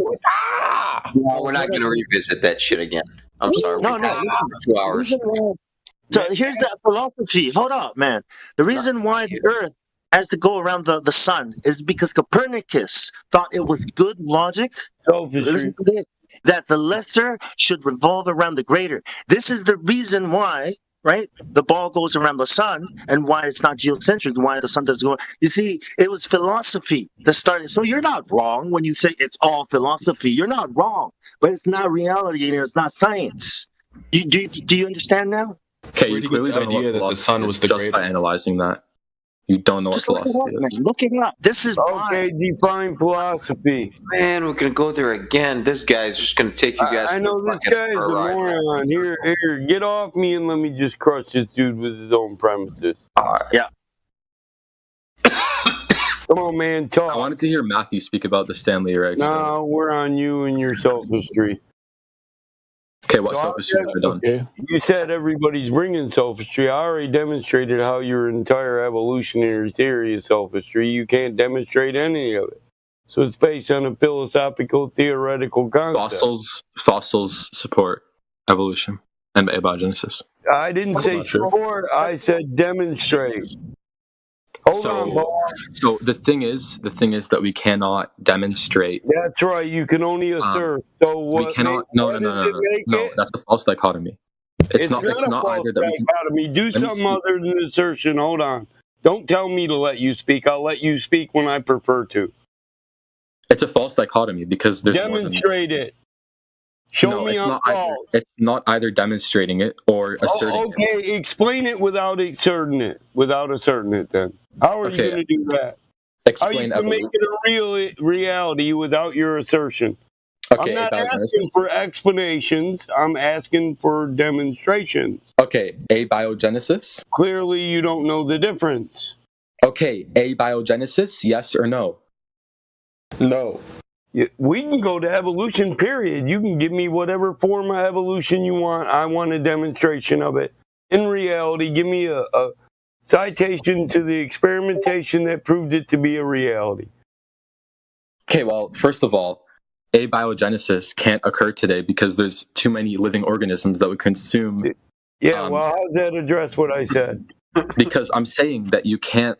I'm not talking about abiogenesis. Talking about evolution. Demonstrate any premise in evolution with experimentation. Go.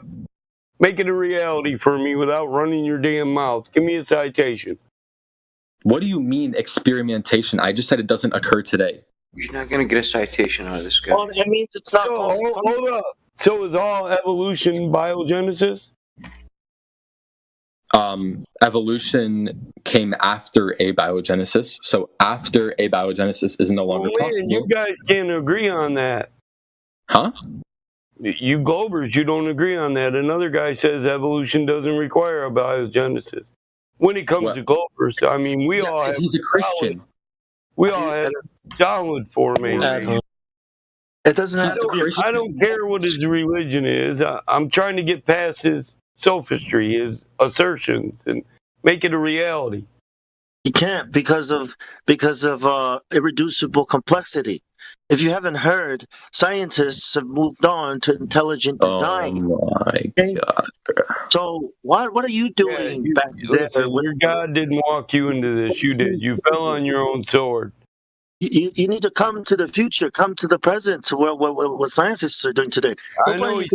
And evolution, you can't do science with it. That's why it has old ass theories are colloquial theories, not scientific theories, because they're not backed by experimentation. And like, so do you believe intelligence evolves along with man?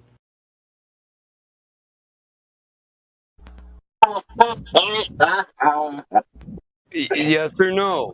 We become more intelligent as we're better equipped to live in our environment. I think the opposite. Yeah, you know, that's the pistol that's going to kill you, right? Why do we file archaic concepts when we now live in a more refined technological world and we can actually demonstrate truths in reality wherein we don't have to theorize them about no more, but we still file these Pied Pipers of the past who trying to take us back. Didn't even have a fucking microscope when they came up with their theory. Yeah. Maybe. I mean, did Darwin have a microscope set? Did this guy even have a formal education, or was he just an ignorant moron? That's not what Darwin did. A lizard looked like a human, so they must be related. How are people Bro, you're just retarded at this point. I'm not retarded, dude, and you could. You're a retardation. You're the moron, bro. Hold on, guys. Don't There's get no all way you triggered, said 'cause I that, want bro. to point out something. Your inability to fucking demonstrate your claims and make them a reality in no way is a qualifier for my slowed mental capacity, okay? It's a qualifier for yours. Once again, you're going to fall on your own fucking sword. All I got to do is let you talk and finish your sentence, and you prove you're ignorant and stupid all the way. Well, I think he's religious. I think you're blinded by your passion for this thing that you're going after. Whatever it is you're going after, right? You're not going to get it. Like, are you fighting a war against God or against people who believe I'm in still God? waiting for that citation for scientific experimentation on your theories to make them something more than sophistry. Remember? Yeah, it's not a religion. I'm not religious. Yeah, you were looking for the quick door out, but I'm not going to give it to you. I'm going to grind you in the ground with that sophistry shoe. Okay, go ahead. You live in a philosophical world. You couldn't demonstrate anything you're talking about. And because of it, you attack those two things have no correlation. You attack the person, not the premise. Philosophy can speak about ontology, so it can speak about things in the real world. So those two things. Philosophy can talk about ontology because ontology is a philosophical concept, is it not? Ontology is just entity. Ontology is entity. So yeah. Yeah, where's the entity? No, it's where did we come from? That's not what ontology is. Ontology is entity. It speaks about the entity of what things What's are. the ontological question? Bruh, are you talking about the ontological argument for God? That's different. Hey, like, you're the person. How can you, who is equipped with so much knowledge and equipment today, technology, not be smarter than that dumbass Darwin who had nothing, who works for people, who was hired? This idiot just called Darwin a dumbass, bro. Yeah, he is a dumbass. Listen, he's another archaic Just like one Einstein. that didn't even have a formal education. Another moron. So how are you going to qualify that he wasn't a dumbass? You can do so much more than these people. Why do you How are hold you going to prove it? He married his cousin. so-called didn't know anything? Why aren't you He blazing? married his cousin, man. He could live in Alabama or Texas and be fine. Why are you denying your senses when we have all this science to explain to us what's really going on? Why are we living like mystics who don't understand shit about their reality? Why do you guys use your senses to like determine reality? Like, oh my God. He's what you call a fig wasp. Why do you rely on people for integrity that are obviously lower in intelligence than modern people? I disagree with that. I've agreed with everything you said. Battle mod. Explanations of where you live. I don't care if you agree. You have no qualifiers to build a case. No, I'm saying I agree with everything you said except for that. I don't think they're the most technologically refined today. I think man is ignorant compared to, the man of old, the ancient man with the ancient wisdom. Like, we don't even know how they built the pyramid. Show me the guy of old that has a laser. Yeah, why? Okay, so maybe we're more advanced electronically. Show me the guy of consider old that might be even worse. Point communication. Maybe they purposely didn't use electronics because it was harmful to us. They were carcinogenic and stuff like that. We don't know how they built the pyramids, for God's sake. So, we are not. You can't claim that we're more technologically advanced than all of man of history. I'm going to tell you the same thing I tell every idiot that says that. Just do not assume. Because we don't build the pyramids, that no engineer could design a process by which to build the same fucking pyramid. I didn't say that. I said we don't know how they. It doesn't matter. It does matter. It doesn't. I can replicate. That means that we didn't have their technology. I could replicate them. So listen, just because we don't have their technology doesn't prove ours isn't better. Yeah, but doesn't prove it is either. And if we are so much more intelligent, we should listen. If we are so much more intelligent, we should be able to reverse engineer at least their technology, and we can't even do that. Listen, wrong, please, man. Listen, I'm an engineer by trade, in degree. So I'm telling you, we can replicate the fucking pyramids. It doesn't matter if we match their process. It does matter. If you're claiming they're more intelligent, we should be able to reverse engineer it. We should be able to make it like backwards compatible, as it were. I don't believe that you can replicate. No, wow, how is it? And I don't think you can How adequately is replicate it. reverse engineering a qualifier for intelligence? This is what I gotta know. Because you're saying you could replicate it, right? But you don't know how they did it. So if you're more intelligent, you should be able to replicate it the way that they did it. Replicate it. I'm going to tell you that again.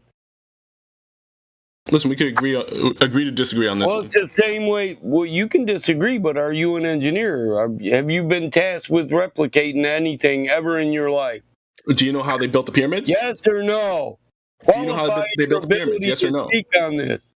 I don't need to. I've already. No engineer knows how they did it. It doesn't matter if you're an engineer. It doesn't matter. Agreed. And we have pretty good ideas of how they built it. Leverage. Leverage. You know, you can move more weight with box and tackle than you can move with a crane. They had box and tackle pulleys, dude. It's like you want to live in some kind of mystical... They built it from rock, man. You just act like we don't know anything about their fucking process, and you're only displaying your ignorance. We are not as technologically advanced as as they were in the past. Listen, Absolutely. This is your assertion that you haven't qualified. The learned men of today, the leaders of knowledge today are nowhere at the level of the leaders of knowledge of the learned men of the past. You're not one. Prove that. Yeah, man. All you have to do is rely on the ancient texts. See all of the knowledge that all of the ideas that we have for how the universe works came from those ancient men. We haven't improved upon them that much. Is history 100%? I know what he's talking about. 100% reliable. I thought ancient men were apes and freaking soup that were swimming on help. No, miss me with that. Hey, but evolution's a lie.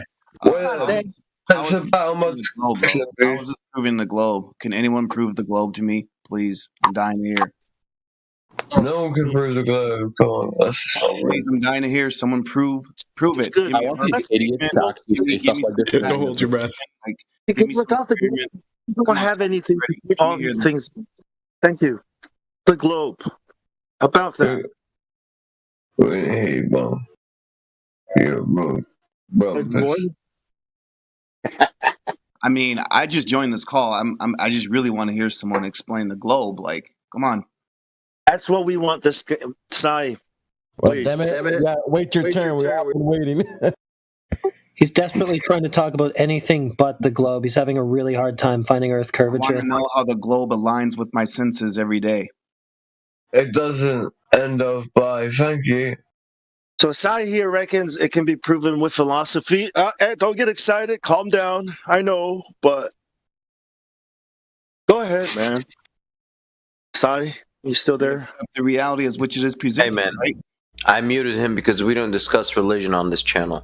Remember? Right. Oh, cool. That's why I muted him. Yep. I mean, just think about it. If you're just born in a fucking hut in the middle of nowhere, you wouldn't just be like, "Hey, this is a water ball spaceship." Like, you have to be told that information. Well, if we were in the middle of a hunt and you said some stupid shit like that to me, I'd probably knock you out for fucking up the hunt. Be like, I'm just saying, like, if we're hunting, I can rationalize. To have your own idea of what you live on without someone telling you, you naturally would just come up with this idea that you're on a water ball spaceship, just naturally. I rationalize that there's an elk right behind that hill. I mean, how many centrics are there? Here's the thing, though, buddy. If you're out there worried about hunting your fucking in the forest, you ain't got time to think about all that other bullshit because you got to survive. We got to account for a fact. Try using your fucking brain for Why one. are we going to a different content dimension? I mean, this is like 24/7 flat Earth discussions, right? I think I asked you, can you prove the globe? I didn't ask, hey, can you tell me how to live in nature and shit?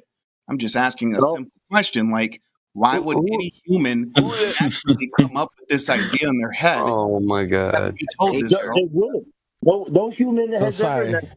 I guess the only globe is actually speaking at the moment. Sorry. Except I want to know who that was directed towards. I think he's trying to direct it to a glober, but Size was Yeah. there. I meant the rant, not the question. Well, he's muted. We gotta unmute him if you want him to I answer. unmuted him, man. Stein. No, like I said, I just Why joined would the call. any human? Listen, to you Go guys ahead. talking about pyramids. Bong, you gotta let people talk or they can't be heard. I'm gonna shut up. Go ahead. Am I supposed to shut up? Who's No, go ahead. No, you're the guy we want to hear. And you need to take that creator and religious stuff to lobby, to Bible lobby. Religion at all? I ain't saying nothing about that. I'm not talking to you. I'm talking to Seb. Oh, If you guys don't clear the religion out of the science stream, I will. It's that simple. We got multiple lobbies down there for religious people. Right. Okay, so I mean, I got a basic question then. So, when you are younger and you're, growing up, and, Before you continue your question, who is this directed to? just anybody, everybody, anyone here. I'm just trying to get to. I'm with him. I just want him to be able to emphasize it. Can we let him finish? Yeah. I'm just free talking. I really don't care. But like, I have a son, and I'm raising him, and I'm teaching him everything that he knows. It's very similar to all of us. I'm just saying, just naturally, if I didn't tell him about the globe, I don't think that he's just naturally going to be like, hey, we live on a water ball spaceship. I just don't think it's going to happen. Good man. So my question is, if you're just born in the middle of like a hut with like no one telling you this information, would you naturally come to this heliocentric model? Like how like is there a third model? It's only heliocentric and heliocentric. I got one for you. How do you naturally just come up with that? Like how does that match up with your senses? The answer to your question is absolutely not. Matthew. They're tending the fire hut. They look up at the ceiling of the hut and they say, "Oh my God, I live on a ball." Yeah. You would probably come to the conclusion, as many ancient cultures did, that the sun went underneath the earth at night and came up on the other side of the earth, just because that's what you see and experience. Yeah, but we have better explanations nowadays, like attenuation, atmospheric extinction of light. So it doesn't have to disappear. It gets blocked after a certain amount of atmosphere is in between you and it. Yeah, but if you're just living in a hut, you wouldn't come up with that attention. You would. I know, but I want to get the earth goes. So the thing that implies this is the thinnest part of the atmosphere is the top part, right? And that's where we see light first at dawn. First, it lights up the sky, and then as it gets closer, eventually it'll light up the ground. And then as it leaves, it doesn't light up the ground, but the sky is still lit. Dusk and dawn, same thing. So this actually applies a rate of attenuation. That's why it goes from the floor to the ceiling, from the ceiling to the floor. Yeah, but his question was, nobody taught you anything. What would you assume? What would you what's funny is you look. I would assume it moves so far away I can't see it. Yeah. So no, you would assume it goes under the earth, like they all did. But if you understand that what you looked at was at the sky instead of looking at the ground and measuring the ground. Yeah, you would assume that the earth is flat and the sun goes under the earth, the flat earth. Hey, I got another question. So like the tides, you know how it's like pulsing? Like what's happening in the center of flat earth? Does anybody have a good theory to throw my way? Nothing, because it's fake. Well, actually, we know it's hydrology nowadays, and there's an entire theory wrapped around that. Hydrology, it's the hydraulic nature of underground water flow. And but yes, if you want to actually predict it, just use the globe model. Well, no, that's not true. Heating and cooling, as one area cools off, water expands underground when it's hot. So as it warms up, the water that's underground is pushed out. And as it cools off, it contracts, so there's more room in the cavity in Earth for water to go. It could replace the top. And here's the thing with the model, and don't interrupt me. With the globe model, it would imply a uniform tide all the way around Earth, but there's not. And it would imply a uniform tide on all water on Earth, all bodies. But we don't see uniform tides. Not like they say at poles. it'd be high tide on one side and low tide on the other. Period. But it's not. That's not what we observe. So your model doesn't predict what you say it does, man. No offense, but if you actually research high tide and low tide and the times they happen around the world, you'd know this. So you're just making this claim from a standpoint of ignorance. Like 90% of the Globers who come in here, they make assertions that they haven't even researched to see if it would ring true in reality. So your people perish for the lack of research or knowledge. And ignorance is their only claim to fame. It is interesting that the tides follow the sun and the moon, and then also the difference in distance to the moon. I just described how they don't. They do. It's just that water sloshes around, and so they're 5 or 6 hours late. They don't. It's got nothing to do with water sloshing around. Your model doesn't predict water. That's hilarious. That's really funny, Matthew. We see convective currents in the ocean. Convective. Same as hydrology, they're affected by the temperature. Whether the sun's out warming the waters or whether it's gone and the waters are cooling. So it just happens to follow a 29-day cycle just like the moon, just sort of randomly? No, it doesn't follow a 29-day cycle, and it's not uniform. Okay. This is why most oceanic researchers are now leading with hydrology, just like I said. This is the mainstream explanation nowadays for oceanic movement, hydrology, the hydraulic nature of water on Earth. You know how many gallons of water are underground? When you heat up the ground, you can't deny water expands, pushing it out of the cavities under Earth. And when it cools off, the cavities have more room for water to go back into them. And then we respond to the Glober who asked the question. There is no center of the flat Earth. We don't know how far down it goes. We don't know what's below. That's why I didn't touch it. Well, I mean, I guess. What about the North Pole? What about it? Isn't that the center, or is that like not the center? To know that, we'd have to know the extent of land on Earth, wouldn't we? We only know the surface. Well, I mean, going away from we'd have to know all the land that actually exists now. I mean, the North Pole is equidistant. It doesn't from change my Antarctica, statement. So, I mean, it kind of would seem like the North How does Pole. that address? I mean, does anyone think that the celestial time clock and where the North Star Polaris is it true that the North Star is actually shifting? So, like, it may not be the true North Pole? No. We don't believe it shifts. We know it's not at the very center. Polaris hasn't moved in 2,000 years. Not a jot or not a tittle. So was the North Star ever Thubian? Only in theory. I mean, have you looked at the celestial time clock? How they have that other hidden land? What? Yeah. Polaris hasn't observed to move in 2,000 years.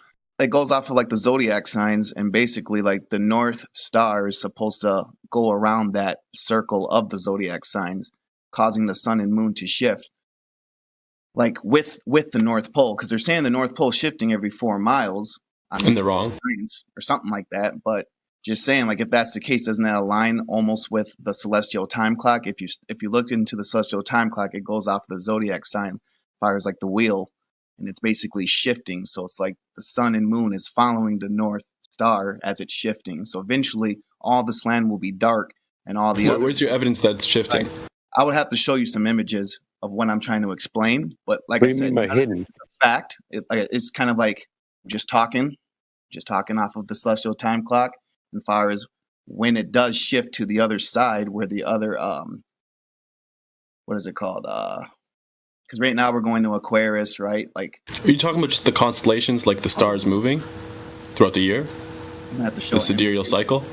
Yeah, pretty much. Okay, I wouldn't say the North Star is shifting because of that. I mean, it's a little bit off center. It's not right at the celestial, center, the celestial North Pole. But I wouldn't say it's like shifting, because that sounds like what the Globers say, which is like over 1,000 years or something like that. It's going to be a different North celestial pole. A different star is going to be there. So just to like avoid confusion, I wouldn't say that, you know, just going through its sidereal cycle just like every other star.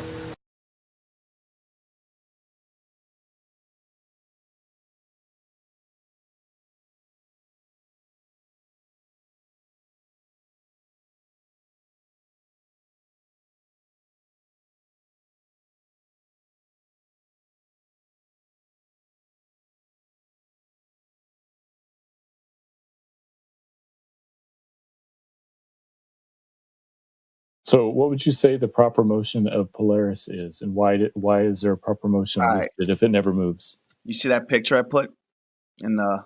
I hope I put it in the right one. The live stream voice text. Yeah. So apparently, there's other land on the other side of that wheel, and that's the celestial time clock. So would you just assume it? Yeah, Or because nobody's ever seen it, right? Wait, there's like another world on the other side of that clock? No. Yeah, like it's not exposed because like the center there, like the center where you see like all those like symbols, those zodiac signs and stuff. Apparently, like that circle from this video I watched. Okay, I'm not saying this is true, but apparently, like the North Star shifts in the middle of that circle, and then the sun and moon follows it, and it's gonna eventually emit the other side of that clock, and there's other land underneath it. And apparently, most of these buildings were already built before our time. Like the foundations way deep in the ground and shit. And there's like underground cities. So it's like, is there like a great reset? No, I think you're just not getting, like, you're misunderstanding it. So is that clock like a portal? Like, can you go through it, or how does that work? I'm going to show you the video. And No, it's basically, so you have the lunar cycle, the solar cycle, and the sidereal cycle, right? That image that you posted shows the sidereal cycle superimposed on the solar cycle. So you have like, you know, the constellation clock, if you will, on top of the, you know, the solar clock, the clock that we all use. And throughout the year, you're going to have different constellations in the sky, simply because you're going to be in different times in your sidereal cycle. They don't match up 100%. But it's always the same, like, constellations that you see throughout the year. They just slowly shift. Over, you know, thousands of years, we haven't seen any difference. We're still seeing the same constellations. There's no new constellations drifting in and old constellations drifting out, as you would expect if they were like suns, balls of gas that are going at their own respective speeds in their own respective directions and stuff like that. no, yeah, I agree. It's the same constellation, but what I'm trying to say is like, is it possible for that celestial time clock to actually be true? Because that center circle is not always on the right side of the whole full circle around it. It does shift around. Of course. I mean, that's because different positions on Earth observe the different constellations at different times of the year, right? Yeah, that doesn't mean that there's more hidden land. You know, we could take out the stars completely and we'll still have the same land, and, you know, we could discover it and explore it and stuff like that. It's just what you see at a specific point on Earth when you look up at the sky, depending on when in the year it is in the sidereal cycle. Yeah, I'm definitely not arguing the star constellation. I agree with all that. It's more so of, do you believe that there's other land on the other side? And eventually that the land that we're living on now will not have sun or moon for like a few thousand years until the cycle goes back to this side. Well, when you say other side, what do you mean? I can. So basically, now the sun and moon is revolving around the North Star. Mm-hmm. What I'm trying to say is the North Star is eventually going to shift to the other side of this clock. Like this whole circle that you're looking at is literally going to shift up. And then that's going to bring the sun and moon with it. The land is still going to stay where it's at, but it's eventually going to emit the other side of the clock with sun and moon for 3,600 years or whatever it is per each little cycle. If you see in the middle, they have like those little lines.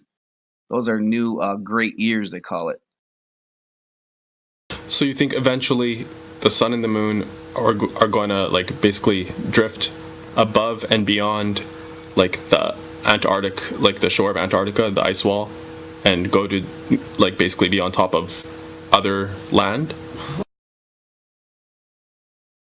Am I understanding you right? I mean, essentially, yeah. I mean, I'm trying to find like a better example to. Here's another picture. Let's see. There you go. I don't think it works like that, because the sun and the moon are in their own cycles, right? In their own circuits. I don't think they're pegged to the sidereal, like the circuit of the stars. So, first off, in the thousands and thousands of years of observing the stars, they haven't shifted, and in those same thousands of years, the sun and the moon's cycles or circuits haven't moved either. So, I feel like there's too many premises that are just not realistic for this to actually happen eventually.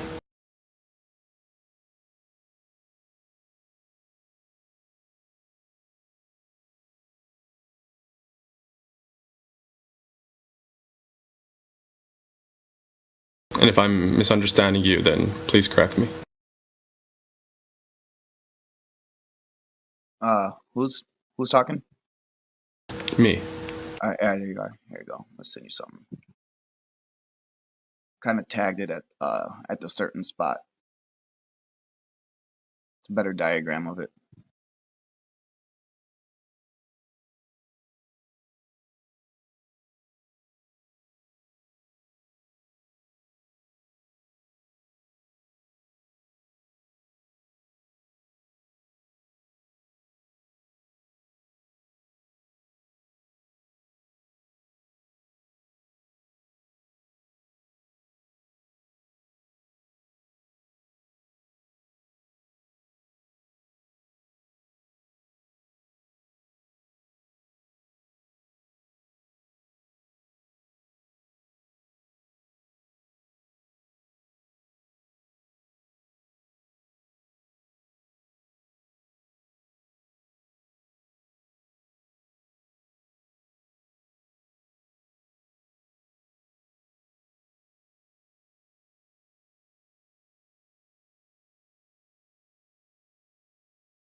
Oh man, how's everybody doing today? Good. I've been looking forward to the show. Oh yeah, sorry we're running a little bit late. I don't know how to use the this Craig bot. I was trying to stop it and then restart it to for the show, but I don't know how to use the commands. Hey, Dandelion, do you mind starting the event for me as well? It won't let me on my phone. Or can somebody start it for me? I'll start it. I just started it. She's still in the gold VC. She'll be right up.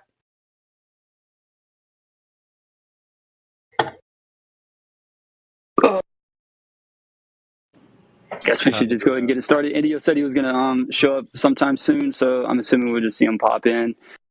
Hey everybody, my name is Brad. I've got Redford Bear here with us. How's it going, Redford? It's going well. How are you? I'm doing well. Good. We have a pretty dope show for you guys. It's about logical fallacies.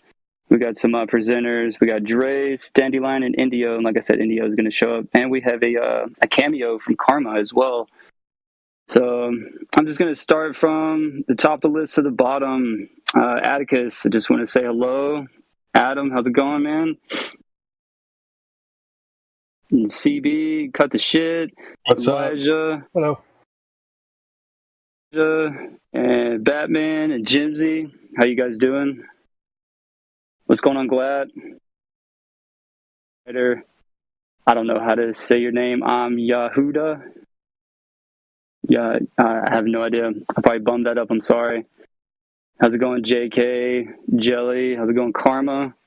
And KJ, and Master Chief, and Miguel. How's it going, Napalm? What's going on? Orion, Pwets, Resolve, Rookie. What's up? Sebu, and then Seb, Sons of Thunder, The Doc, Toasty Feet. Already mentioned some Redford Bear there, and Old Dude, Sonny, and Branch. Hope you guys are all doing well today. Yeah, hey, thanks. So, You too, so thank you. I have no idea what these guys are going to be talking about. I do know what they're talking about. They're talking about logical fallacies, but I have no idea what's on their list of things to talk about. So I just wanted to bring it up. In the live stream, most of the time, most of you guys are debating right versus wrong. This is a break from that. So I just want to make it aware that let's try not to judge these presenters' information against each other. Let's be open-minded individually. Just absorb all their information with your own discernment. If you disagree with something they have to say, either keep it in the text chat or keep it to yourself. Let's try not to interrupt them. Everybody's free to mute whomever. Let's try to keep the normal live stream etiquette. So with that being said, Redford Bear, you got anything to say? No, I think you covered it. Yeah, just please don't interrupt when the speakers are talking, as they've put a lot of effort into preparing this for us. So we'll just be muting. No questions asked if you guys interrupt. And just save your questions till the end. We'll, after each person has presented, we can open up the floor to that. And you can also put your questions in the text chat and we can read them at the end as well. And I think Indio's here. Maybe he can start the bot. Yeah, I'm here. No, I'm not starting. I'm going last. Oh, okay. She said start the bot. That's what isn't that what you said? Oh, Start I the did bot? start the bot. I already did Yeah. that. Oh, okay. I already did. Way ahead of you. Oh, the bot's not there though, bro. We're just saying we can't see the bot. Is it? Craig bot. Hello? Greg bot, the recording thing. Yeah. Yeah, it's not there. I said it was. Hold on a second. Oh, it was in there and then it left, and I'm not sure. Hold on a second. Okay. I'm not receiving any audio disconnecting. I wonder if someone deafened it. Hold on a second. I'm going to redo it. Yeah, it'll send you a DM like it's status.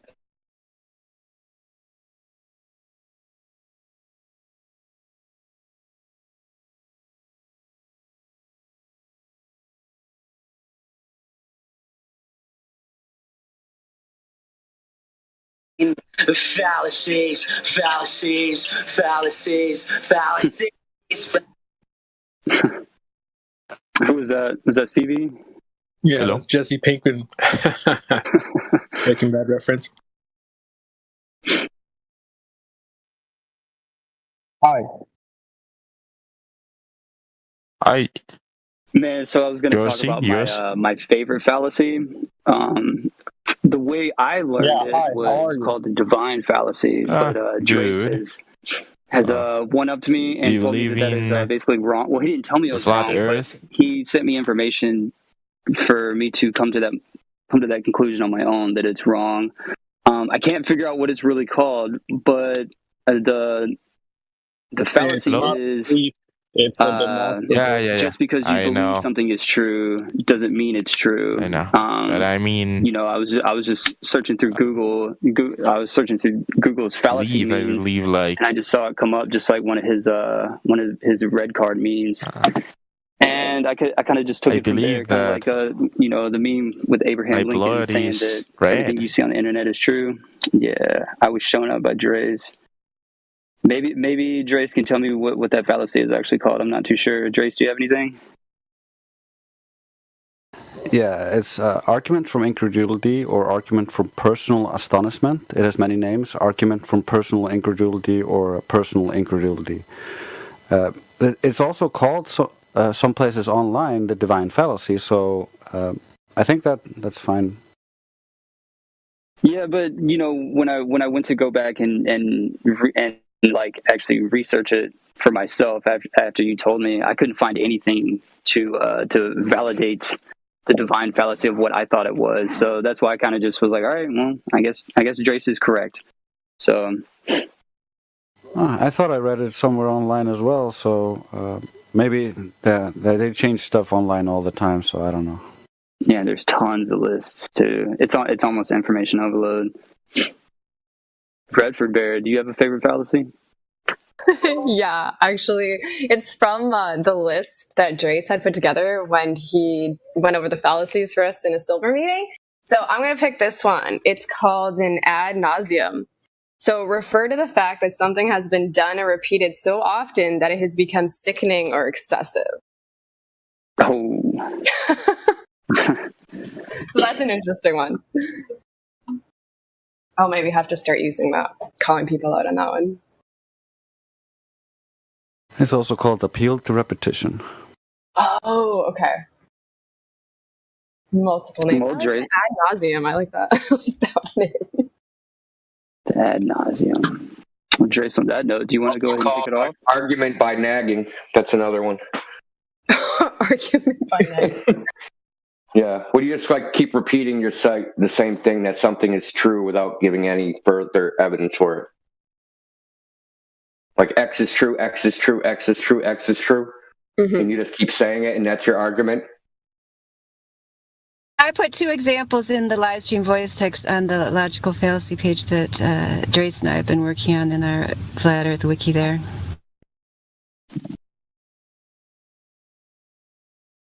Well, before we kick it off, does anybody have any questions, comments? Anybody have any concerns they want to bring up?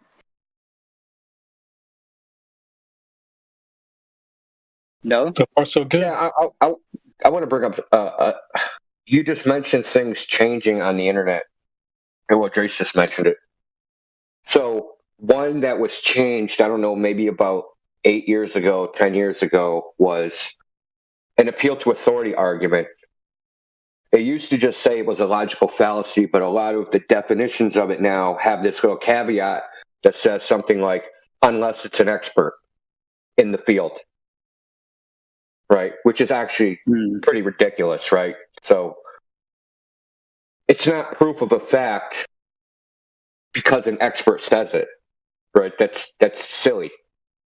If it's an expert in the field that's saying it, then the evidence that they're relying on should be the proof of the fact, not the fact that they said it.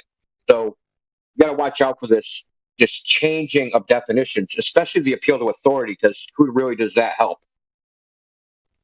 But that kind of makes anything. But that kind of makes it mean both. You know, like the appeal to authority is an appeal to authority unless it's an authority on the subject. What? You know, like that defeats the whole purpose. The problem here is they're conflating appeal to false authority and appealing to authority. Appeal to false authority is just like saying, "My mom said this, and therefore it's true." Your mom's not an authority on the subject; she's just a false authority, and you're just making her up to be an authority. Whereas appealing to authority is saying like, "Oh, he's an expert in this, therefore it must be true." Even though he has no evidence for it, he's just saying it. It has no relation to it being true. Yeah, and another example would be an appeal to a false authority, I think, or maybe a derivative of it, is when somebody says, dude, cars had, a Toyota has a 357 engine. I know because my dad's a mechanic. Things like that. When people appeal to some relative or acquaintance, they have some expertise, therefore they themselves have the same expertise, and what they say is true.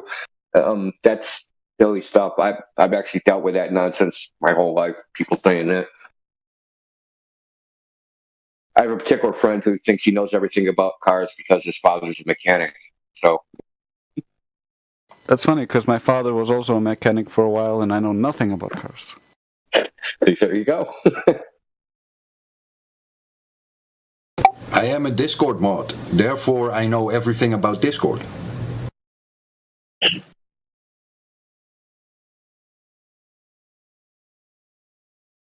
Well, you only need to know where the important button is.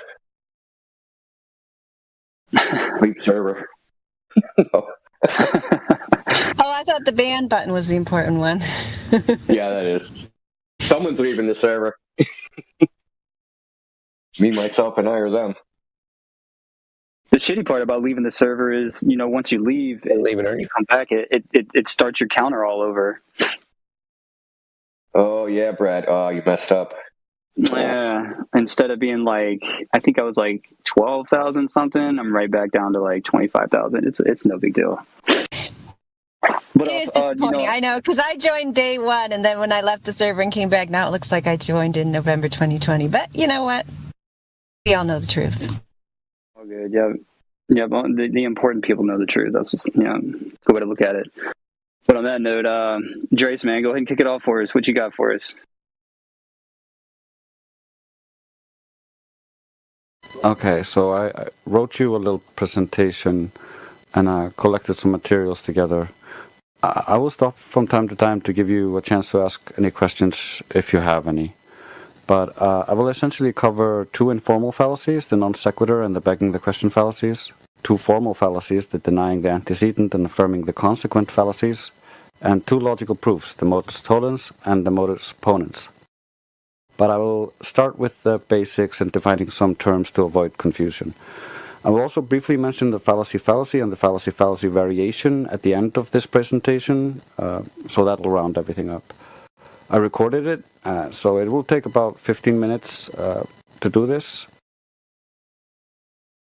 Do you have any questions before I begin? No, man, I don't have any questions. Red Bear, do you got any questions for him? No, I don't have any questions. Take it away. Okay. Thanks, Drace. Moving on. Fallacies, the basics. Most of you probably already know this, but a quick overview for people new to this. A fallacy is a defect in an argument that involves mistaken reasoning. Sometimes fallacies are committed purposefully to influence or mislead the reader or listener, and sometimes unconsciously, as an ego defense mechanism. There are two main types of fallacies, the formal and informal. Formal fallacies happen when there's a problem with how someone structures his argument and how he's making his points. He might be speaking the truth, but the logic breaks down because of the way he's putting his argument together. A formal fallacy is one that can be detected by examining the form of the argument. It is an argument with a premise and a conclusion that does not hold up to scrutiny. Any questions? None so far, man. Anybody got any questions for him? I'll take silence as a no.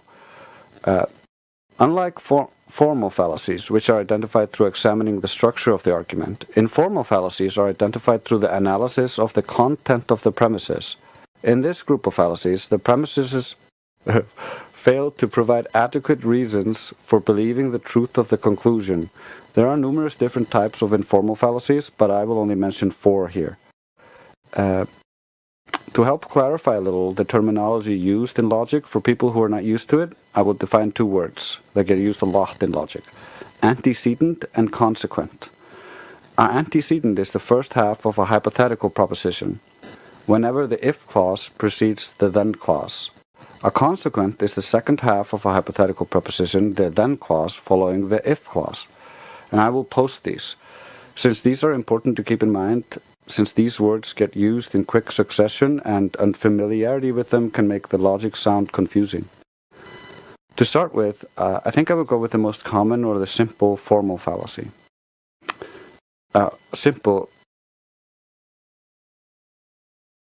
This is badly written. Or the simple informal fallacy, the good old non sequitur. It is present within most fallacious argumentation, so it's a great start. It literally means it does not follow. It means there's a divide between the premise and the conclusion. A non sequitur is all about making a giant logical leap that is totally unreasonable. Non sequiturs can also just be assumptions that are not necessarily true. All the following statements still take that giant leap which defies basic reason. Marilyn drives a Mercedes. Marilyn must be wealthy. She might be, she might not be. His apartment building is huge. His apartment must also be huge. It could be many small apartments within a huge building. You don't know. Billy is eating broccoli. Billy must love eating vegetables. Must he? What if you asked him and he told you he hates it, but he only eats it because mom wants him to eat his greens? NASA has pictures. The Earth must be a globe. When they say anything followed by the Earth is a globe, it generally is a non sequitur. It doesn't actually follow. It's just a matter of finding that disconnect and pointing at it. So simply learning this single fallacy, and you can stop over 95% of what the globers use, because logically it does not follow and requires some assumptions or faith. And do you have any questions about this fallacy or any comments?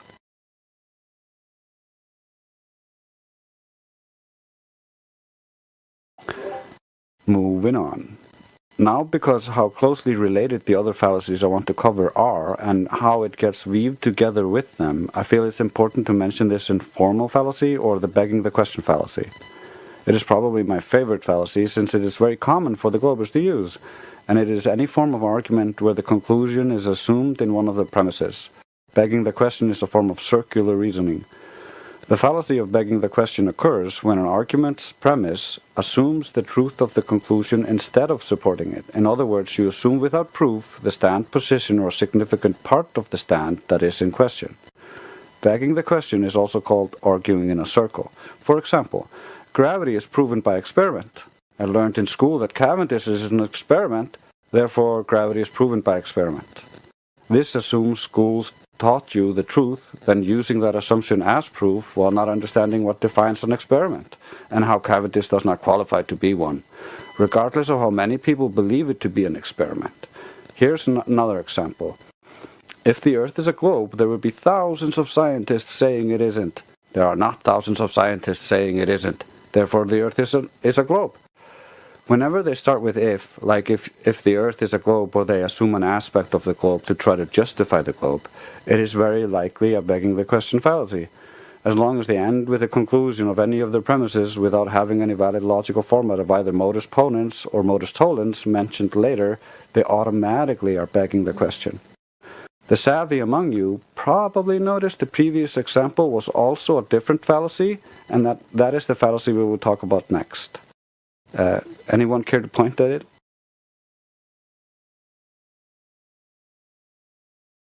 What was the example you gave again? I'll read it again. If the Earth is a globe, there would be thousands of scientists saying it isn't. There are not thousands of scientists saying it isn't. Therefore, the Earth is a globe. Argument for silence.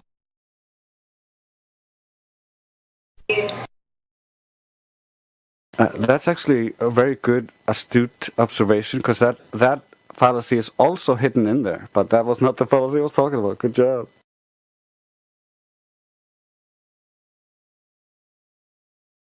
Appeal to consensus. I can see that being in there a little bit woven in it, but no. Before we delve deeper into the formal fallacies, I want to mention Appeal to the majority. That's also woven in there, but that's not what I was talking about. I want to mention deductive reasoning or logical proofs, known as modus ponens or modus tollens, since the fallacies I will cover next are invalid or defective forms of those valid arguments.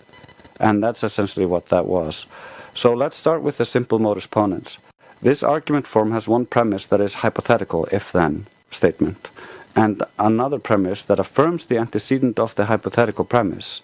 In the conclusion, then, it claims the truth of the consequent. In symbolic form, modus ponens looks like this.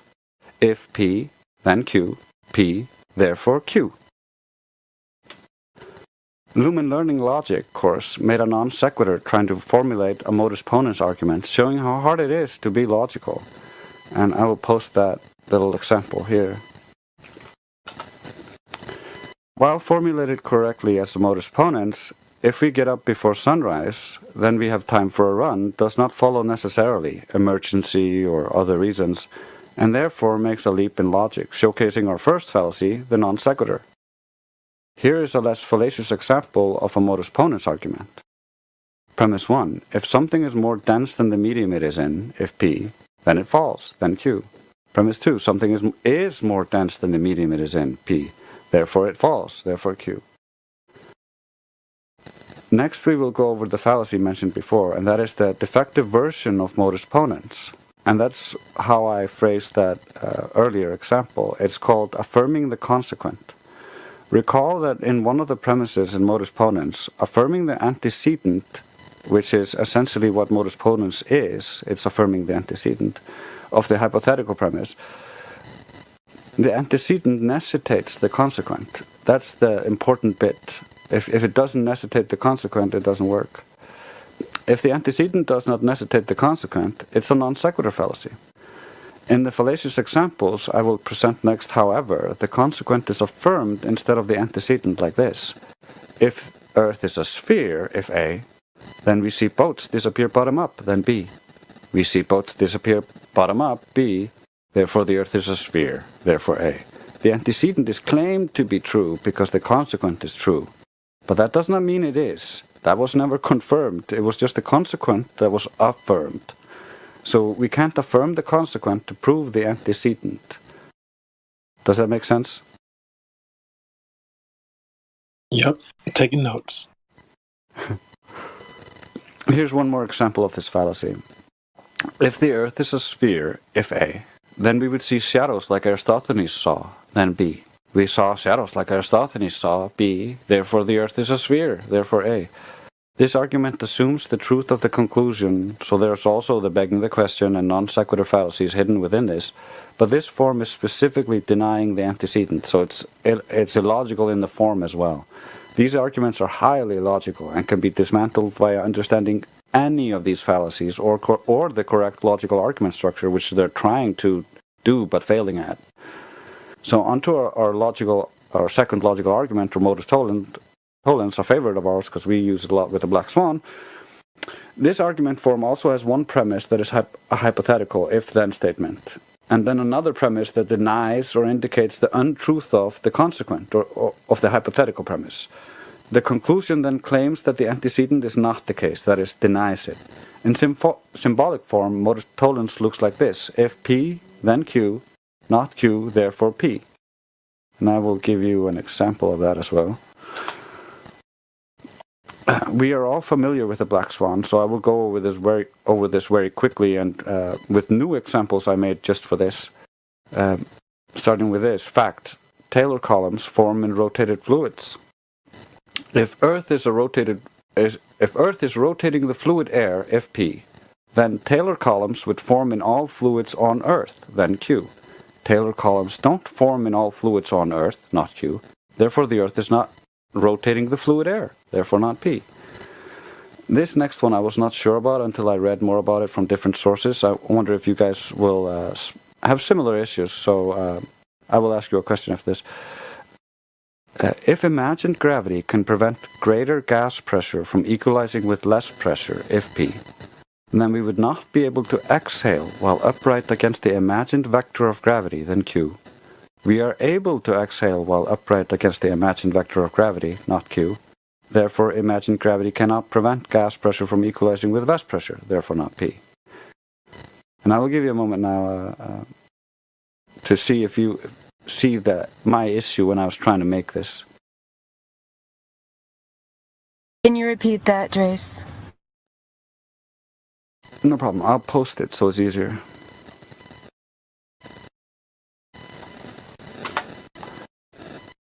And there we go.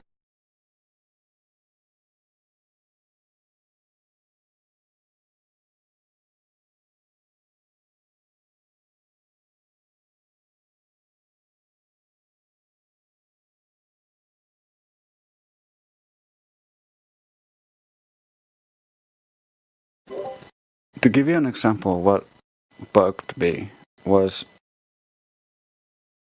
I used a negative in the then Q, and then I denied the negative with a positive in not Q. And that in the beginning I didn't understand how that worked until I further read more logic courses and found different examples showing it. To help clarify the context, not Q simply means the denial of Q. So using a negative claim and denying it using a positive claim feels very counterintuitive, but I have more examples of this to follow. Does it make sense?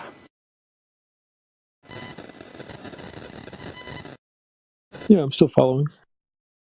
Yeah, it's basically saying, if the gravity was acting equally, then it would be acting equally on us, and then, we wouldn't be able to exhale. Yeah, I like it. You came up with that yourself? Yeah. Just while making cool. this. The more you know, the more you can do. Next off, I'm almost done, by the way. Next is denying the antecedent. This fallacy can be seen as a defective or invalid use of the modus tollens argument. Recall that in one of the premises of the modus tollens, it denies the consequent of the hypothetical premise. In the fallacious example to follow, however, the antecedent is denied instead of the consequent. Premise 1, if I'm cleaning the kitchen, then I'm not reading my book. Premise 2, if I'm not cleaning the kitchen, the denial of cleaning is not cleaning. Conclusion, thus I'm reading my book, and the denial of not reading is reading. So there it gives you an example of how a negative claim is then denied with a positive claim. The premise here is valid. It's not a non sequitur, but this too is defective reasoning if you think about it. Not being engaged in kitchen cleaning does not by necessity infer that I am reading. I could be doing anything besides cleaning the kitchen. I also have this fallacy as used by Globers. If we would see forever, if P, the Earth would be flat, then Q. We don't see forever, not P. Therefore, the Earth is not flat, therefore not Q. This is a logical leap here between the antecedent and the consequent, so a non sequitur. We can also easily show how you would not see forever through a medium like air, so this is invalid and defective just on the face of it. And in the content and in the form. But then denying the antecedent. Generally, when they try to confirm the globe, they affirm the consequent. And when they want to deny the flat Earth, they use the denying the antecedent. And that's why I felt it was important to bring these up, because these are the things that they think are the most logical, and they think they're being logical, but they're just failing at using logic. Does that make any sense? I only have closing statements after this. Are you able to post that last flat Earth example in the text? If they would see forever one? Yes. Yeah, no problem. Thanks, Trace.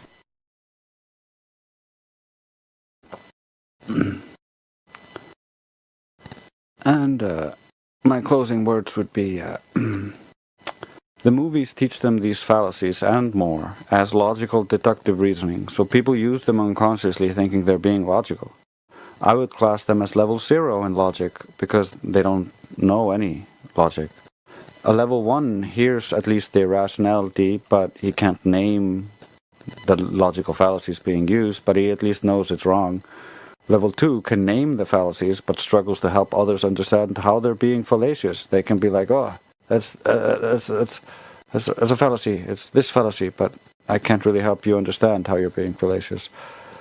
And I would say level 3 uses the weaknesses of their fallacious argumentation to show others how it is fallacious and doesn't work.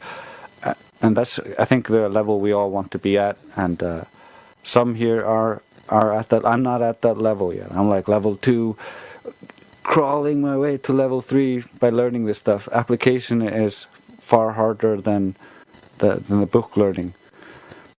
And so this goes into the 2 last fallacies I want to mention in the end, because knowing the name alone of a fallacy can create an issue with the fallacy-fallacy variation, where the fallacies are called out but not shown. And it's important to not fall into the trap of the fallacy-fallacy, where you assume whatever is argued for is wrong because they argue with a fallacy. However, they should attempt to reformulate an argument without a fallacy, since that specific argument can't be dismissed on the ground of being fallacious, regardless if they are arguing for the truth. This is the end of my presentation, so I hope you guys enjoyed it. Well done, Drace. That was for real, Drace. Yes, agreed. I'll have to go back and study it and take notes, and yeah. Yeah, that was a lot of awesome information, though. I'm going to have to do that as well. Drace, you're all over it, buddy. Thanks for doing all that work. And also, is there a section where Drace can just kind of have all this stuff to? And Drace, have you posted this anywhere else on the server? I guess. Yeah, it's on our wiki. It's on the wiki. Okay. What I mean is a channel within this specific Discord server. You know, like down the additional information, stuff like that. Is there a spot there where you can just label it, fallacy fiasco or whatever? Yeah. Logical fallacies, yeah, something like that. Is that a good idea or what? I mean, the easiest way to do it is exactly what he just said. I mean, he posted the wiki. Cool. Okay. Word. Yeah. Yeah. We do have a page down there for fallacies. I'm not sure if it's specifically like labeled as fallacies for people to find it. But yeah, it's pretty much just information copied and pasted from the wiki page and other fallacy web pages online. Cool. Okay. Thank you. What I would like is screenshots of Globers using every single type of fallacy from within here. I keep forgetting to do that. So anybody else who also could take those pictures and screenshot those is a valuable contribution. Yeah, I can see the benefit in that. Yeah, great idea, because we got some examples there on the fallacy page, but there's so many more we haven't even added. Like in the discussion tab on that Theological Fallacies page, there's some that I want to add that we don't have examples of yet. And so, yeah, and we can even add more examples to the examples we've already got there, because some of the examples are just ones that we made up, but I have a few screenshots there of examples. It would be great to have more screenshots for sure. Yeah, and the more you have, the more we just put into that individual fallacy page, and you can see all the different Globers saying all this dumb stuff.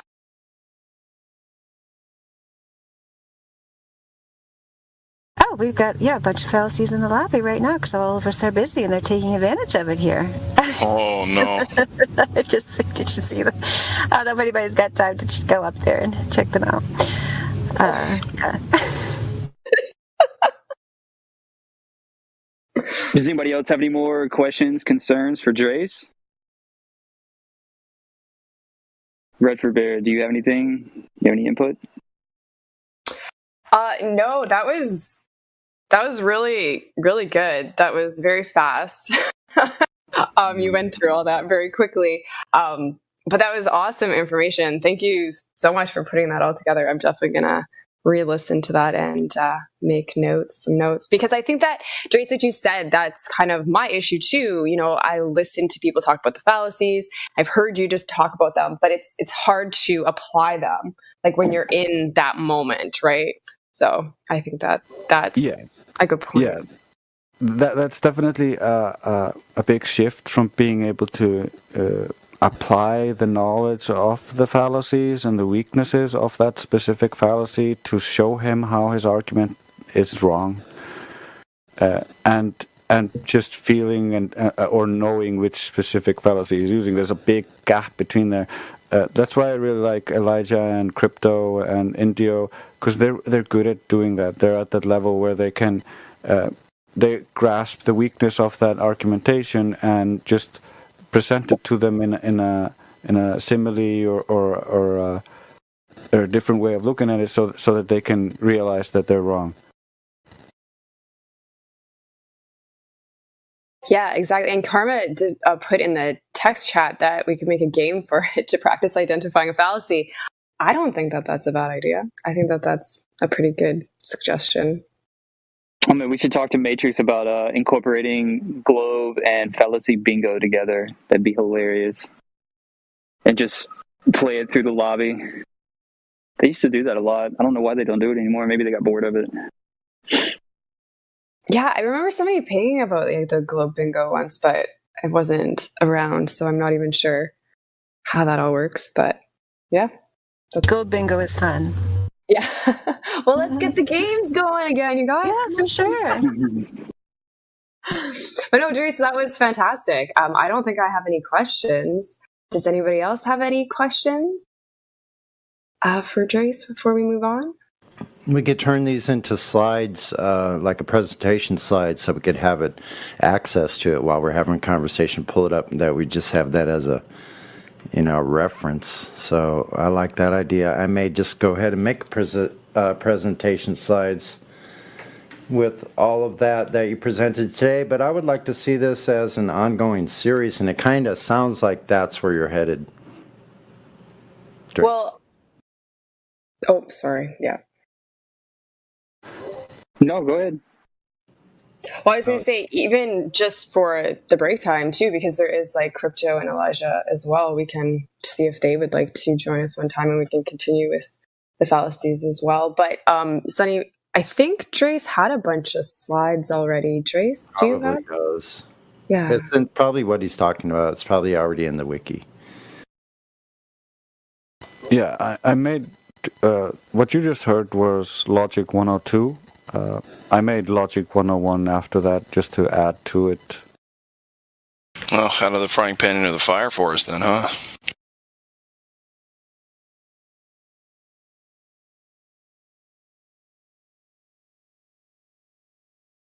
Everybody's cool with moving on to Miss Dandelion? Sure. Yeah. All right, Dandelion, go ahead and take the floor.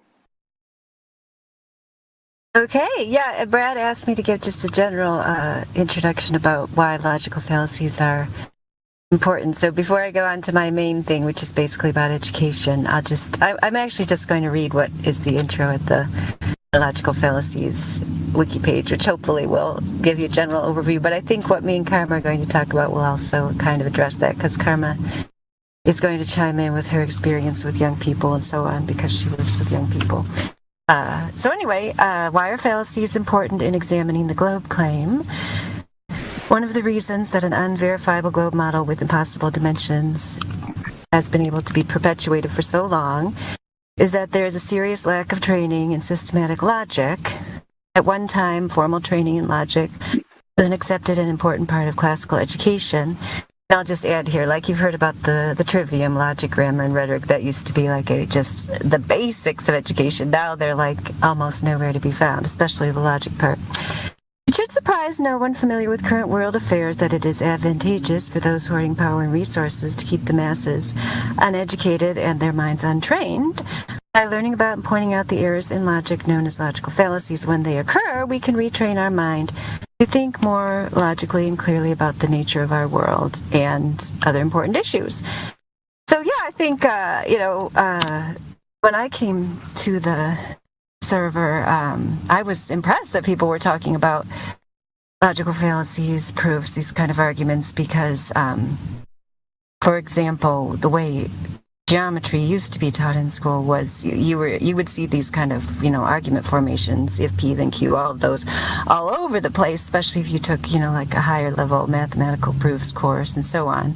But even in math, they've gotten away from, training children how to use these rules of logic, which are just basic ways to draw conclusions that so many people, as Chris mentioned, are just completely unfamiliar with. So that's basically the main theme of what I wanted to talk about with karma, is the importance of, and our kind of part of our presentation is about, oh my gosh, who put that book up there? Drace, I love that book. I have that book at my house. I was about to go find the screenshot of that book, and then you put it up there. This is so great. What a great synchronicity. The Trivium, the Liberal Arts of Logic, Grammar, and Rhetoric. That's a really good book.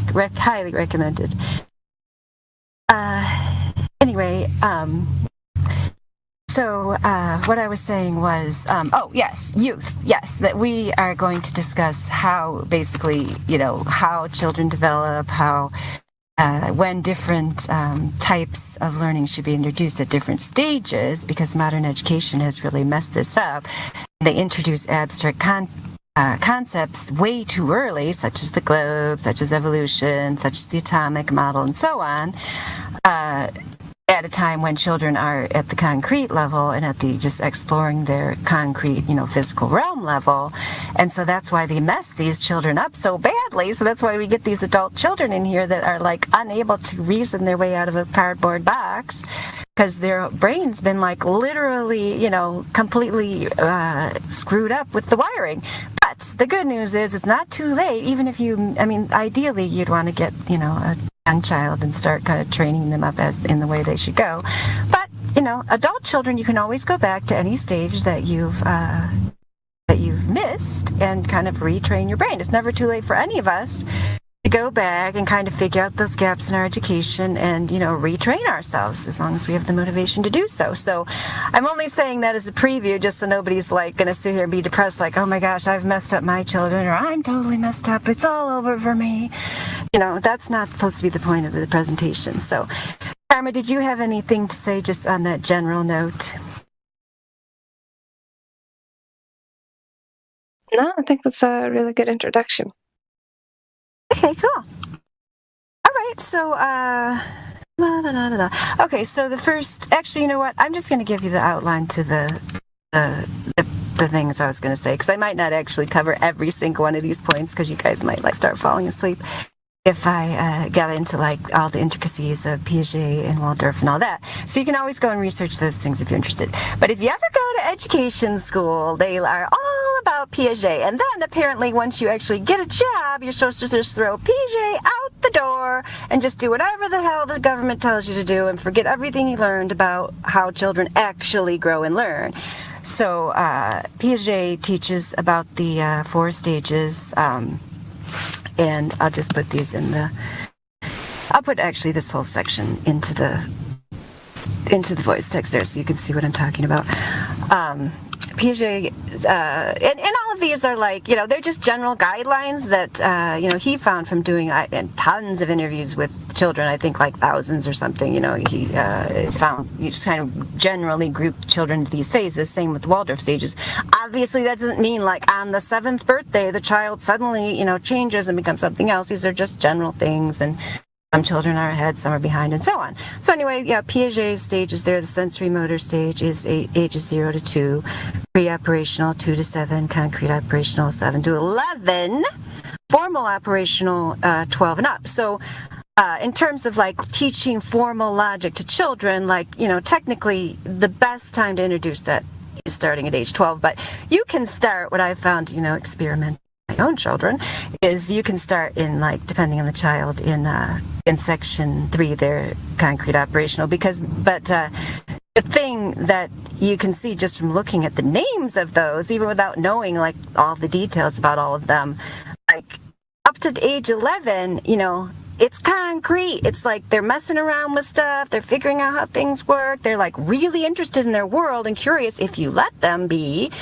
spend a lot of time outside, manipulating things and so on. That's how they learn best. They don't learn best if you give them this abstract concept of the globe and tell them, oh, it feels like the Earth is flat and stationary, but you're totally wrong. Your experience is wrong. Actually, you're on this spinning globe. So anyway, it's not only unfortunate that they're giving them the wrong information. Even if that was the right information, let's pretend it's true, right? That's not a good time to introduce that, that your reality is completely wrong and everything you experience is wrong. If that were even true, I'd still say, don't even talk to them about that until they're older. It's a ridiculous thing they shouldn't even have to worry about. They should be going around learning about what's actually in their world where they live. And since we know it's false, that makes it even worse. And so then, anyway, the Waldorf stages, which I actually like better, that's more the kind of thing I'm using. Like Piaget is kind of the formal educational thing, like I said, that they teach people and then they never use it again after they leave education school. Waldorf, Rudolf Steiner, who was aware of the Earth's true cosmology. I have a Rudolf Steiner quote here somewhere. I got to try to find it for you guys. It's a really good quote. Anyway, he questioned the heliocentric model. I know Adam Unsalted, sometimes will put quotes in here from Rudolf Steiner. I'll just give you a link to the Rudolf Steiner page on the plaintruth.info. Anyway, he developed the Waldorf philosophy of education, and he divided children into 3 stages: will, ages 0 to 7; feeling, ages 7 to 14; thinking, ages 14 to 21.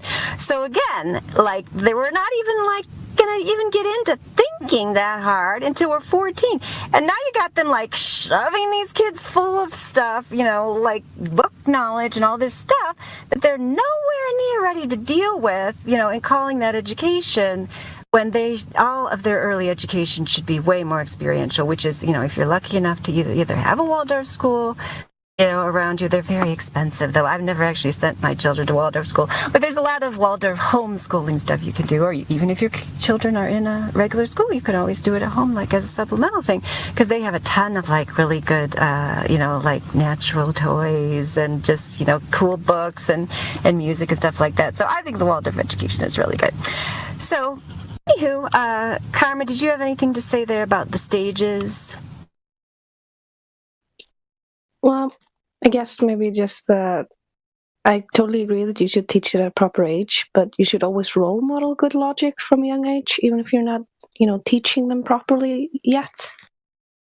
Because knowing how to use logic at any age with kids, it's going to help them with their self-control and social skills. So, because it always spreads out from itself.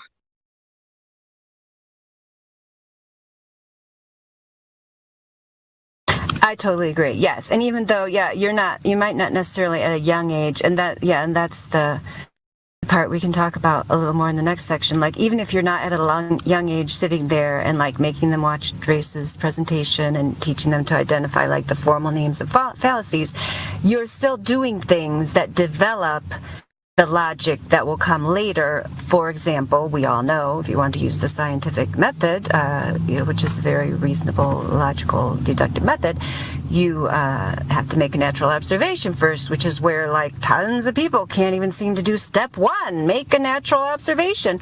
But that's basically all that children are doing, their whole first part of their life. Anyone who's been around any children ever knows that's true. So, and that's what this first resource recommendation I have, which is for young people, Keo and Gus. That's from the Philosophy Children series by Matthew Lipman. I remember using this with my children when they were in first, second grade, that kind of thing. And they're basically just stories, and then you kind of just ask questions about the stories. It's just a very low level. It's not identifying fallacies or anything, but it's just encouraging children kind of to make observations. Yeah, absolutely. Tracy says natural observations are what children do. According to the Globers, the toddlers are doing science. Yep, you gotcha. You betcha. Sometimes they're doing it better than some of these college students we get in here. So, anyway, those are my recommendations for teaching logic from 0 to 7 is mostly informal training. Allow the child to experience the world on their own terms, answer their questions as best you can, or research them together at their level, preferably with hard copy books, because they like to touch and feel. Ask them questions about their experiences and accept their answers as valid, presenting alternatives as needed. Okay, so then that's where you're kind of like starting to introduce them the idea of hypothesizing, making your natural observation and then hypothesizing about it. You might know the hypothesis is wrong, right? Like, why is the sky blue? Oh, because God painted it blue or whatever. You don't have to be like, no way, it's not because God painted it. Let me explain to you. You can say, oh, yeah, that's a really interesting idea, and let's, talk about this some more, maybe look at these books. You can, accept that their hypothesis has some validity and, possibility, whatever it is, without having to, sit there and tell them you're absolutely wrong. Science has shown we live on a globe, that kind of thing. Watch the clouds together, feel the stillness and solidity of the earth while lying on the ground. I think this is a great exercise just in general to kind of get people grounded in reality. Any age. If I had Zanuck here, I'd take him out to the field and we'd be looking at the clouds and we'd just say, Zanuck, you feel any emotion? And would Zanuck lie to me? Hard to say. Number 4, use natural materials as much as possible. Oh, somebody hasn't answered that question. It was rhetorical, but if you have got an answer of whether Zanuck would lie, I totally want to hear it. Is Zanuck here still? No, that's good. Thanks. I want to talk to him. He said probably. Okay. Yeah, I totally feel the movement, Mary Mom. Don't you? I feel it so hard right now. Something like that. Okay, so number 5, encourage imaginative play. Number 6, begin to introduce musical instruments, starting with drum, endo recorder, or pentatonic flute, lap harp. So Waldorf is really into the pentatonic scale in introducing music, and they have tons of very cool songs. They encourage singing songs about things you're doing. When you have cleanup, you have a cleanup song. Which doing cleanup songs, that's kind of a thing that they do a lot in early education, which I love. Do you have a cleanup song at the place where you work, Karma? I actually just always make songs for everything without having heard of this. When I'm getting a kid to send home, I'll be singing their name. I'd be like, if your mom is here, I'd be like, Dandelion, the coolest and greatest. Your mom is here to pick you up, and they'll power slide into the room. Oh my goodness! I totally. You're trying to recruit me to move to Iceland so I can put my children in your school, aren't you? That's what you're doing here. Maybe a little bit. That sounds great. That's the kind of thing I do too. Yeah. Okay, so where were we? Encourage singing. This kind of goes with number 6 and what we just said. Learn songs using the pentatonic scale to start. So anywho, I have this one. This is not the songbook that I have. But I was going to recommend this one because it looks good, but I don't have it. So later I'll just take a picture of it and find it. But so did you have any other comments about that section, Karma, about 0 to 7? Is that what ages are you working with? I usually have 6 to 10, but I also had a nephew grow up here from birth until 5, 6 years old. So that's the age I'm most comfortable with, I would say. Although I always have 11 and 12-year-olds coming back to chat. Cool. But yeah, on what you were saying about songs and play and stuff like that, you can use story times and jokes and play and stuff like that to explain logic as well by using examples, by just using it in the play. I often have where we're playing, you're maybe using Action Man, you can just be like, the guy is doing something, you're like, but what about this? We have to think about the logic of, if he's doing this, he needs to be there, so he has to come over here first. What about the time between? And they're like, yes. Okay, and in the time doing this, and you just help them along a little bit within the game. Absolutely. Yep. And so I think that's the important thing, that people, with their own children or children, that are their relatives or friends, can always be doing these things without necessarily. I mean, that's the common question we get in here, isn't it? Do you teach your children about the flat earth? It's well, yeah, whatever. I mean, we've said 100 times, that takes 5 minutes to explain when you have someone who knows how to use reason and logic. The more important thing is to have a child who is actually able to observe and make determinations about the actual world where they live, and realize the difference between fantasy and reality, and that what's on their TV screen is not necessarily reality. I mean, that's just another example. Yeah, I do with my children because I don't like them being traumatized by like violent images on the TV, which I try to reduce them in general, especially for the young ones. But if they happen to be there and there's some kind of violent image, I will often say to them, yeah, well, that those, because they look shocked. They're like, if you notice, especially children that haven't been desensitized to it yet. I'm like, oh yeah, those are just actors. They're playing a part. Those people are alive and well today. They're just using props and so on, because there's no reason for them to be traumatized by events like that. What was the example you used on Ladies' Night about, do you remember the example you told us? Was that last Ladies' Night? You told us the example from school? I think it was the one before. And are you talking about the 11-year-old who came to chat to me about NASA and all that? Yeah. Yeah, that's because we use that story. Oh yeah, the thing about this, I also want to mention, we have a thing that we call teachable moments at work, where whenever you catch the kids having a conversation or talking about something, and I do this with lodging and all kinds of things like that, you grab the moment to just chat with them, ask them questions, or teach them something through play. That's what we call teachable moments. And it's all about just grabbing that throughout the day. You don't have to create them, you can catch them. But yeah, the other thing was, that kid was a freaking genius. He was interested in World War II and the British royalty. And I would sneak to him small little truther stuff, beginner truther stuff that he would check out. So he started to get interested. And then when it came to NASA and stuff, I would be fairly honest, but not say too much. And then I'd be like, well, I don't believe that NASA is telling the truth because it looks pretty fake. It's very badly done. And I think they're just getting a bunch of money without doing what they say they're doing. So I think they're just what we call a peningaplockare, somebody who steals money without anybody knowing. It's greedy man. It's a word. But then later on, he's like a year older, and he comes walking past when I'm in outside play, and he's like, "Oh, hey, I wanted to talk to you. I was watching the NASA thing, and the moon landing thing is definitely fake." And he was talking about how he watched a bunch of stuff, and his grandma is 6 years old, but she's been working in this pool thing for like 20, 30 years. And she said that the pool they're using isn't even deep enough for competitive use. And then he said he was watching something to do with like launch to Mars and stuff. And he was just like, this is so fake. It was absolutely adorable. But got a little truther growing there. That is cool. Yeah, that actually made me think of a thing that happened with my, he's 10 now, but when I joined the server, I bet he was only like 7 or 8. And, yeah, Brad and Redford, tell us if we're taking too much time, because me and Karma could probably just have a tea party here and talk all day long. I think we're only on like section 1, but anyway. Why does there need to be a time limit? Okay, I didn't know if there was. Yeah, I'm enjoying listening to you. Like, I think it's great. Continue, please. Okay, yeah, so I joined the server like not that long ago, and yeah, news flash for people who weren't here when I joined the server. I used to get like really agitated at the Globers. Like I kind of do now sometimes, but I used to get like way more agitated with them because I was shocked. Like when the teenagers would first come in and like be like they're not getting paid. They're just like children, 14, 15 coming in and just like defending their oppressors left and right, and getting angry if you even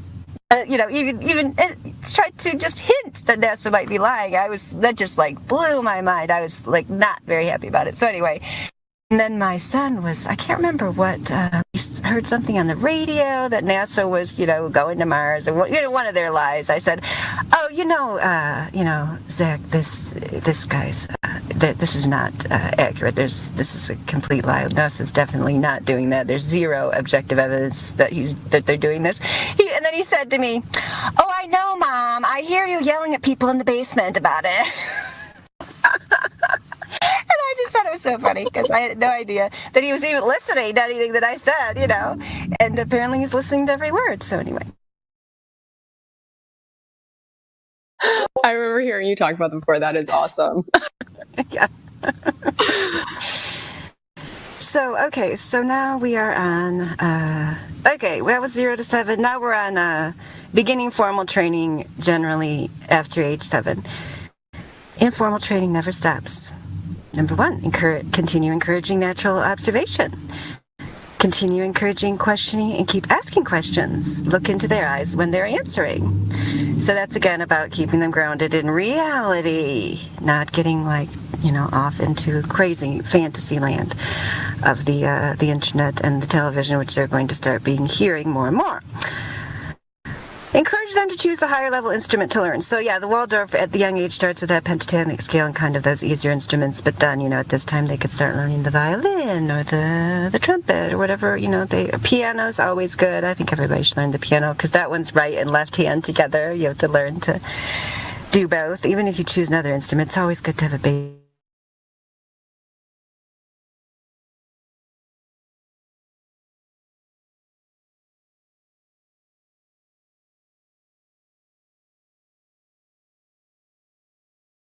You didn't actually drop off that fast, did you? Hold on a second.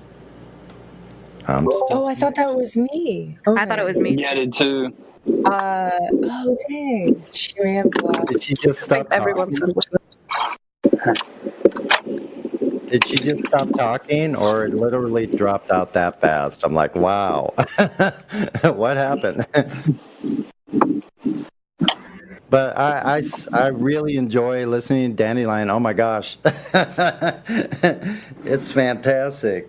Man.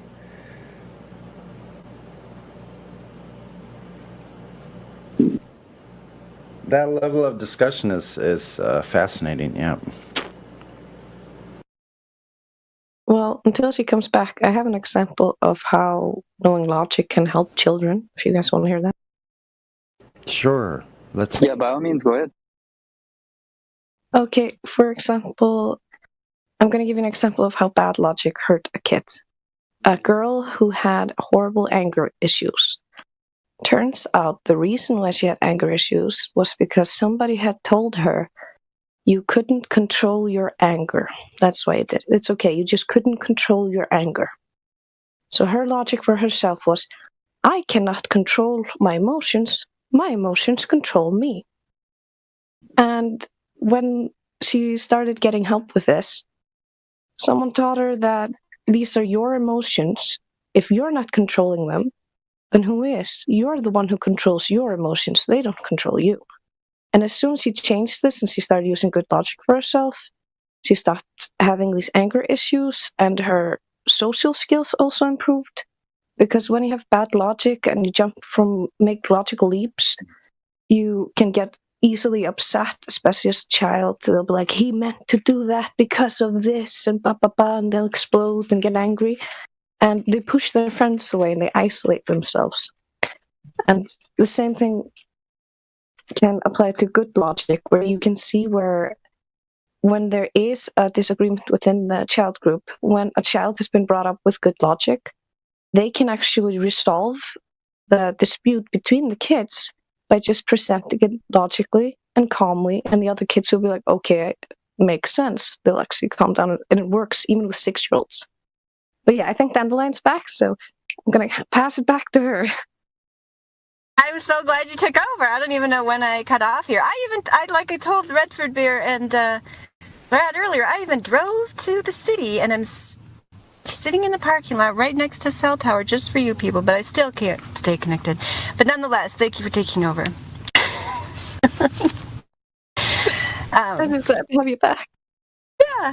But so I started off with the 7 after age 7. I don't know where I left off, but anyway, I was going to talk about the Fallacy Detective book, so I'll just go ahead with that.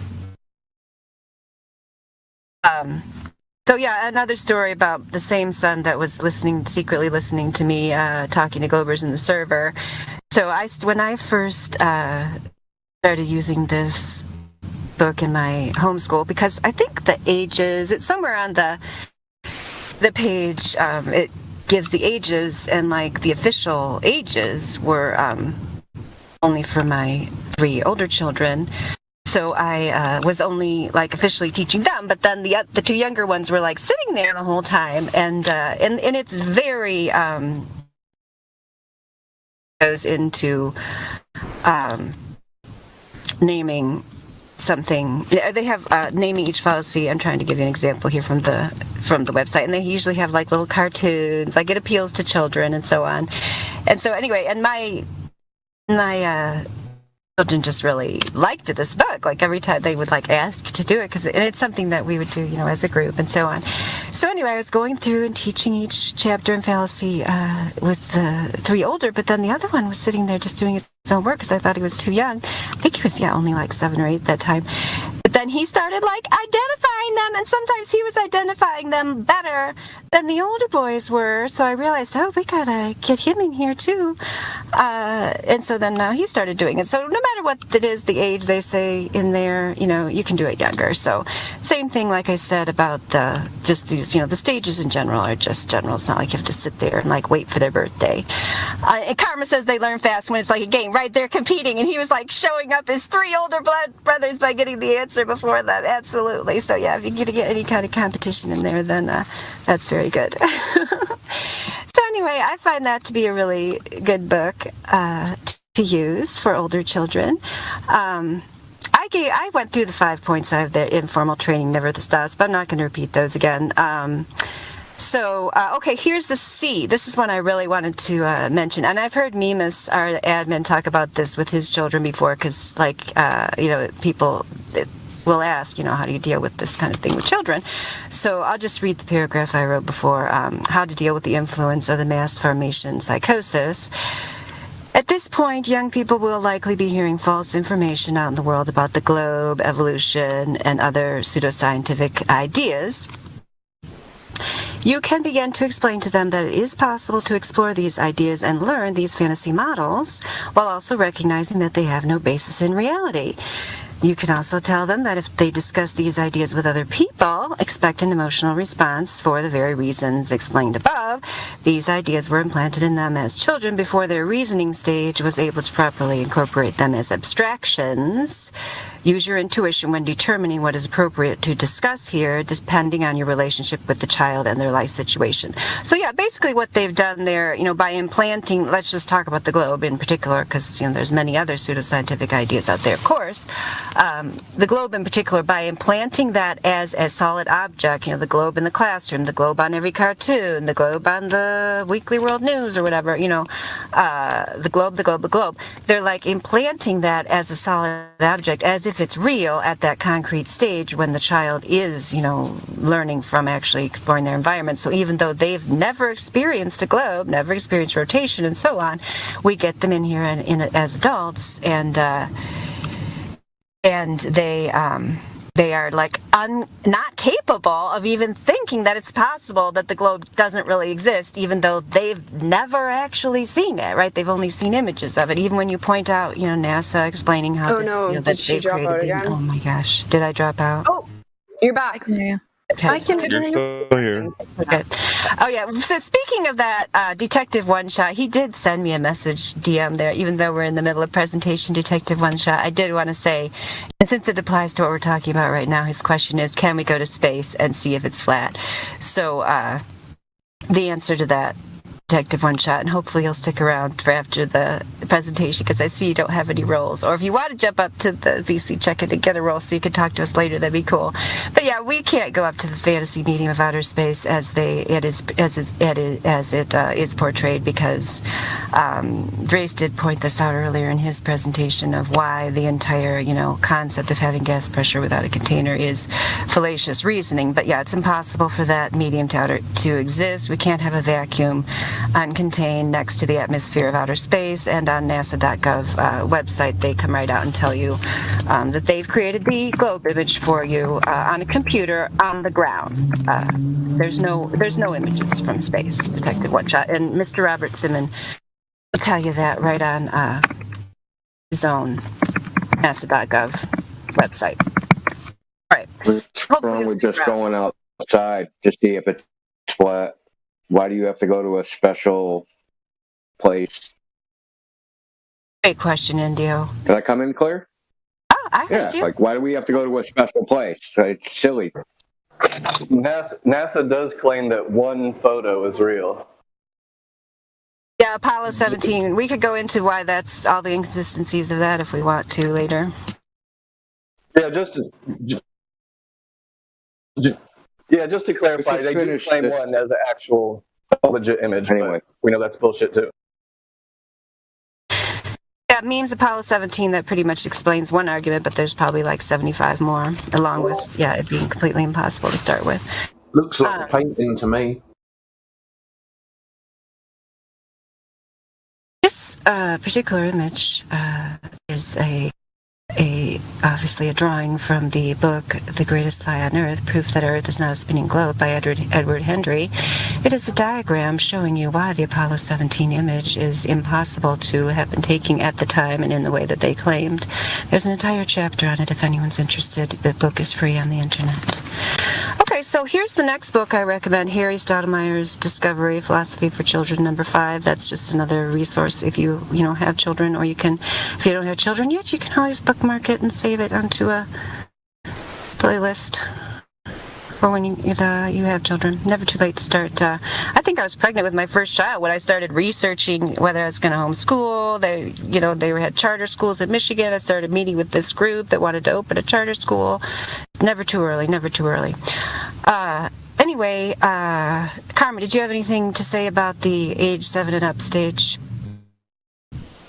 Well, I did have one comment on the mass psychosis and the globe inundated with everywhere, I've seen a presentation on how that just your general attitude, body language and things and opinions of the parents can affect the children subconsciously. Mm-hmm. And I've seen examples of that in real life. For instance, a child came to me and showed me a drawing he made that was Donald Trump. Instead of Trump, it's the word for fart in Icelandic. And I'm like, why is he Donald Fart? And he's like, because he sucks. He's a bad man. And I'm like, why is he bad? And he's like, I don't know. And I'm like, well, why do you think he's bad? And he's like, my dad doesn't like him. And he's like, has he said something about him? And he's like, it's mostly just, even if your body language and the way if you treat the globe like it's a bit of a joke or it's funny, or if you treat it like it's just a religion that some people believe in, just like with the kids that are smart and figure out, okay, Santa Claus obviously isn't real or whatever, then you tell those kids off and like, let's not ruin it for the other kids because they want to believe in it and they're having fun with their little fantasy. They want to believe in this stuff. And I remember being told that as a kid and being like, okay, I'm not going to ruin it for the other kids though.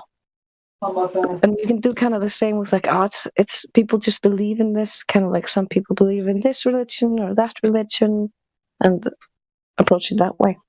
I don't know. I just want to comment on it. That is an excellent point, Karma. Yeah, you absolutely, it does not have to be a crisis for the child. It doesn't have to be like, and you now must go, and you must each day wear a shirt that's to school that says the earth is flat. You must fight with everyone all day long. No, that's not what it needs to be at all. And it isn't that way. I mean, I've experienced the same thing. Like my youngest one, I was wondering, like, has he ever, because I never presented the globe to him as, as reality, whereas these other ones, some of them were at a school, earlier where they got that presented to them and so on, my older ones. But my youngest one, I'm like, I wonder what he thinks about that. And then one day I was actually making, I was either working on the Flat Earth Wiki or a video or something. I think I was working on a video. And my youngest one came up and pointed at the globe image. She's like, what's that? I think he was 5 or 6. And I was kind of happy that he said, what's that? Like he's never seen one before. I'm like, I guess I've done my job well. And so the first time he saw it was, me making a Flat Earth video. But anyway, I just said like a simple thing, like, that's just, it's a, people say this is where we live. That's an image of the globe where people say we live, but actually, we don't. They just made that up, and he's just like, okay. And then he just went on playing, they're not like, they don't need to have an existential crisis about it because they don't really care. Like you said, if your emotion level is not high about it, like they don't really care that much about it. It's these adult children, little hissy fit tantrum throwers here that have staked their whole life on the globe apparently, and spent all that time memorizing the Klingon dictionary that are worried about it. I love this one that Drace put up here. I don't think I've heard of that one before, and it goes along with our friend Sisyphus rolling my boulders. Sisyphean fallacy, where a proponent of a position says someone can refute or confirm a position if they are able to complete an impossible task. That is good. That's based on the question that our friend asked about if we can go up into space. Grace? Yeah. When they say they can prove the globe by either you or them going up into space and looking at it as a globe, they're using the Sisyphean fallacy. I love that. That is wonderful. Wonderful. Yeah, and then I found a link to Hendry's book. So if anyone's interested in seeing, all the inconsistencies, even in the images that they claim to be true, beyond the ones that Robert Simon admits are CGI, you can read that entire book. And it has a lot of other good stuff in it, too. Okay. Oh, there's a few sources I wanted to give for like high school or college level, like an advanced high school student could do these, especially if you've been like training them up the whole time. This first one is from Carnegie Mellon University. It's a free logic course. This next one's the Lumen Learning course that Drace found, which I haven't actually looked at that a ton, but I know Drace uses it, so it must be good. And this other one's a book that my high school sons use, and I have some lesson plans based on this book if anybody's interested in it. Static Logic. So anyway, those are those three resources, and that's pretty much all I had to say, unless anybody, I don't know, Karma, if you have anything else to say, or if anybody has any questions. I think that's good, at least as far as I'm concerned. Yeah, and I just wanted to emphasize again, just ending the way I started was it's never too late, to retrain your brain. Like, actually, I mean, even this logical fallacy book, like, I go through that with my children, and, I learn stuff from it, because even stuff written at a child's level, you can learn things by teaching it to other people, obviously, and then, you can, it's not too late for any of us. So I just wanted to, even though this is focused on like how to reach children, it can apply to all of us. And Drace says the same thing. Yep, every time you go over it, you learn more. Absolutely.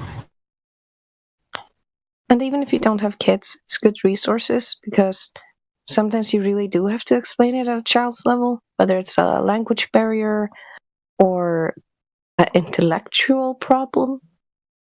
But it can be helpful with the Globers as well.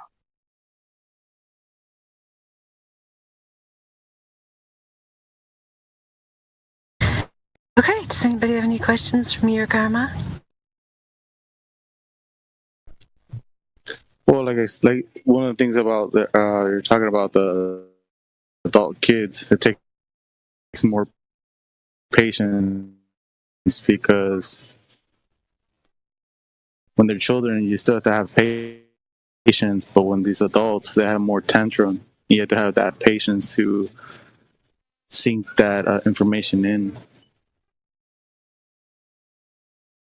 I think that's a great point to make. Yeah, it takes more patience, especially dealing with adults in the 24/7 Flat Earth Discord server, than it does myself dealing with 6 children, or when I used to teach in the public schools, dealing with 30 children.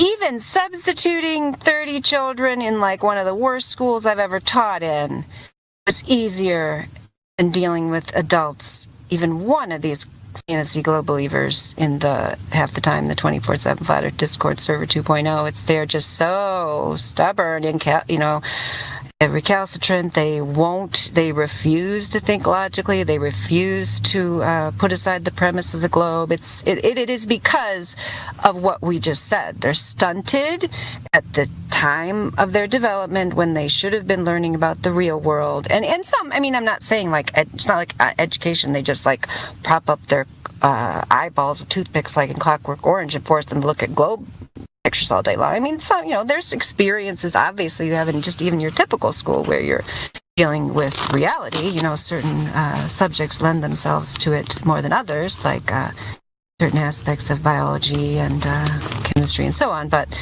it's just overtaken. I really do think it's partly this generation where the internet and the television have just overtaken their brains to the point where it's like you're literally, reaching through the matrix, talking to someone that's plugged into a completely different reality, and, you know, trying to actually, you know, deprogram them to convince them to go back to the reality where you know they actually live and are breathing, walking around, and eating, but their brains are somewhere else, disconnected, and that takes even more patience. And the thing I've learned here on the Discord is it also takes sometimes recognizing, yeah, this person, and I never want to say they're hopeless. Actually, I do sometimes say that, and then I feel bad afterwards. But at this stage in their development, some people are just not ready, and maybe it's because of that, you know.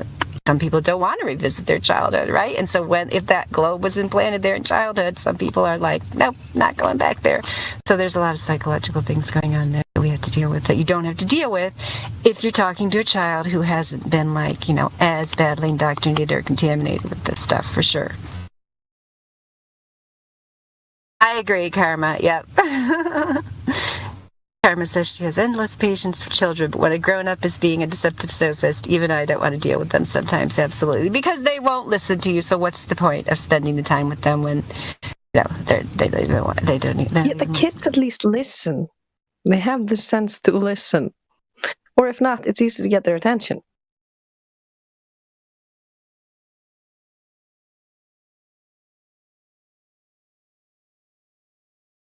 Dandelion, can I just say something that I've said to other people in the survey before? And that's these children are taught things at the age of roughly 5 years old, and it's kind of a 1 or 2 year period in which they get taught this information about the globe. But then it's not challenged at 10, it's not challenged at 15, it's probably not even challenged at 20. So you're looking at maybe 25 before they start reflecting on whether or not the globe is real. So you've got 20 years of indoctrination there to deal with, essentially. And that's a long time.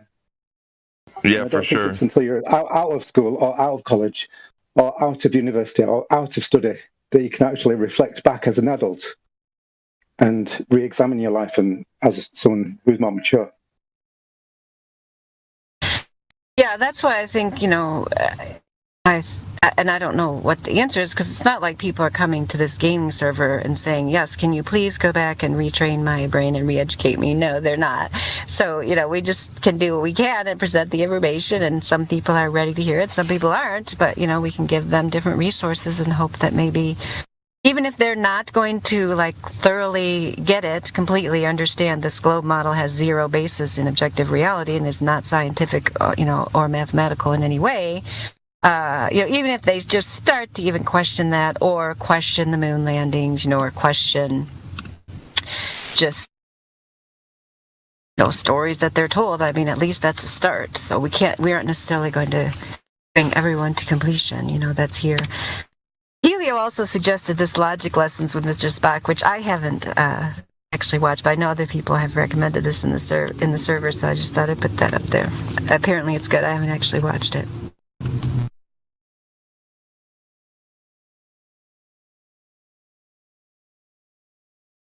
Okay, so are we ready for India, or what are we doing? Yeah, does anybody, I guess nobody has any other questions. Thank you for presenting. That was very informative. I enjoyed listening to that. Bravo. Thanks for having us. It was almost like a 2-for-1 special. It was like a presentation on logical fallacies, and then we got like a grinds my gears type of rant. I love those rants. So yeah, it was like a 2-for-1. I appreciate that. Did I rant? I don't even remember ranting. It just comes naturally. I probably did. It was a 3-for-1 with ladies' night included. There you go. Do you want me to start ranting about ladies' night? Yeah, if India's not here, I could rant about something else for a while. Let's see if India's around. I'm here. Give me a second. Give me like 2 minutes. Okay, no problem. But yeah, I wasn't sure how you were going to tile that in, Dandelion. And then when I saw the what was that, a PDF or that WikiLink thing that you had sent in the chat, and when I read it, I was like, oh, this is going to be so good. So that was very enjoyable to listen to.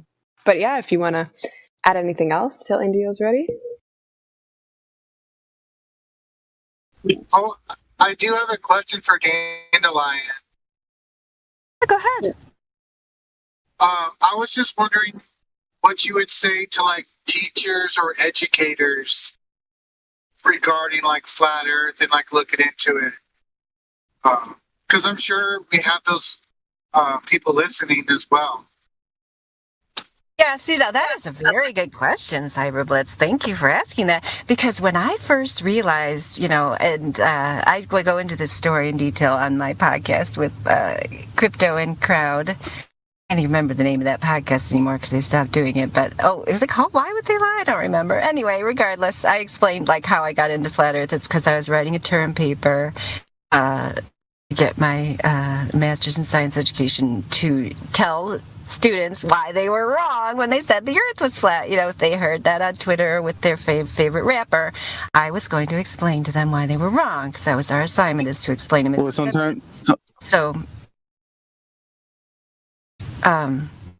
No, continue. I'm not sure who that is. Okay.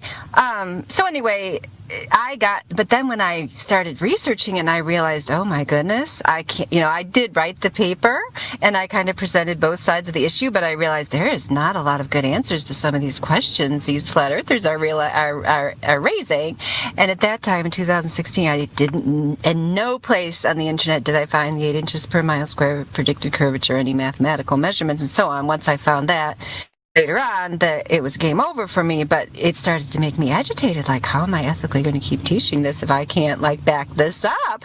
But then and then even after I was certain, after I saw the mathematics that prove it conclusively beyond beyond a shadow of a doubt that this curvature is not measured or observed anywhere, I was like, oh, can I keep teaching earth science? Like, they assigned an earth science class to me. I'm like, oh my gosh, am I going to be able to teach this? But then I found that it's just kind of like how I explained about teaching to your own children. It's like, I have not even one time lied to a student about any of this. And it's not an issue. And it's basically the things to the contrary, I found I've gotten way better at my job because I am hammering home the scientific method, hammering home examining sources, hammering home, you might find that on the internet here, but look over here where it completely contradicts what it says there. So what do you think the real story is? I mean, it's made me a way better teacher without one time ever using the phrase flat earth. So my advice would be, if you start to realize it, don't get anxious about it or think you have to quit your job because you probably have to feed your family and all that. And that goes for anyone who has a job that's, where you think it's going to be a problem. You don't have to go to work and, start, like I said about the children, you have to go wear a flat earth t-shirt to work. That's, some people do that, and people have different paths.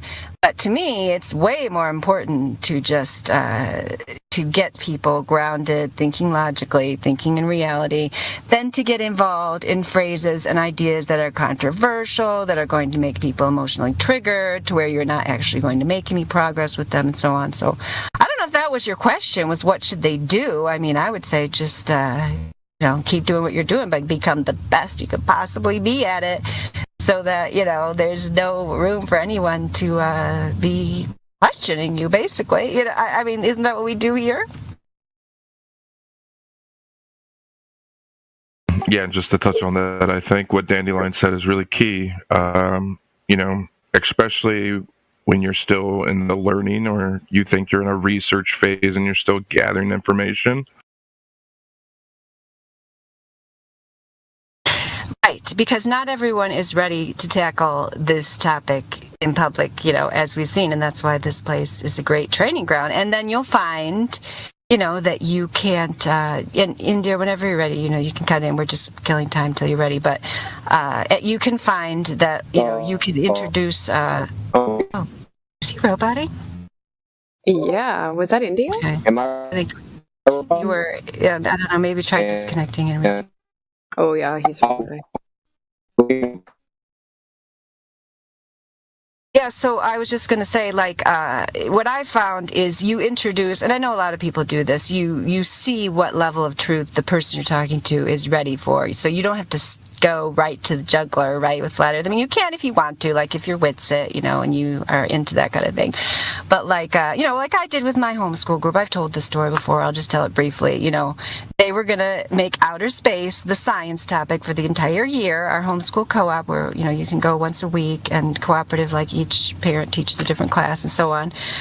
So I wrote them a 2-page essay using my credentials, my degrees, and so on about how it was impossible for outer space to exist in the way claimed. It's a violation of the second law of thermodynamics. Here's this physicist, that physicist, the other physicist that questions these theories such as dark matter and so on. Never once did I mention the words flat earth anywhere in there, but I, just explained to them why they were going to be misinforming children, as well as they were supposedly Christians, so that were going to also be contradicting what they were telling their children and telling them to read the Bible and so on. And, never mentioned flat earth once, but said, if you guys choose to do this, I'll have to withdraw my children and we ethically won't be able to participate in spreading this misinformation about the astrophysicist fairy tale. And then I got no response, no substantive response at all. Like, I wasn't even that nervous about writing it because I'm just like, even though these are the ladies, I go to dinner with and so on. Yeah, that's better. Yeah, but like, I know if you got your facts, if you kill them with the facts, right? Like, Karma, you were talking about killing them with politeness, be polite.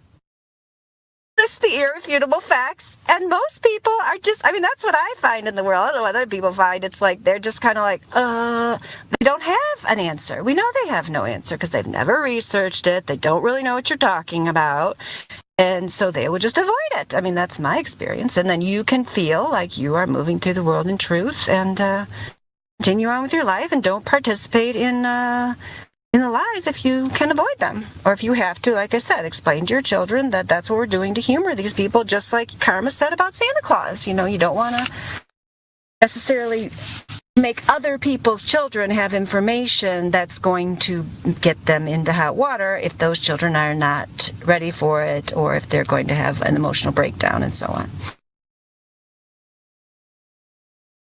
Yeah, you're way better, Indio. Okay. Well, I want to say something about what you said. Oh, goody. I personally, I have no problem with teaching somebody the globe model, as long as you emphasize that it's just a model. So there's actually historical precedent for this, because when Copernicus and Kepler came up with their heliocentric model, the Ptolemaic model was taught side by side with it for something like 200 years.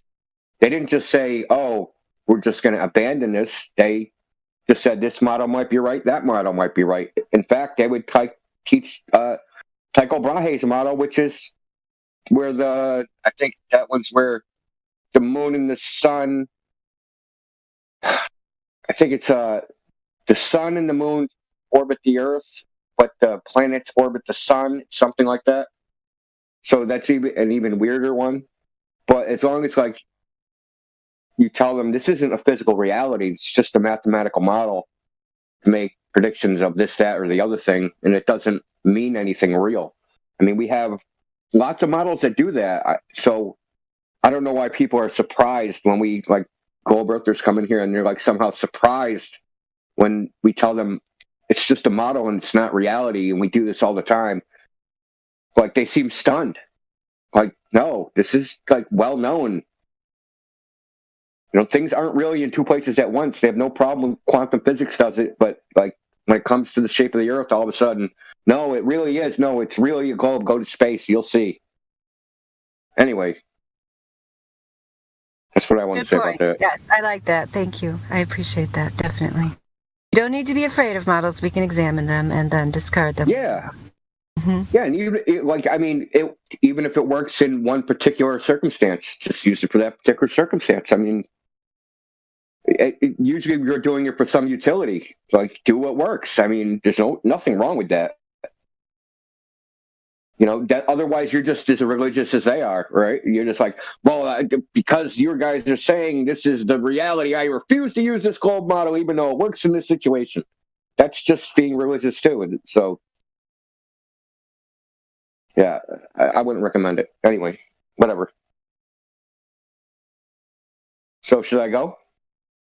Yeah, man, you might as well shouldn't even pause. Keep going, man. Yeah, so this is a short and sweet. I got this idea kind of, well, I'll go back. So Matthew Learns was in our live stream, right? And he was talking about a mathematical proof, and there was some over it.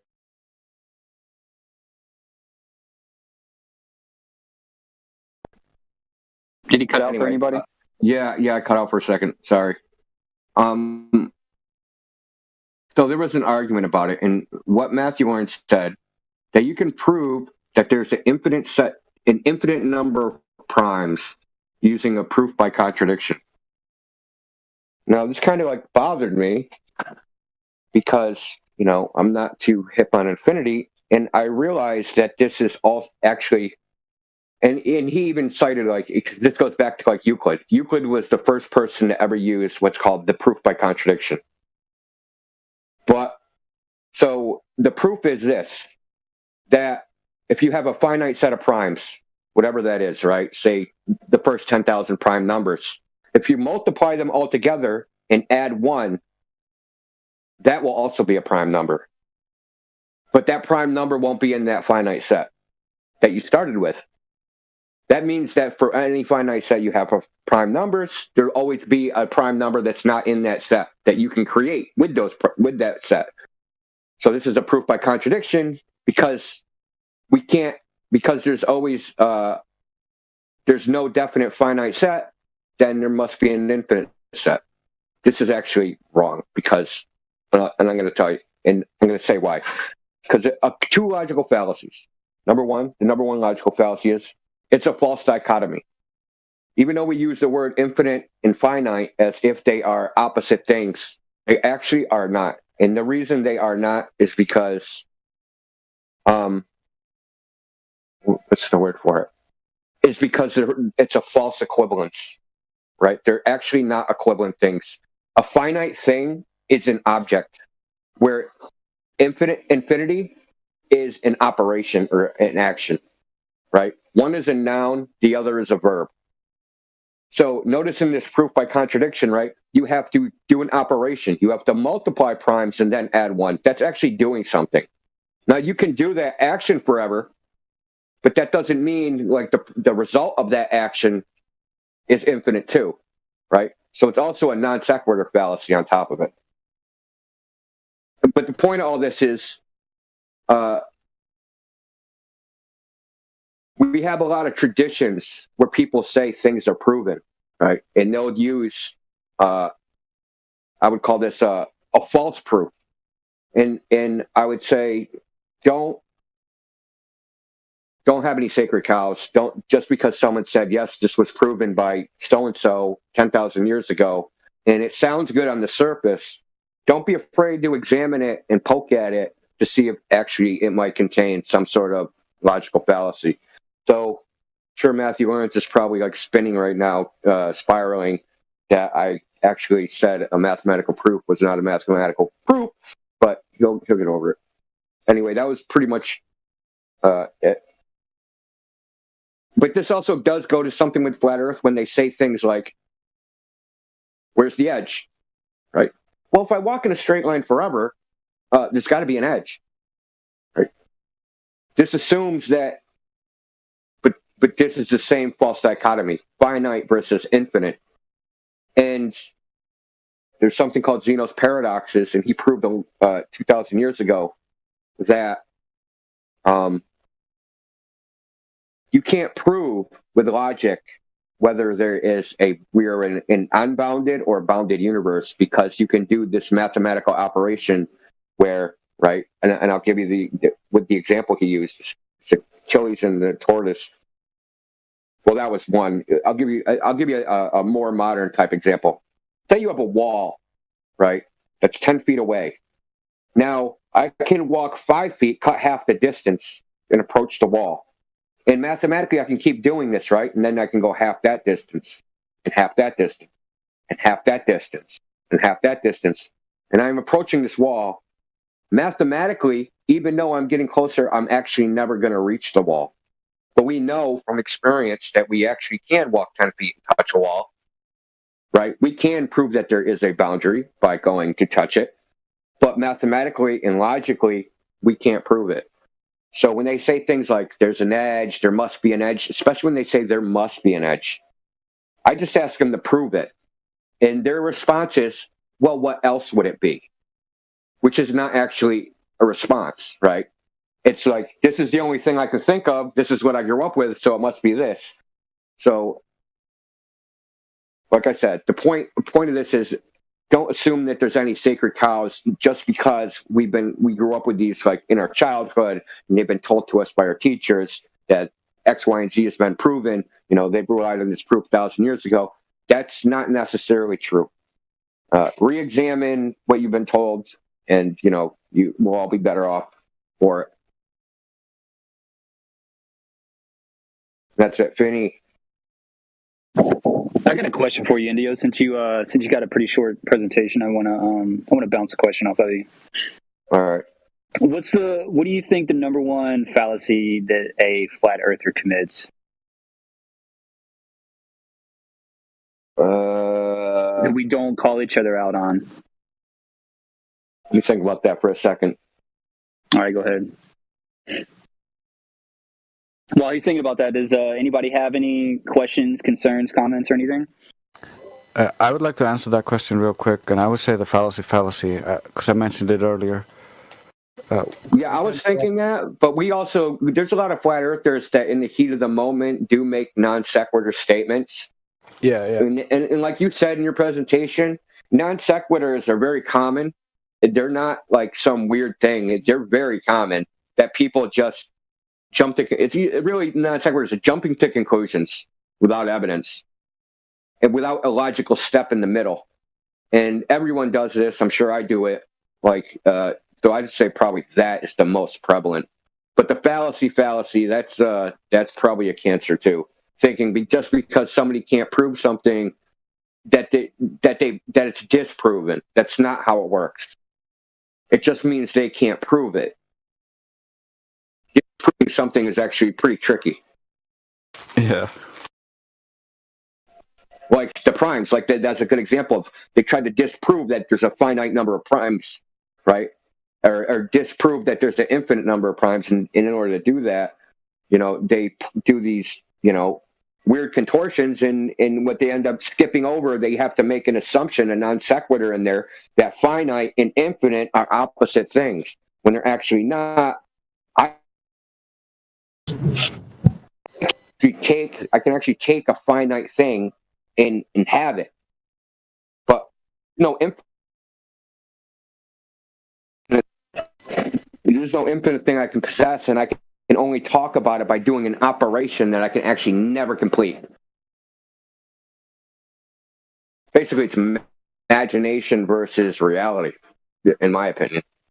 Yeah, I agree. I have another one that we are sometimes guilty of, and that's the red herring, because we allow them to drag us into the weeds, or we drag them off into the weeds ourselves instead of letting them concede the point.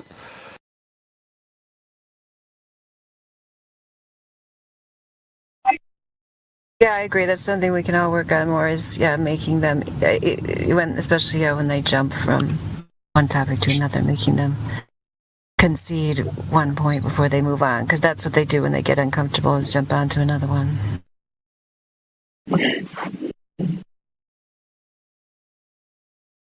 Can I input here? Go ahead, man. Yeah. Awesome show. I had some audio issues, so I've been listening the entire time because this is an amazing presentation that everyone's given. Drace, that was awesome. Karma and Mary Mom. I hear Redford over there too. And is Norman hosting it? Is it Norman? Is that his name? And then Norman?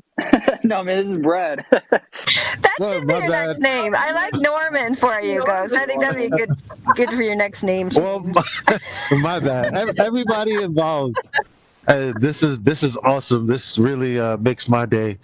I would say that Flat Earthers affirm the consequent in an attempt to answer a question after the burden of proof has been reversed. So they'll try to come up with a reason as to why something happens in the sky, and sometimes it falls into an affirming the consequent fallacy. Okay, Elijah, I got a question for you, man. I tried to when we were planning the show and we were coming up with the presenters. I tried to get a hold of you, but I couldn't. So I'm actually glad I got your attention for a second. I have a question for you. So, I had it on the tip of my tongue, and now I don't. Give me 1 second. Give me 1 second, man. It's gonna come to me. Somebody start playing elevator music for me. No problem. I'm here. Whenever it comes back to you, I'll be on the side. Yeah, somebody else take over for a second. I'm gonna try to think of this. I had it, and then it just went away. Yeah, I was just gonna say in regards to what India said earlier about about recognizing the premises that we are accepting as true, or that someone verified them at some point. I think there's this other extreme where people come in here often when they're the straw man fallacy, I guess. I mean, isn't that what was the question? Is what's the most common or favorite? I can't remember, but straw man is like, don't we used to have straw men in here all day long? It's like in one of the straw man fallacies that they come in here is like, oh, so you guys don't believe anything unless you've seen it yourself, or you guys throw out everything, nothing is true, nothing is real. And that's just so far from the truth, because I feel like what we're doing is the opposite. We are starting from scratch, but we are building up, kind of a body of knowledge here with the info channels we have down here, with the work we do here every day, with the YouTube streams, with this Flat Earth Wiki we're working on, where we're coming up with some information here that, is highly verifiable. Like, you could run out to California and go look at those oil rigs if you want, if you care enough. You can come over and look at the Chicago skyline. You can do all these things. Here's a body of knowledge that we are compiling here that you can verify, that is verifiable. Whether you choose to have the energy to actually go do it or not is up to you. But that is probably my least favorite straw man fallacy is that coming in here and saying that nothing can be known, then you guys are throwing out everything, which is not true at all. What was the question Ghost asked that we're answering? No, earlier I asked. Earthers use most. Yeah, what? He asked, you're answering the question before that. Last question was, what fallacy do you think flat earthers use most? But you made me think of missing the point, because that's a really, really common fallacy, or not conceding your error and not addressing the argument being made, but rather, like you said, with a straw man or something else, go off into something else. If you want to answer the question, that's cool. Elijah, man, I got you. So, okay. So based off of the fallacies that you know of and that, you can basically retain, what's the hardest logical fallacy for you to hear, like, in real time? Go ahead.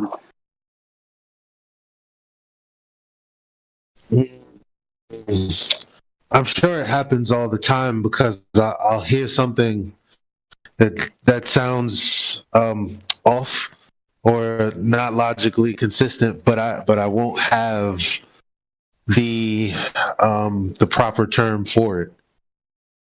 I just can't think of it off the top of my head. So I know how you feel, man. A trick for me when that happens is finding an example that works, that uses the same logic, that's really absurd. That can often, and like, you just condense it a little bit, and then that often helps you identify it. I think I might have one, because I was just questioning what fallacy it was, and I think I've identified it. So this guy, people will go, "You're welcome." People will go, so this black swan, how was this scientifically proven or scientifically validated?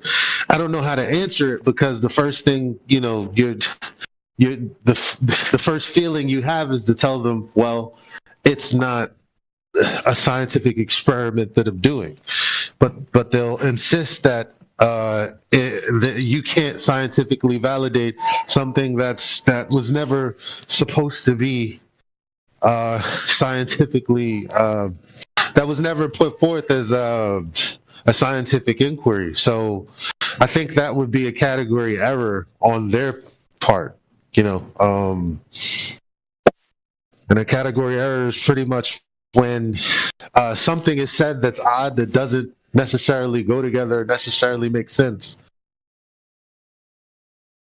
Like, let's hold on. Let's go to good old Google.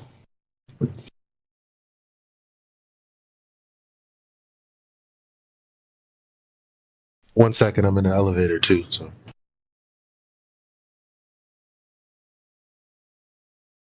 So yeah, before he comes back, I don't know if all you saw there that CJ made a logical fallacies category while we were all speaking here, because somebody asked about that at the beginning, so now we have one. Thanks, CJ. Nice. Good job.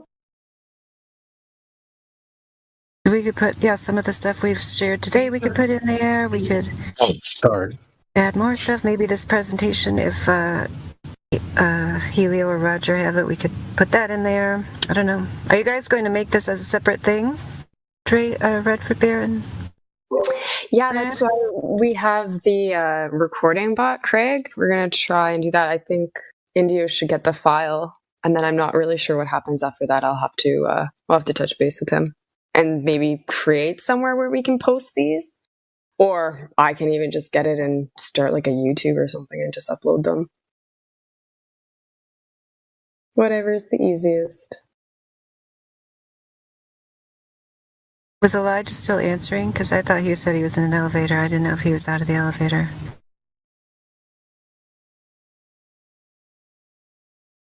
Maybe not yet.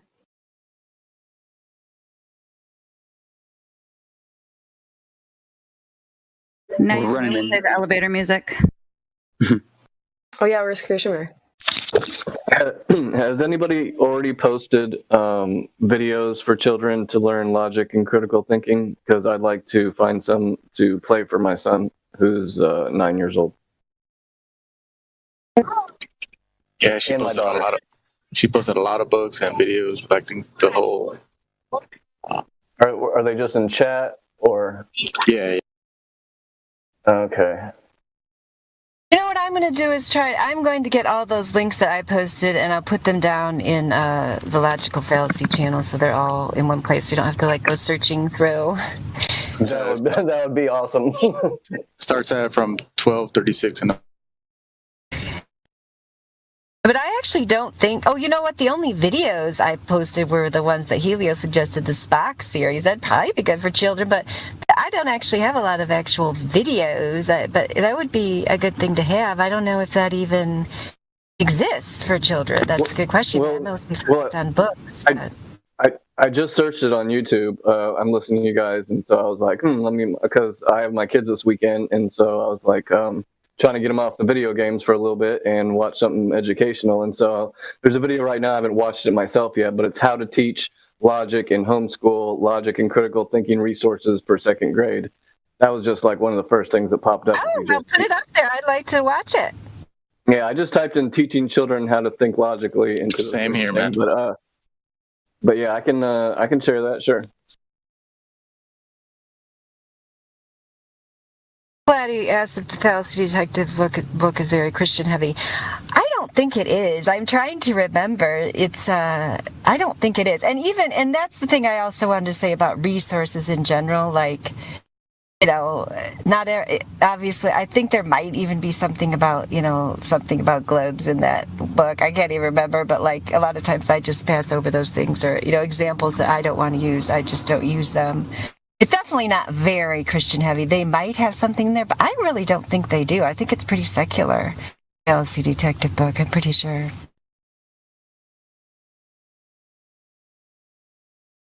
Yeah, we should just have a resources, for homeschooling, which I don't know if we have that or not, but because because geography books are iffy, but I just got a good one for my first grader that just has flat maps, doesn't even mention, because some of them, at the beginning, especially workbooks, they'll say, we live on a globe, and then every other page is flat maps, so I just, rip out page 1, although some of you guys don't like that, I know, I guess I just rip out page 1, because, they've seen that, I've told them before, it's that's what they say, but it's not really true, so I just rip it out, and then we just start on page 2.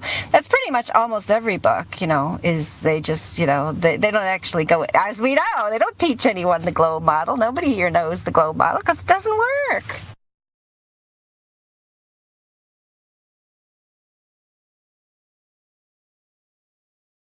Well, we're coming up on the 2-hour mark of the show. Out of the almost 50 people that are in here, does anybody have anything that they want to say before I ask these guys to make any closing statements or anything like that? How to get away from the straw man fallacies, like they say, because sometimes we do waste a lot of energy on the straw man they bring up, because it's all based on assumptions, logical, that they brought up. And begging the question. We tend to beg the question with them a lot, and it's better to not do that and nip it in the bud. So yeah, straw man and begging the question, nip those right away. Yeah. I would say that the best course of the most correct course of action when a logical fallacy is committed is not to speak as if it didn't happen. Because once you go down that road, you're kind of continuing off of a faulty premise in the first place. So in any instance, it would be a waste of time to even allow it to continue. Unless you're just having fun, or unless you're trying to demonstrate to someone how deep in fallacious reasoning someone could go. When someone is trying to learn what your position is, it's fully within your right to tell them that's not my position. And if they begin to become assertive and tell you that it is your position, you can just disengage with that person. So if it's not really about a crowd, or it's not really winning a debate, respectfully, if someone's coming to you for answers about what you think, they should, if it's genuine, they'll just allow you to tell them what you think and where you've gotten the information and what examples you can give or that you've come across and things that you've done on your own to validate whatever it is that you've said. So if that's not happening, you don't have to do it. The fallacy that usually follows begging the question or straw man, that usually comes right after that, which you don't want to fall into either, is the burden of proof reversal. So you don't want to fall into that either. So when you call them on one, and they'll be like, if they want to know what you think, and then they'll say, oh, well, how would you? So you also can't fall into that trap of reversing the burden. Because that was something when I tried to talk to my girlfriend about these topics, she would often be like, well, what's your, and you can't. She was like, you can't question it if you don't have the answer to, she wanted the replacement or whatever. And I was trying to explain to her the burden of proof reversal, and she wasn't quite getting it. But those three are the most, I think, common. So they'll straw man or beg the question, and then right after that, they'll reverse the burden. Yeah, with the straw man, for instance, it's just important to let them know that that's not what you're saying or how you're presenting it, and then restating your case.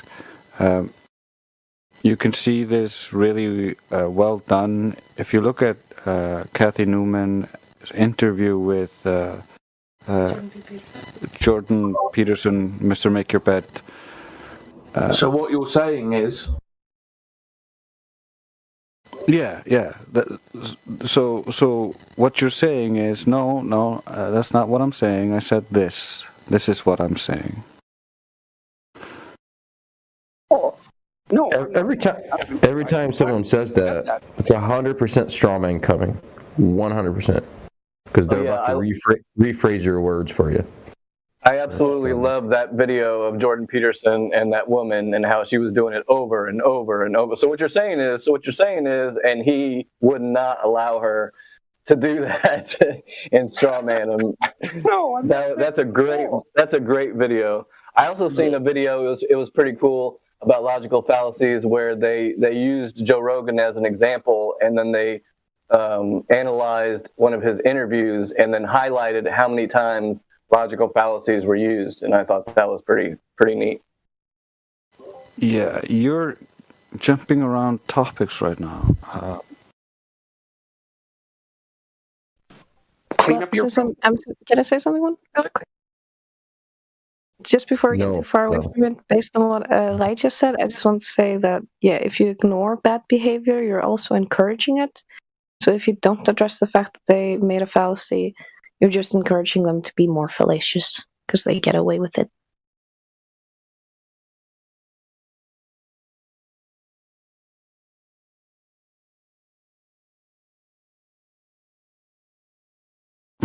Are we ending the show or what? Yeah, we're about to wrap it up, man. I'd like to just make one little statement. Thank you, Drace, for doing this and everybody for putting this together.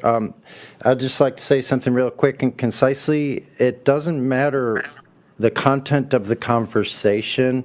If it is illogical, then it fails all tests.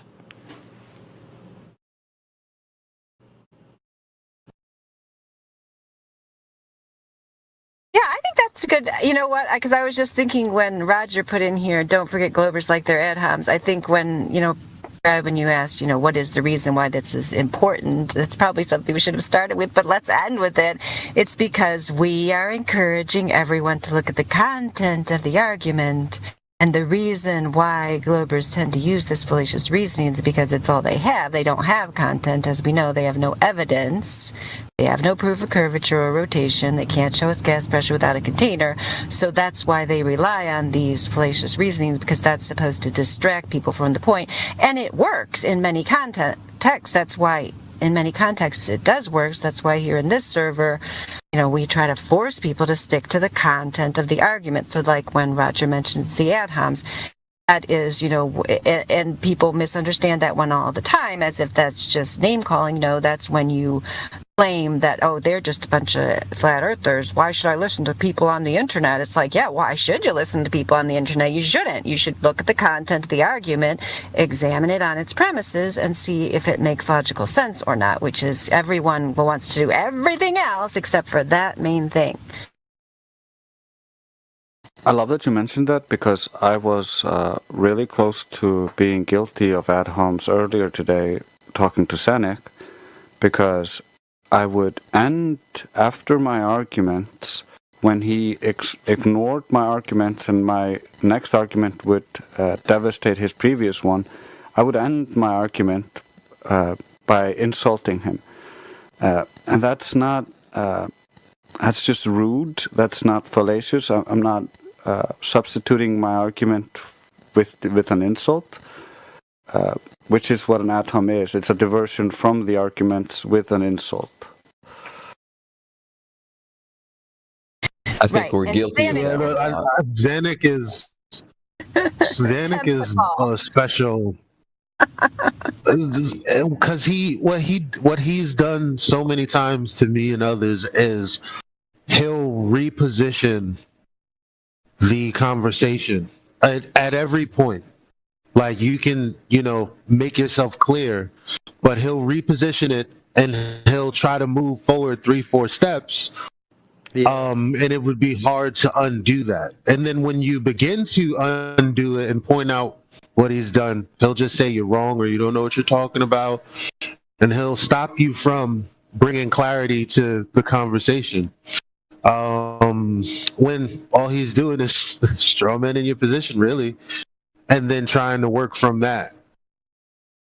Or he'll be talking about something that is correct or accurate, but it'll be a non sequitur or red herring to the actual point.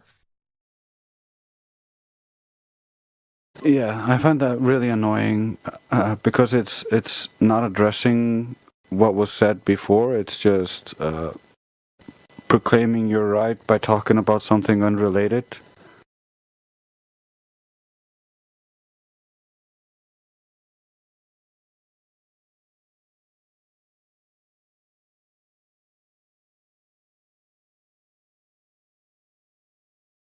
Yeah, I mean, talking how.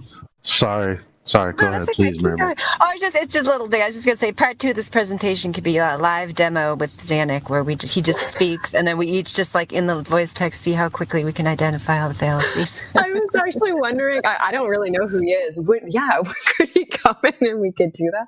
Actually, that's pretty funny. It would be fun. We could, yeah. You could do it with a lot of people, right? That's what we got to start practicing on. What were you going to say, Elijah? Just that the light rays bending,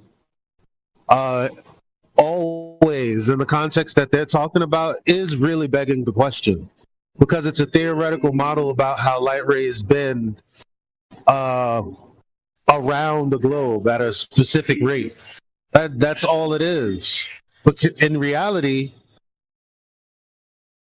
refraction, nothing. We don't have a phenomena that we can identify and validate that those presuppositions, because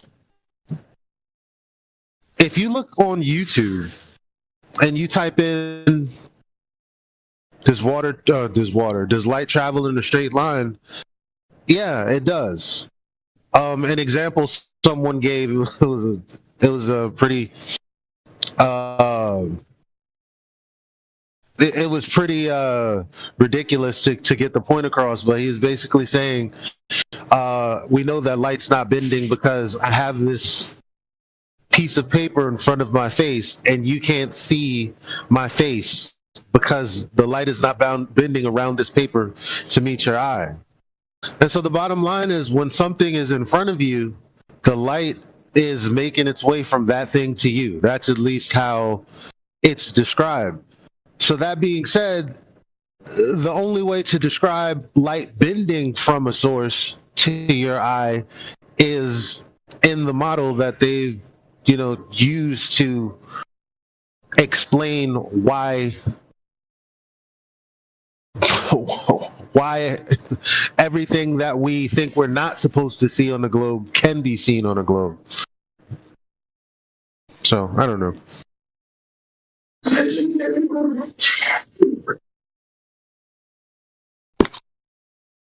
All right, so we're pretty much going to end the show from there. Do you guys want a part 2 coming up in the next few weeks, next month or so?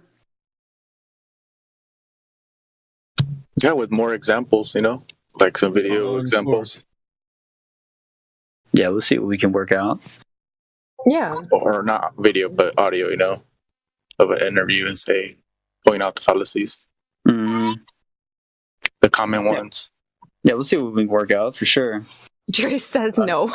Trace wants a break. He just wants to be an audience member next time. Don't make him overachieve again. He's an overachiever. I don't mind doing more work, but I was talking about Dr. Bob. Dr. Bob's not okay. Oh, okay. Oh, my bad. I thought he was answering the "Do you want a part 2" too, because it came in there right after he said that.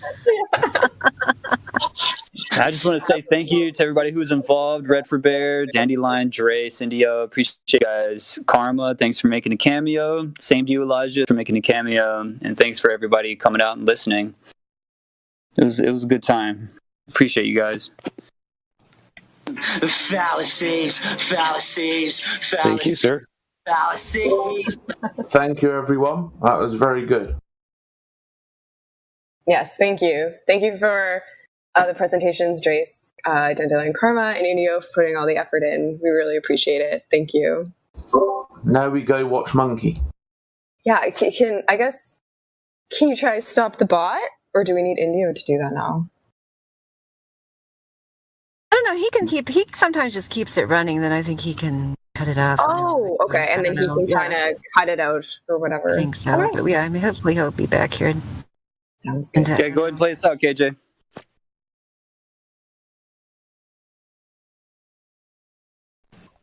Fallacies.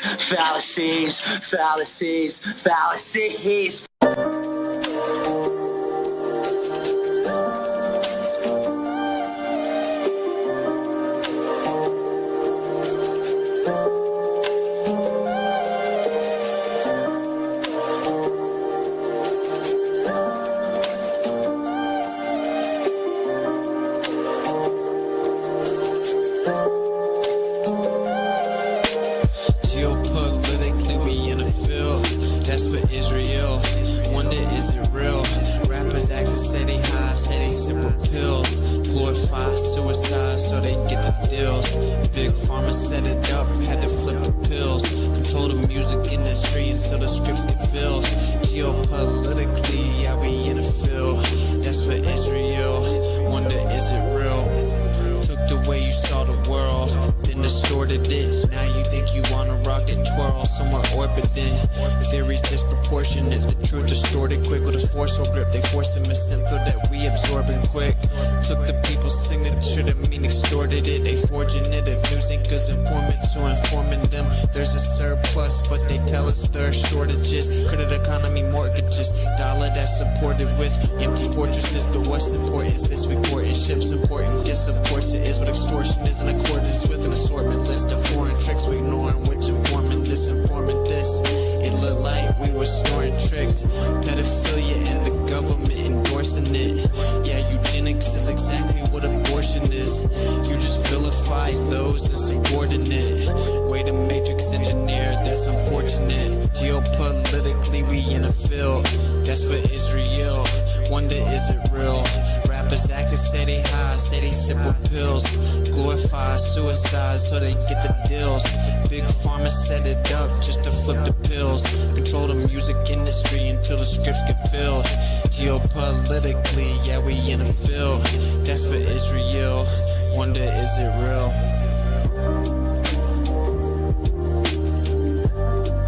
Again, thank you, Redford. Thank you, Dandelion. Thank you, Dre. Thank you, Elijah, Karma. Thanks for everybody showing up. Thanks for everybody having some awesome live stream etiquette. Much appreciated that nobody had to be muted, nobody had to be kicked. It means more than you know. I'll see you guys next time.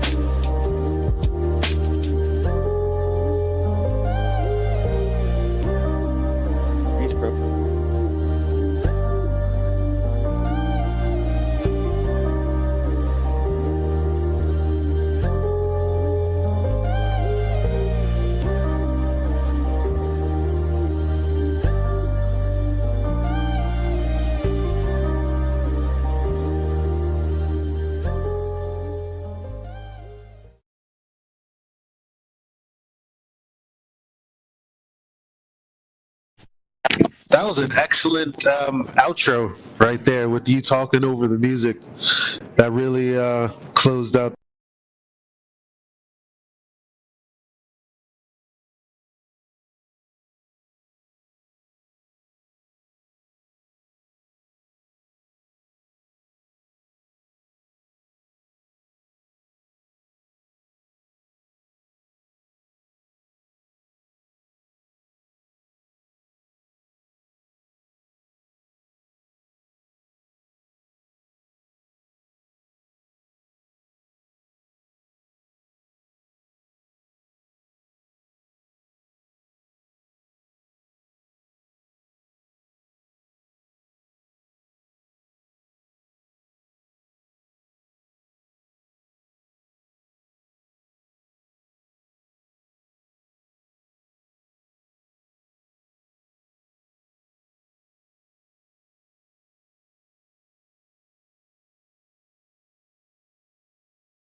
We don't have any direct evidence of anything changing.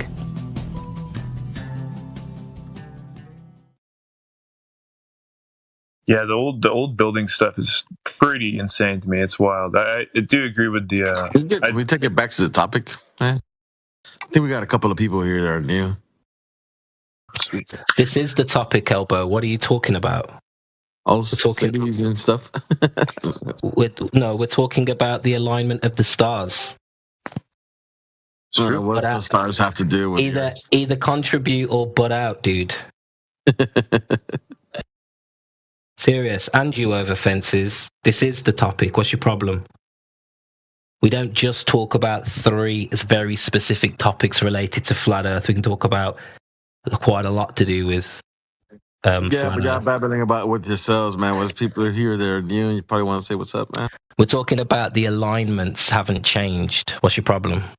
Awesome, but there's other people here that are new that just came in. And I'm trying to see. Awesome. This guy's pretty new as well. Crypt isn't a regular here. So if you want to do a sweep of the room, you can, but we are on topic. You don't need to pretend we're not. Whatever, Roots. All right. Is that clear? And you fences. Wind your necks in. So go ahead then, Elbow. You take over. Hey, Rian. What's up, man?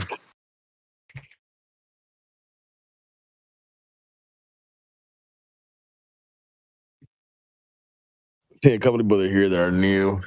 I got any evidence for the globe? There's old stock and Yanni.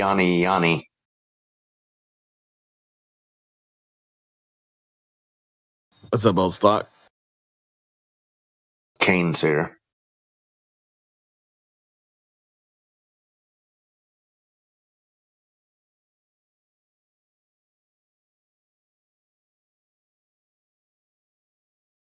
So were you guys able to figure out why the experiment does prove that the Earth is a globe?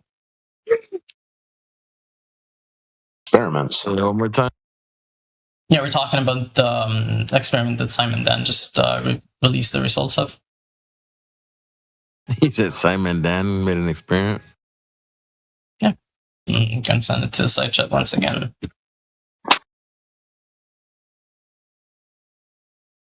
Keep flipping. Really? You really want to go through this with Kane again? You prefer to do this? Really? I can very simply just tell you why it shows that the Earth is a globe and not flat. Because you haven't let me do that. Kane, you've had plenty of airtime. You've had plenty of airtime. You quite literally just asked me like red herring questions instead of actually like letting me explain why it proves what it does. Wait, hold on. Is this an experiment or just circular reasoning? It's an experiment.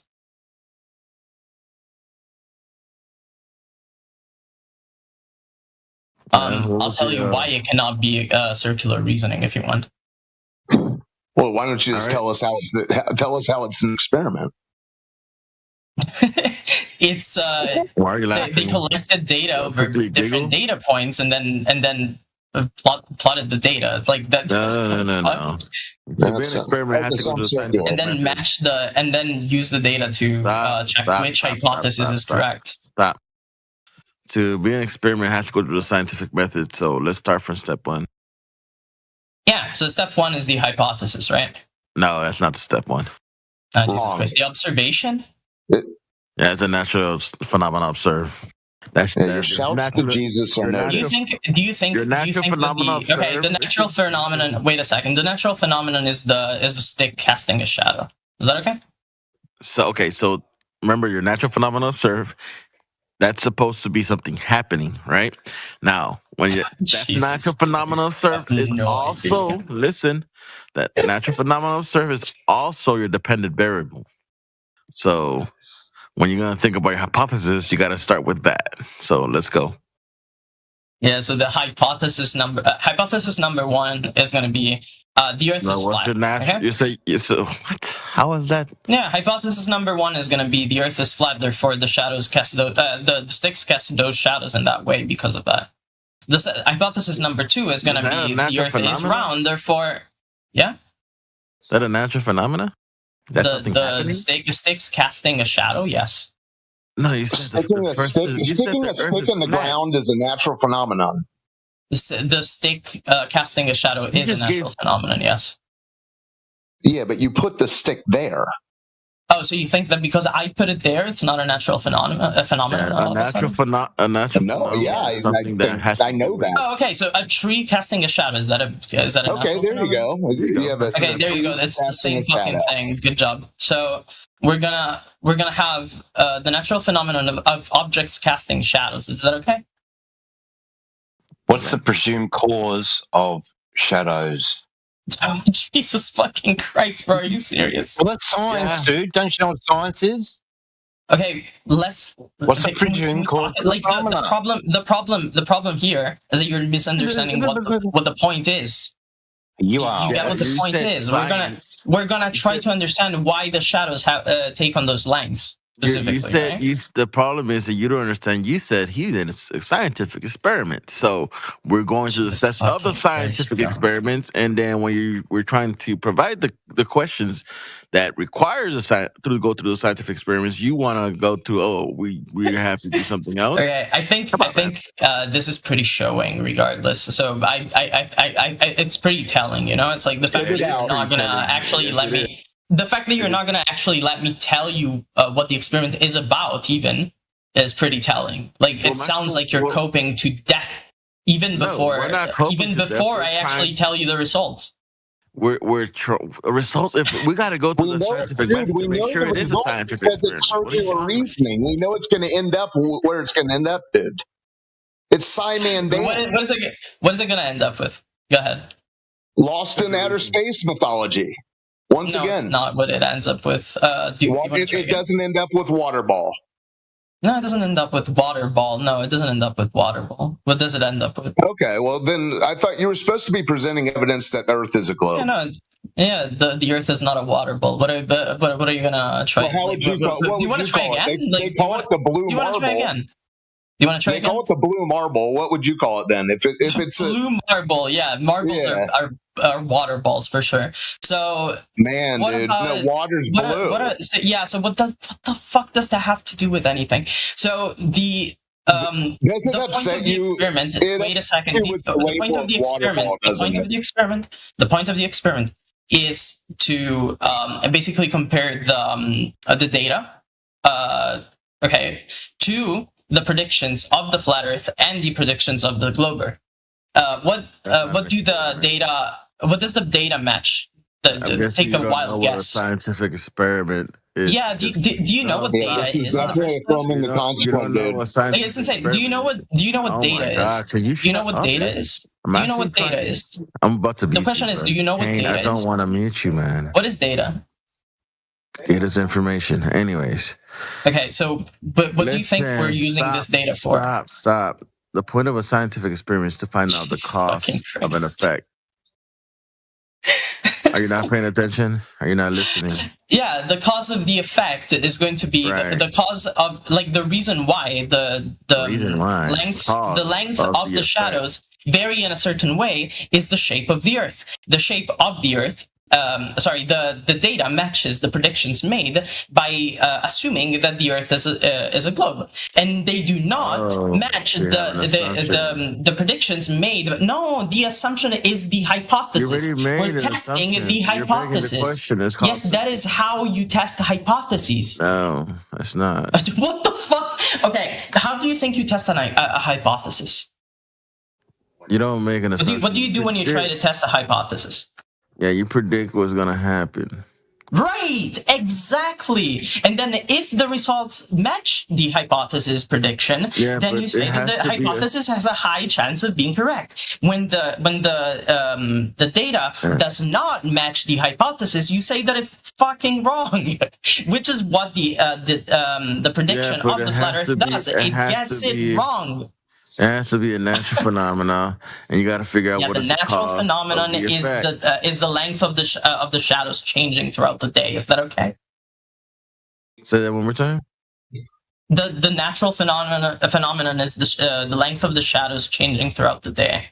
Is that okay? All right. What is your presumed cause? the presumed cause is going to be either the sun or the Earth moving around the sun, like one of them moving. Well, man, how are you going to? However, it doesn't matter because it's going to be the relative position of the Earth compared to the sun. So either way, it's the same thing. So now the difference is going to be. Wait a second. Let me finish. No, let me globe finish. evidence. This is stationary versus non-stationary. No. What I just said is that if it's stationary or non-stationary, it's the same thing. What I'm saying is that the difference is made by the shape of the Earth, right? And now we're gonna. How long are these shadows? How big is this tree? Huh? Well, you're kind of all over the place. So if you're bringing up Eratosthenes, and now you're saying Eratosthenes is about whether or not the Earth is instead of diverting, why don't we go back to the point? It's not a scientific experiment. Yeah, it is a scientific experiment. No, it's not. To you how it works. You have no idea. About what you're trying so hard to play chess with pigeons. No, I know, it's just funny, but like, do you know? Like, I just wish that somebody like listening to this live stream will actually understand something about what I'm saying. What are you talking about? Dude, you were supposed to be talking about Earth's rotundity, and now you're talking about whether or not it's stationary or non-stationary. I literally just said that whether it's the Earth moving around the sun or the sun moving over the Earth, it doesn't matter. Hey, Kane, how many pieces are on a chessboard? Let me count it. It's 32. Oh, no, dude, too late. Whoever said pigeons and chess, did you hear him? He doesn't know. I literally. How is it too late? I literally don't know. I literally don't know. I literally don't know. You don't know. How many pieces are on chessboard? I don't think you actually listened to what I said. Okay, go ahead. How many are there? 32. Good job. It's the answer that I gave you in 1 second. So who's the pigeon? Yeah. Anyways, so. As I was explaining, I don't know if I'm probably gonna get muted soon, but before I get muted, you're fine.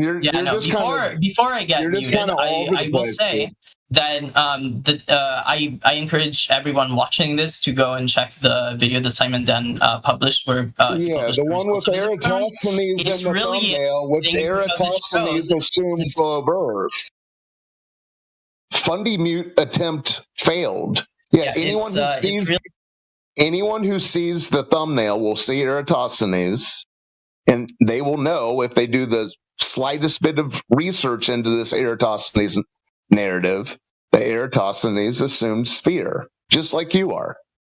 Yes, he said that in his first statement. Yeah, those are your hypotheses. You told us how you were going to show us how it wasn't. You said you were going to show us how it wasn't circular reasoning. Now, pigeon, you did the opposite. Yeah, okay, I can explain to you why it's not. Do you want me to? That's what you said you were going to do. Okay, let's do that. Let's do that. I can do that. I'll do it. So if it was circular reasoning, what we would expect is that we would expect to have the data first, right?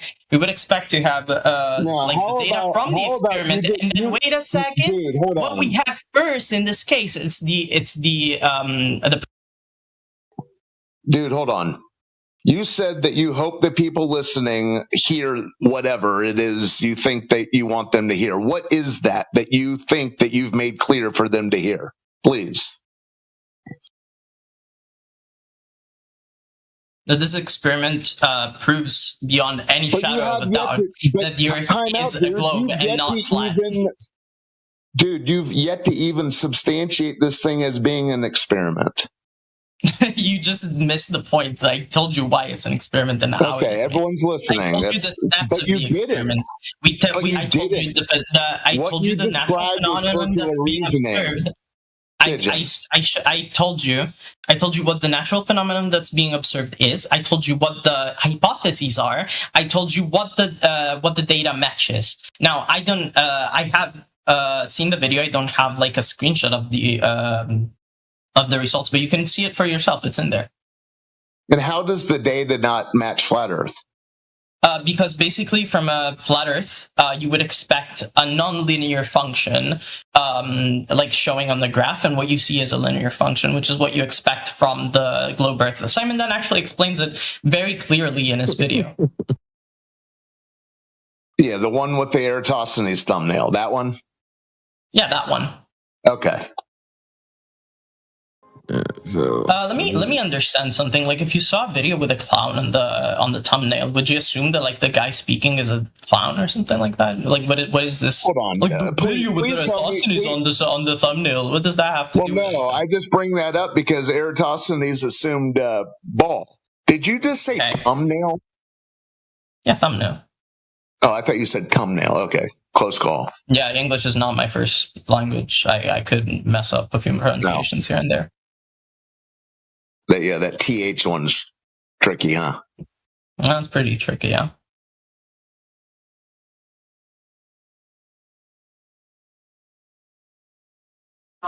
Anyways, yeah, I think I talked enough. It's good to have a Simon Dan disciple in here. Yeah, no, Simon Dan is pretty neat. Especially this last thing that he did. Pretty fucking cool. Neat. He's pretty cool. He does a lot of interesting stuff. No. Okay, what do you do that Simon Dan doesn't do it as bad? And like, what makes you better than Simon Dan? He's a what? He's a charlatan, dude. He's a charlatan, really? What? Why? Charlatan. A charlatan, yeah. Why? Yeah. Because he has disciples like you chanting his circular reasoning bullshit with Eratosthenes in the thumbnail, who famously assumed Earth was a ball. So did you watch the video? Dude, you just posted it. Yeah, okay, so you didn't watch the video, and you're saying that what he says in the video is bullshit. Well, what I said was he's a charlatan. He's a charlatan, right? Like he spreads misinformation. So what misinformation does he spread? Well, he's trying to keep everyone in this ball ideology. Okay, so because he disagrees with you and actually uses science to prove you wrong, then he's a charlatan? Is that what you're saying? Pseudoscience. Pseudoscience. Okay, so what's pseudoscience? What distinguishes pseudoscience from real science? Well, science that isn't dictated by the scientific method. Science that isn't dictated by the scientific method. Yeah. So would you go ahead and tell me what about his experiment is not scientific? What's circular reasoning? I just explained to you why it's not circular reasoning. Okay, let me ask you. Does Eratosthenes, in the Eratosthenes narrative, does that include the assumption that Earth is a ball? Yeah, because it's a hypothesis. Okay. Yeah, dude, I don't need you following up. Just say yes, and that's the end of it. Well, see, the thing is, when it comes to Eratosthenes, give me 1 second. Yeah, I'll explain to you why Eratosthenes is circular reasoning if you try to use it to prove a sphere, but while it's not in the case of Simon Dan. Would you like that? Dude. Okay. So the difference between Simon Dan and Eratosthenes' experiment is that they're using the same method, but they're starting from completely different assumptions. Dude. Right? What Eratosthenes is doing is trying to measure the radius of the Earth. Dude, Kane, now you're calling Eratosthenes' stunt an experiment when you just agreed that he assumed that Earth is a ball in the first place. That's definitionally circular reasoning. This is what the problem is. You think you label things with science, an experiment, then voila. Yeah, because you missed the point of what Eratosthenes was trying to do, right? What Eratosthenes was trying to do, give me 1 second to speak. What Eratosthenes was trying to do was...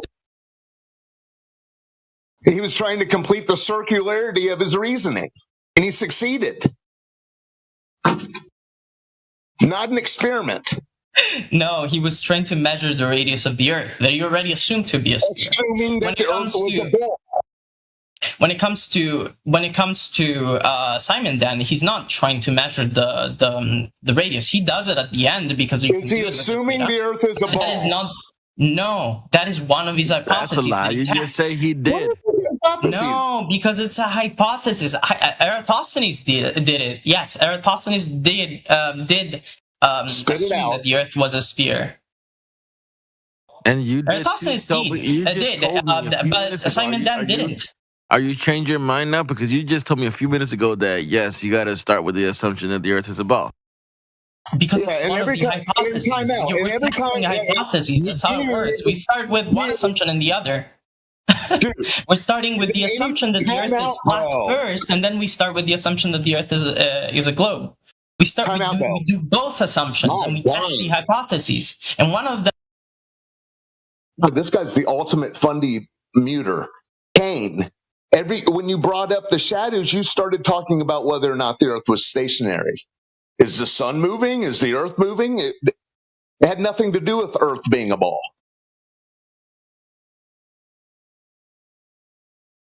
Yeah, because it was, and I explained. Hey, dude, 1 second. That was you, right? Yeah, I explained to you that it doesn't matter whether it's the Earth moving or the sun moving, because the only thing that matters is the relative position, right? But you were talking about the length of shadows changing through the day, and how that's an indicator of whether or not the sun is moving or the Earth is moving. It has nothing to do with ball Earth. That's not what I said. What I said is that the reason they changed their. No, I said that the reason they changed their length is because they're moving relative to each other, but the length, the way that their length changes. Give me 1 second. The way that their length changes depends on whether the Earth is a globe or not. Okay, I got a quick question. Mind if I get in here and ask? Sure. Yeah. Does their relative position matter for making that determination? No, it doesn't. All right, why not? Or better, yes, it does. I thought so. No, the relative position matters because, the reason why the shadow's length changes is because the Earth moves relative to the sun.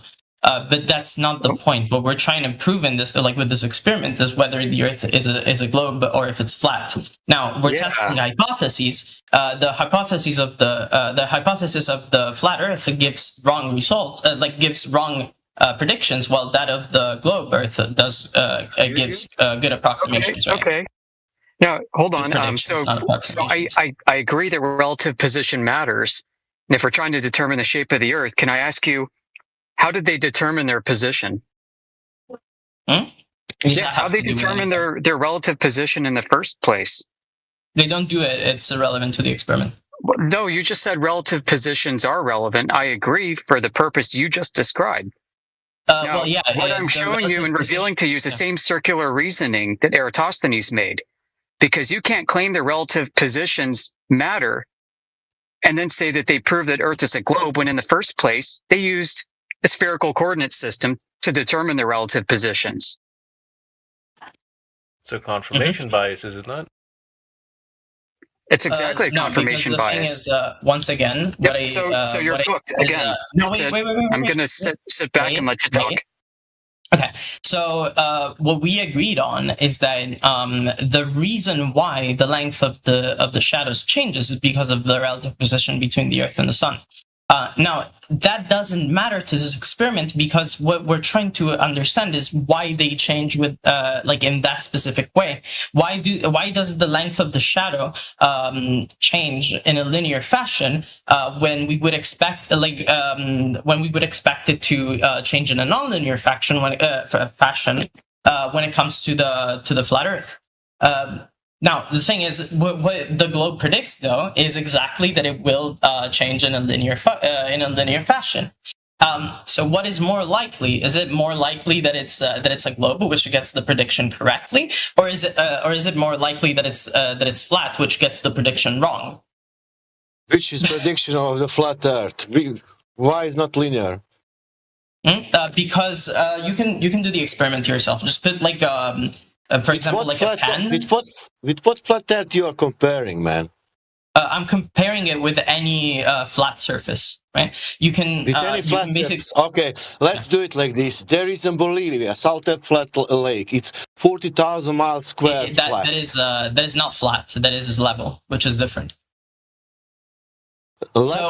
you can literally level is not flat. We're not going to have this conversation. We're not going to have this conversation. No. You know what's flat. You know what's flat. Man, you know what's yellow. flat. No, level is flat. The one thing flat maybe is not leveled. That you can call it. Something flat you cannot call leveled, but everything leveled it's flat. Do you know? So if the Earth is a globe, then a really long flat table is not going to be level for the entire time. Is it okay? Is it level? Is it level surface curved?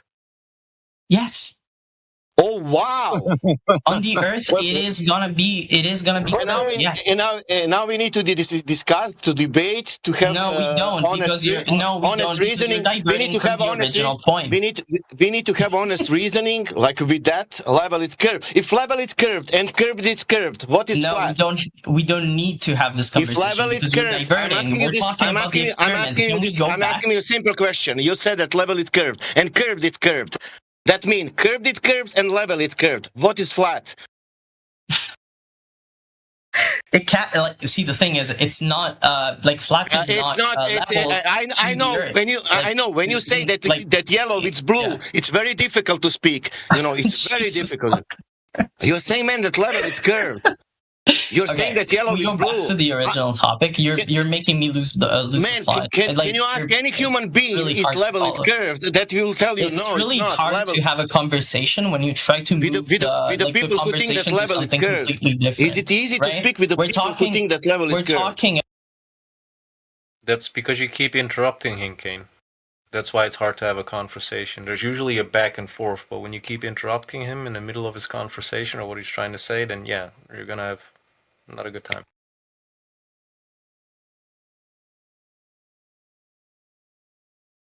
Level is curved, it's absurd, and everybody knows that. I think I have the right to interrupt him when he's changing the topic. Hey, Kane, Kane, you're a fundy muter. You don't stop talking. You yap.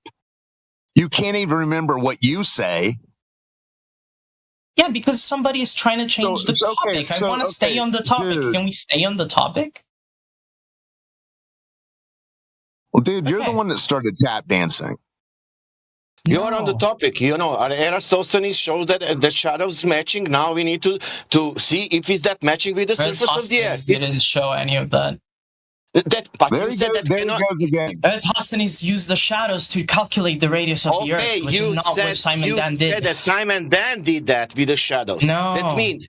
Oh, no. Oh, yeah. Okay, I understand what you're saying now, yes. Sure. Okay, that means Simon Dan did with the shadows. Okay, he did with the shadows and shadow length showing that there is sea level curving. I want to see sea levels curving and everything will be fine. Then Simon Dan will be right. Do you agree with me? Sure. If that what he made, that what shadow showing that surface is curving. Now we need to check if surface is curving, and Simon Dan will be right if is that happening. Do you understand me?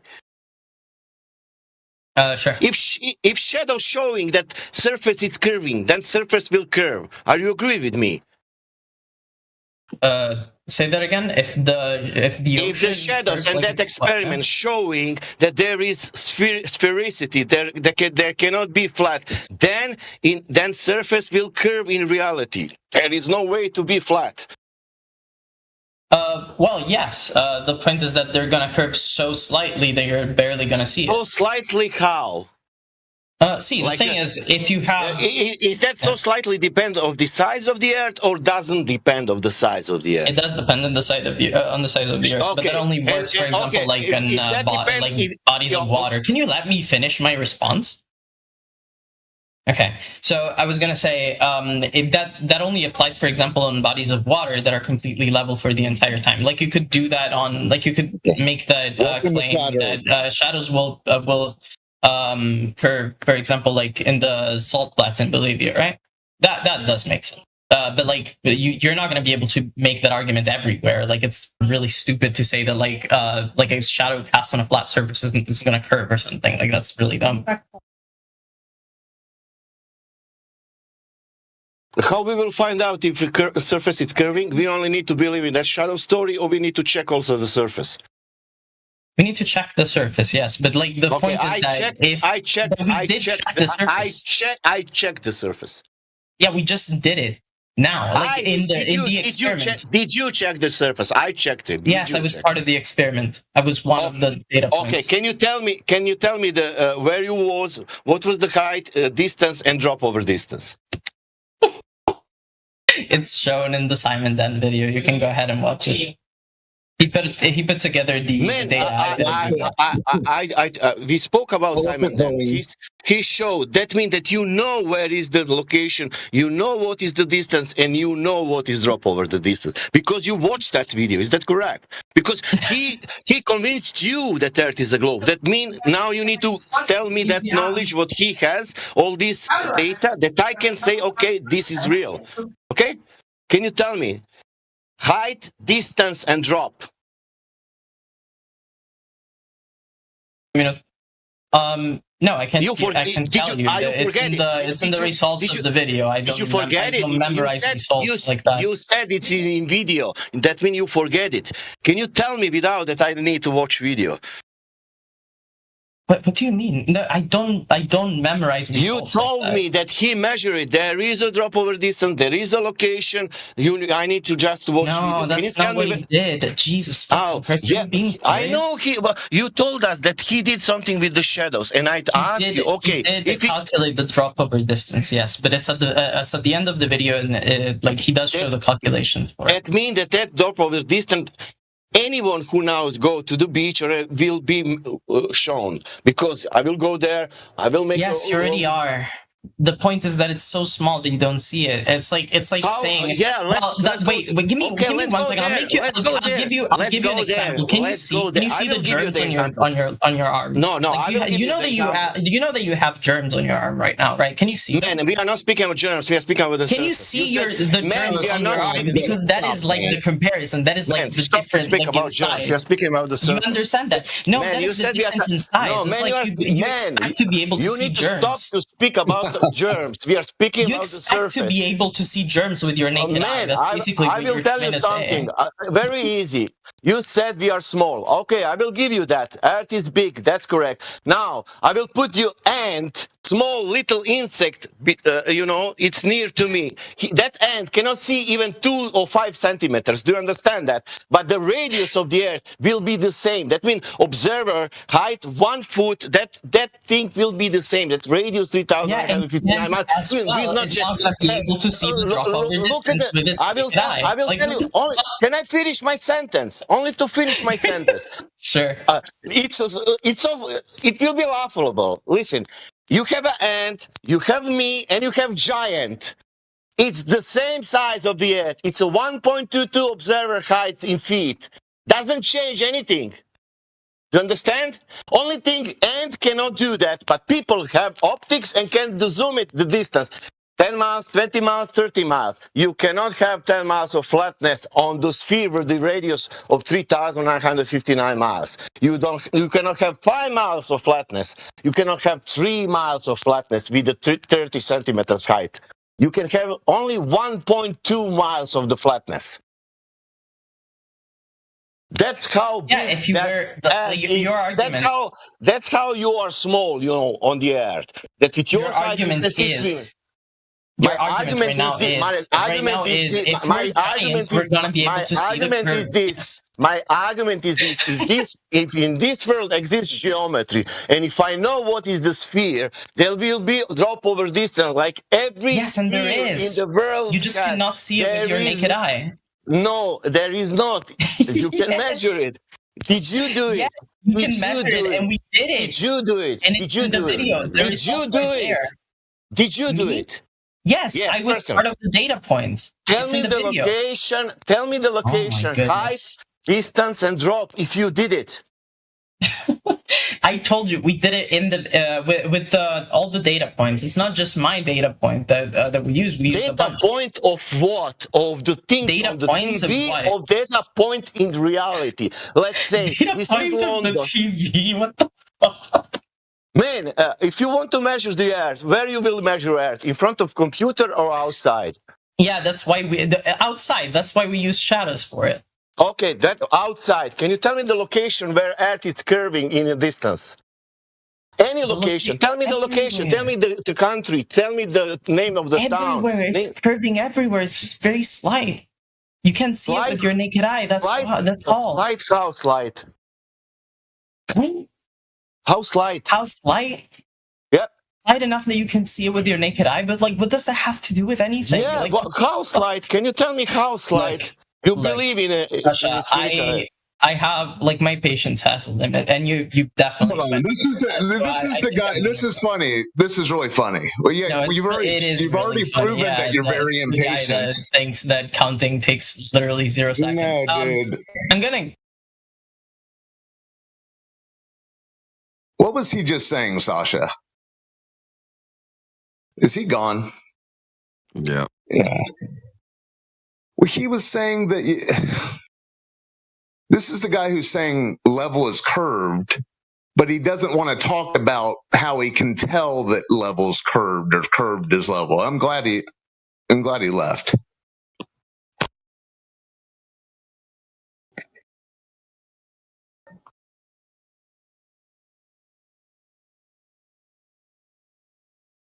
Yeah, it was clear he wasn't listening to you, Sasha. He wasn't listening to a single word. Nah, he just wanted to spot religion.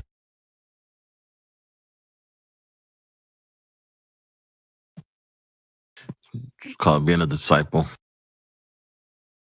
A Simon died disciple. Man, I kind of wanted to ask that guy a question. Kind of mad he left. He'll be back. Yeah, isn't it funny that he only told us that he was part of this whole thing 30 minutes into it getting dragged through the mud? I don't know. He'll be back. He said that he had a data point. He was one of the data points. Yeah, he just popped that in there 30 minutes after he goes, here's something I saw that Simon Dan did. Next thing you know, I was involved. I was involved. They kept saying you can't see the curve with your naked eye. I want to ask, okay, well, what can you see the curve with? To say that is implying we can see the curve another way. Like, so with optics you can see the curve. Like, how are we seeing the curve? I haven't seen it. Yeah, that's the whole thing. He says level is curved. So yeah, how can he tell that? Then he tells us he can't tell the difference between level and curve. So.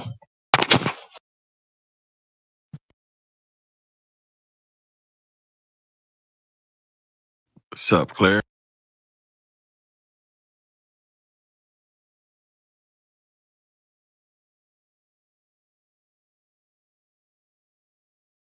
Hey, I was just thinking, like, maybe the Earth is, like, round, right? Round like a quarter or round like a ball? It could be like a ball. I'm just thinking it could be a ball, like they say it is, right? I mean, it can be if there's a measurement of it. I haven't seen any measurements of the roundness of the ball. Have you? Measurement, how round it is? Yeah, usually when you're measuring a ball, you can actually measure if there's a drop over the distance.